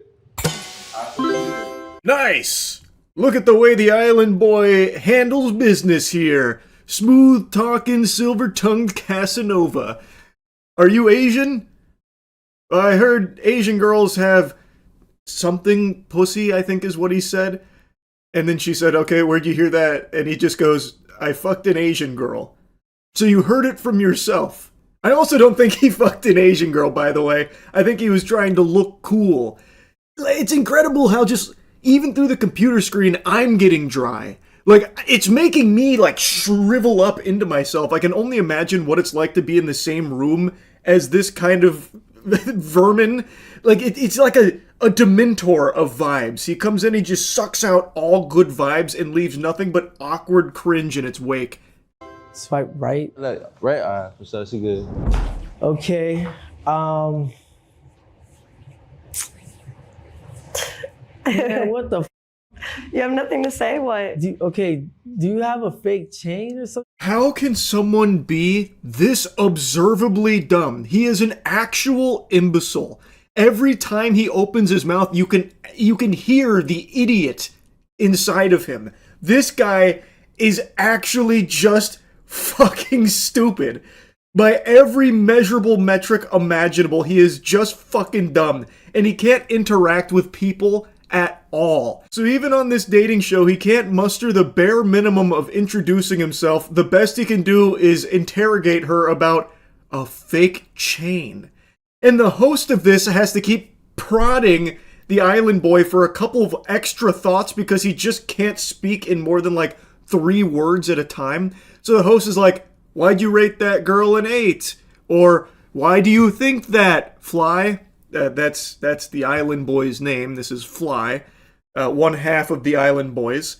It's unfathomable. And honestly, seeing that they're successful should show you just how far we have devolved as a species, that we allow someone like this to have as much money as he does.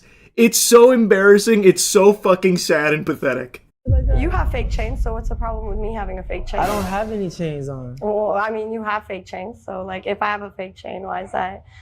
You're supposed to be asking my name and introducing yourself. Girl, what are you talking about? I have fake chains? Well, you're asking about my chain. Like, are you introducing yourself? What's your name? Okay, yes, my name is Fly. Fly, you kissed your brother. I most definitely kissed my brother. Yep, uh-huh. And I made millions off of it. Oh, congratulations, bro. You'd do it again? No. You wouldn't? Okay, valid. I mean, I wouldn't either. Wait, Fly, why you say no? Like, why you say you wouldn't, bro? I feel like the host also despises this worm. He's constantly kind of poking him like, so why wouldn't you kiss your brother anymore, Fly? Come on, explain it. Now, this is the clip that went viral, is this lady in the gray outfit. She came on and just instantly tears this guy's asshole apart. She stretches Fly's ass full goatsy and does not let up.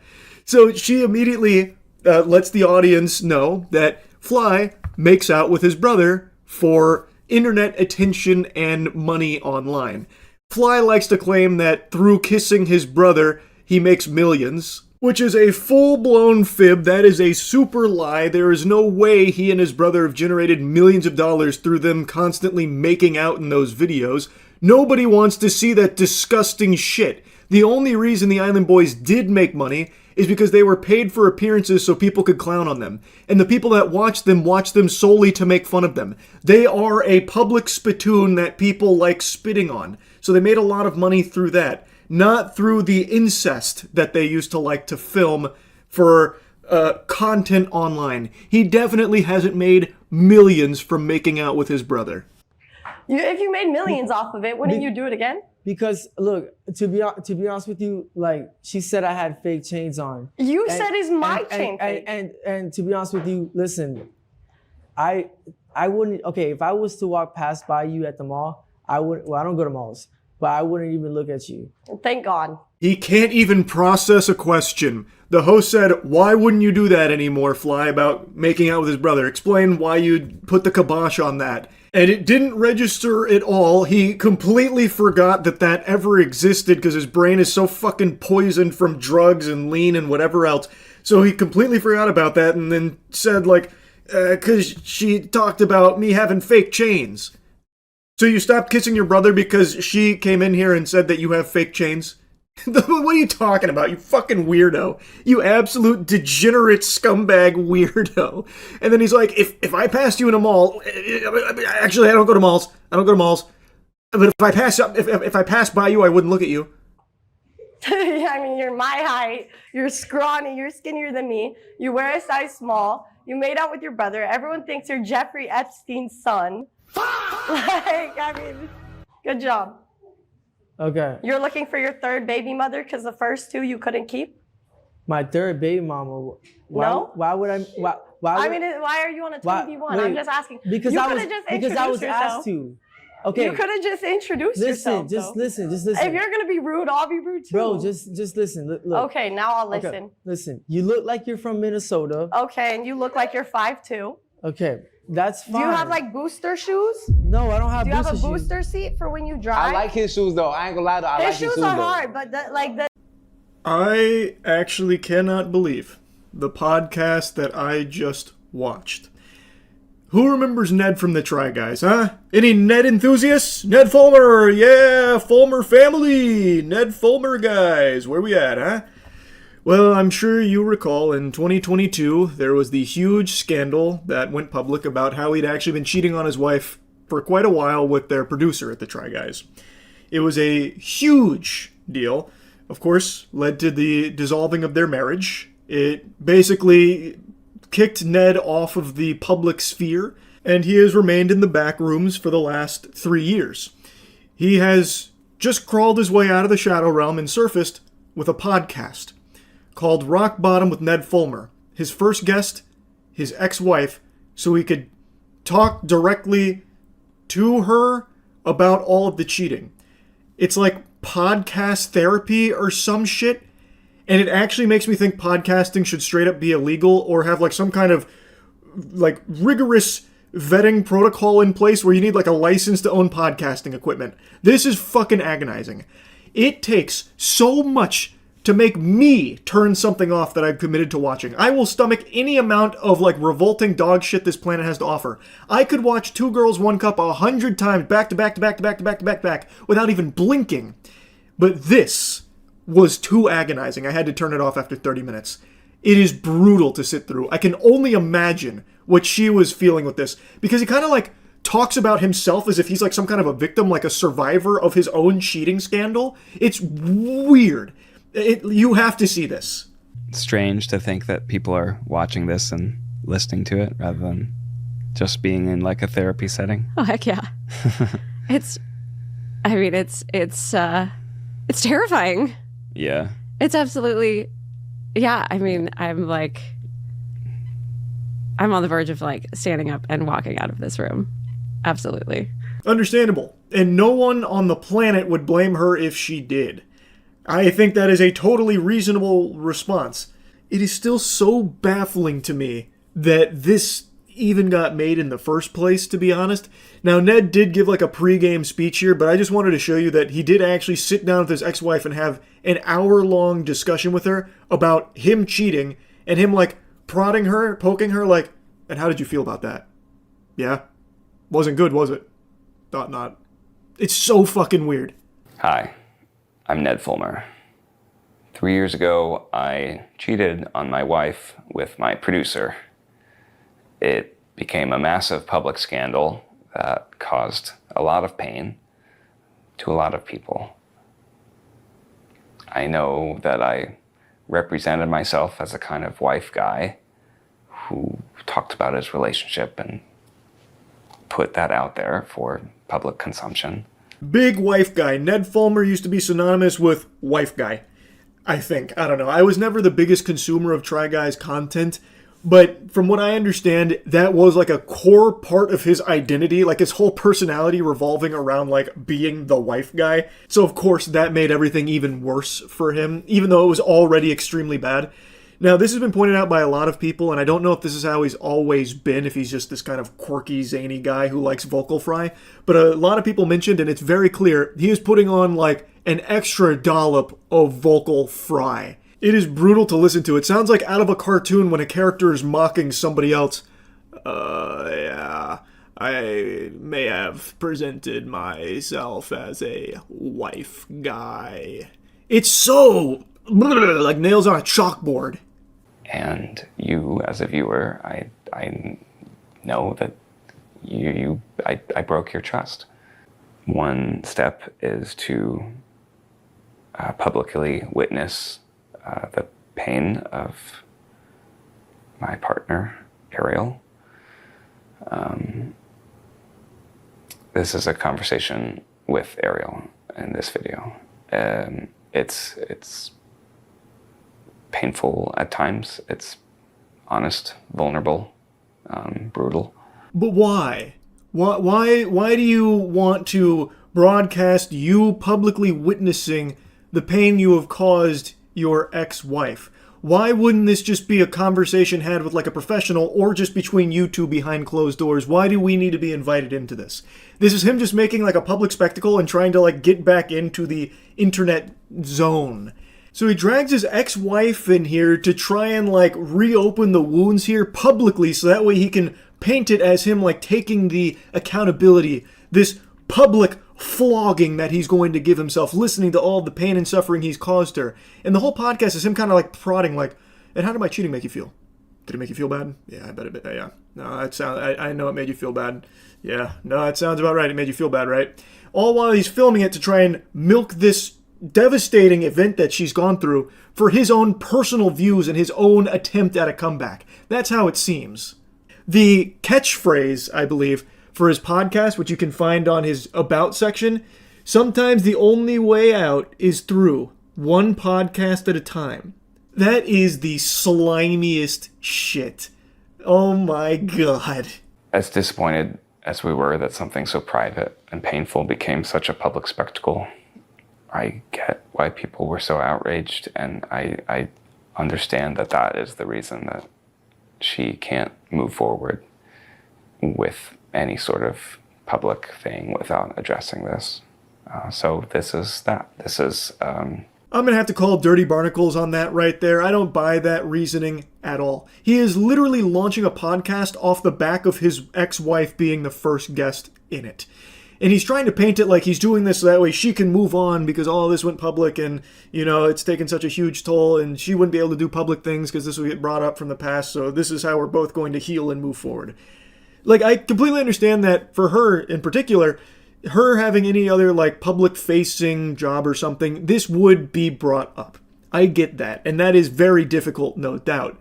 But this does not seem like Ned Fulmer just trying to do something to help her not have to deal with something like that. I feel like this is a necessary thing. Yeah, we've kind of been just keeping our lives very private for the last 3 years. We have. Just almost hiding from the world. We have been hiding. We've been hiding from the world. And I'm not going to lie, it's been kind of great. Now, I felt I needed to include this section in here because she is saying that she believes it was also somewhat necessary to publicly discuss this finally after so long, but that the time they spent away she's felt is kind of great. But since this was a public thing, it seems like she agrees that there needed to be some kind of like public resolution to it to move on. Now, I'm going to go against the grain a little bit here. I don't think it's necessary. You do not owe strangers online an explanation to how private matters were handled. Yes, this did happen in the public eye with the scandal, blowing up and the cup runneth over on Ned's unfaithfulness, but that doesn't mean that you need to do anything further publicly just for the internet to bear witness to. But if you do feel like there is like some kind of obligation to have some kind of like public, closure to it, is this really the best way to do it? Because to me, it really feels like Ned is using this as a self-serving thing. This is the kickoff to his podcast, and this is obviously something he knew would get a lot of views. To me, it feels more like a calculated business call as opposed to something to try and help both of them like heal and move forward. Myself to strangers. It's like, oh, let's exchange Instagrams. I'm like, well, right? Here's mine, but couple of caveats. One, I have a lot more followers than you might expect. Two, all of this is pretty outdated. And three, don't Google me. Don't Google me. Don't Google me. You Just probably don't want to get Google to know me. me first. Yeah. Oh my goodness. You don't want to be just sort of seen as the sum of your mistakes for me or the sum of your past for you. I cut a lot of this section out here, but Ariel mentioned how like making friends has been a little weird because of all of this, because they'll come into it with some kind of like preconception based on what they've seen from the public and such. And Ned immediately is like, well, actually, me too. I'm going through something similar. I'll try and make a friend, introduce myself, and they like ask for my Instagram. I'm like, whoa, bump the brakes, buddy. Instagram, I don't know about that. Whatever you do, don't Google Ned Fulmer. Definitely don't do that. You don't want to be viewed with some of your mistakes, or I guess in your case, Ariel, the sum of the past. Am I right? Yeah, we're kind of like two peas in a pod when it comes to this problem we're both experiencing. And he's like trying to like meet her in the middle there, like relate to her.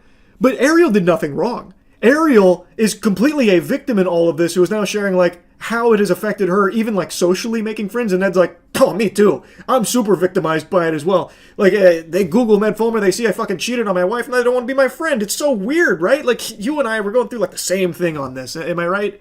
Like this is what I'm talking about, where I feel like Ned's not actually trying to like help, move forward here. It really feels like this is just his springboard for the podcast. We are still friends. We have children together. We go on trips together. Right. Like, there's a spectrum of being together, not together. Right. Like there's ways in which we're together, but it's like the way that everyone wants to know, like, are you guys still like an item? Are you guys still a couple?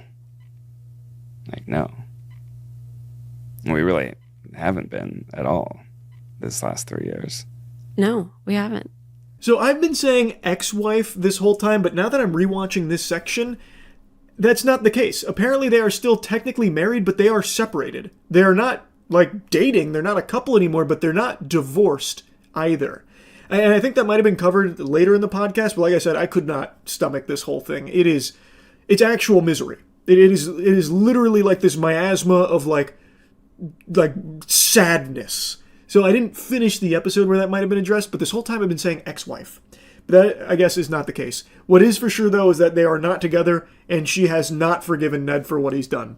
People ask me, like, do you forgive Ned for what he did? And, I mean, the answer is no. Absolutely not. How can you forgive somebody for lying to you, for cheating on you? No. Fuck no. Like, I don't even it's I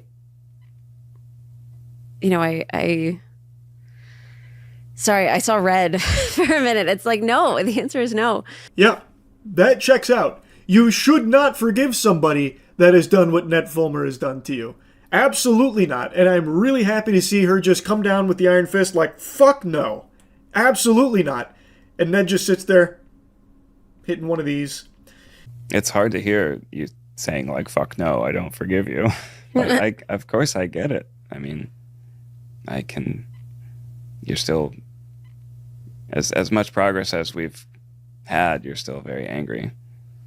Yeah, of course I'm angry. You know,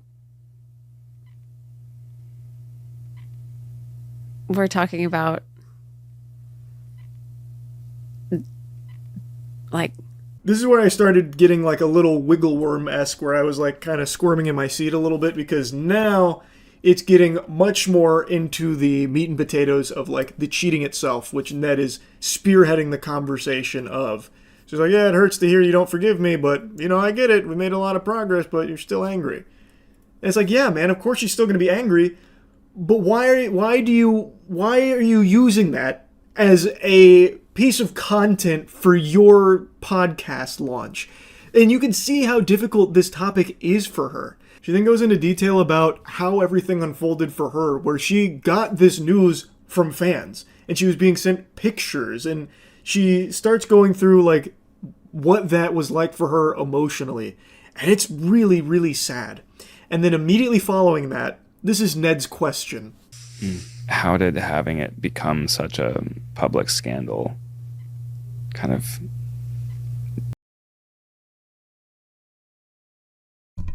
You thought I was sleeping. Nope. That's called acting. I learned that little maneuver from Patrick Stewart himself. It's 8:15 a.m. Got a full night's rest, a good quality slumber, and I'm up bright and early, baby. Nope. That was also acting. I was simply playing a character that had gotten a full night's rest. But me, Charles White, have still not slept yet. Insomnia has really been beating my ass, I'll tell you what. It's been rough. I've been going through waves where I'll have like, you know, maybe 2 weeks of like good, high quality sleep, and then 2 weeks where I sleep every other day, maybe. I don't love that. I'll be honest with you, sports fans. Anyway, though, not here just to whine and complain about not being able to sleep. I'm here to whine and complain about AI, which I've been doing pretty often, because holy shit, it is totally out of control. Now, this one's going to be a little bit different here from my typical bitching on AI, where typically I've been focusing on, like, the new stuff coming out with it and how it's fucking all of us in the face, or exploiting people, just all kinds of degeneracy. Instead of focusing on that, I instead want to talk about just how cringe the people that use it and try and pretend like what they're doing is hard are. The sleep deprivation's making my grammar awful. I'm going like actual Cro-Magnon brain. Point is, what I want to do is shoot spitballs at these fucking dweebs, these unlovable twerps that are making these AI videos and pretending like what they're doing is back-breaking labor.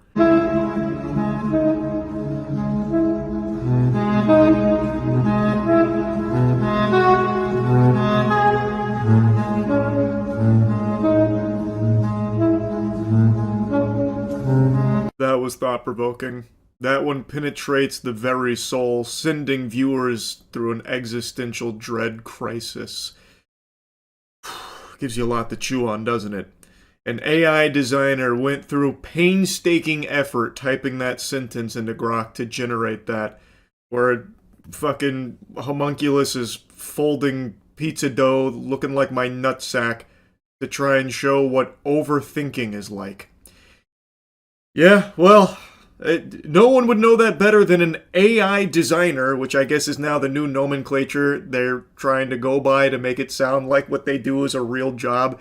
Prompt engineer kind of flopped for them and became a laughingstock, so I guess they're trying AI designer now.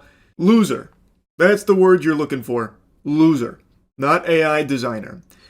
So, all I want to do is just make fun of these people that are posting AI videos going like, They call it slop, but look at this, checkmate, or an AI designer shows what overthinking is like. Like, come on. Have some shame. If you're gonna generate AI videos for whatever fucking reason, for Twitter updates, can you at least not be fucking cringe about it? Like, you're not doing anything at all besides just being a goddamn nuisance. Can you at least have the decency to not be an insufferable dweeb about it? A fucking fungus that likes to pretend that generating AI videos means something and takes some level of creativity. It doesn't. Stop pretending. This shit is so lame. It's so pathetic, the ego that they get because they'll type a couple sentences into a fucking AI video generator. So I saw this one floating around. Never do this. Passing off someone else's work as your own. This grok image effect with the day to night transition was created by me, and I'm pretty sure that person knows it. Goofball, you didn't create anything. Oh my god. When I read this at first, I thought it was satire. I thought this had to be a joke. He's just taking the piss. To make things worse, their copy has more impressions than my original post. Not cool. Like, it is so comically delusional that I thought for sure this had to be a joke.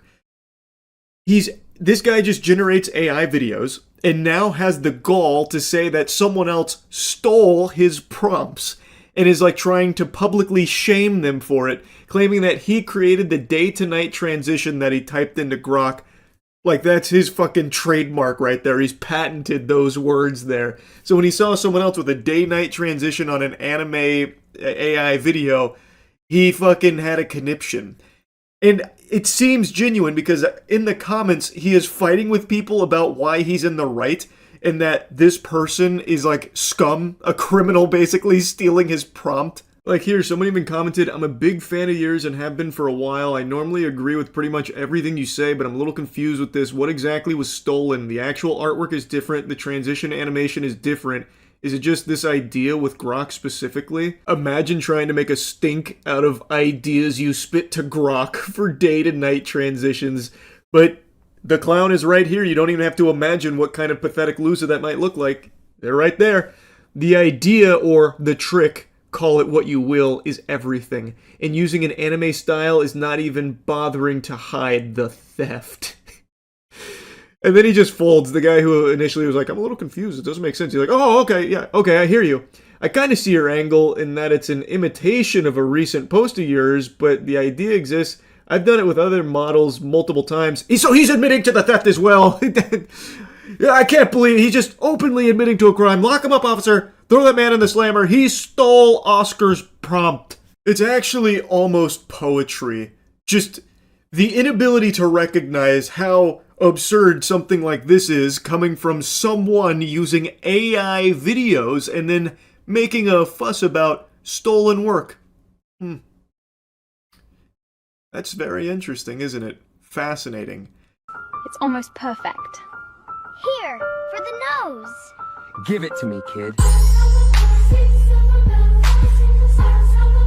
Now it's perfect.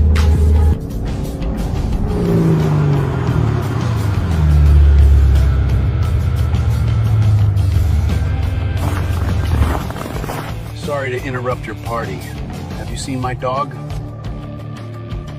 I haven't seen it, but I can be your new dog. Woof woof! This AI-generated Reddit fever dream goes on for another minute with more celebrities popping in there.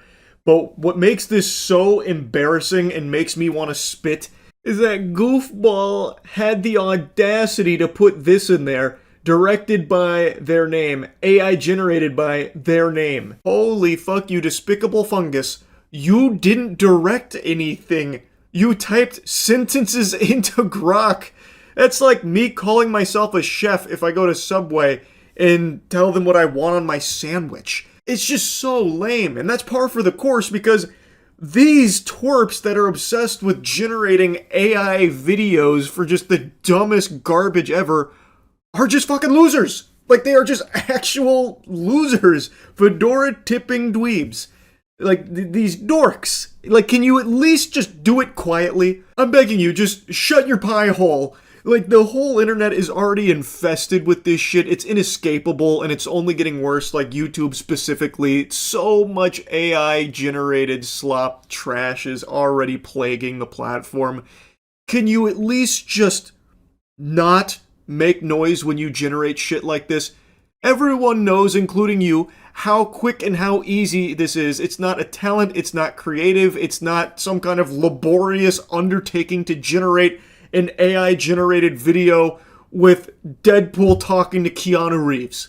Like, just please, Lord, just shut the fuck up. That's the entire point of this video here. I keep seeing these pop up occasionally, and it always just is so annoying. I just had to make a whole video yapping about it. That's really about it. See ya.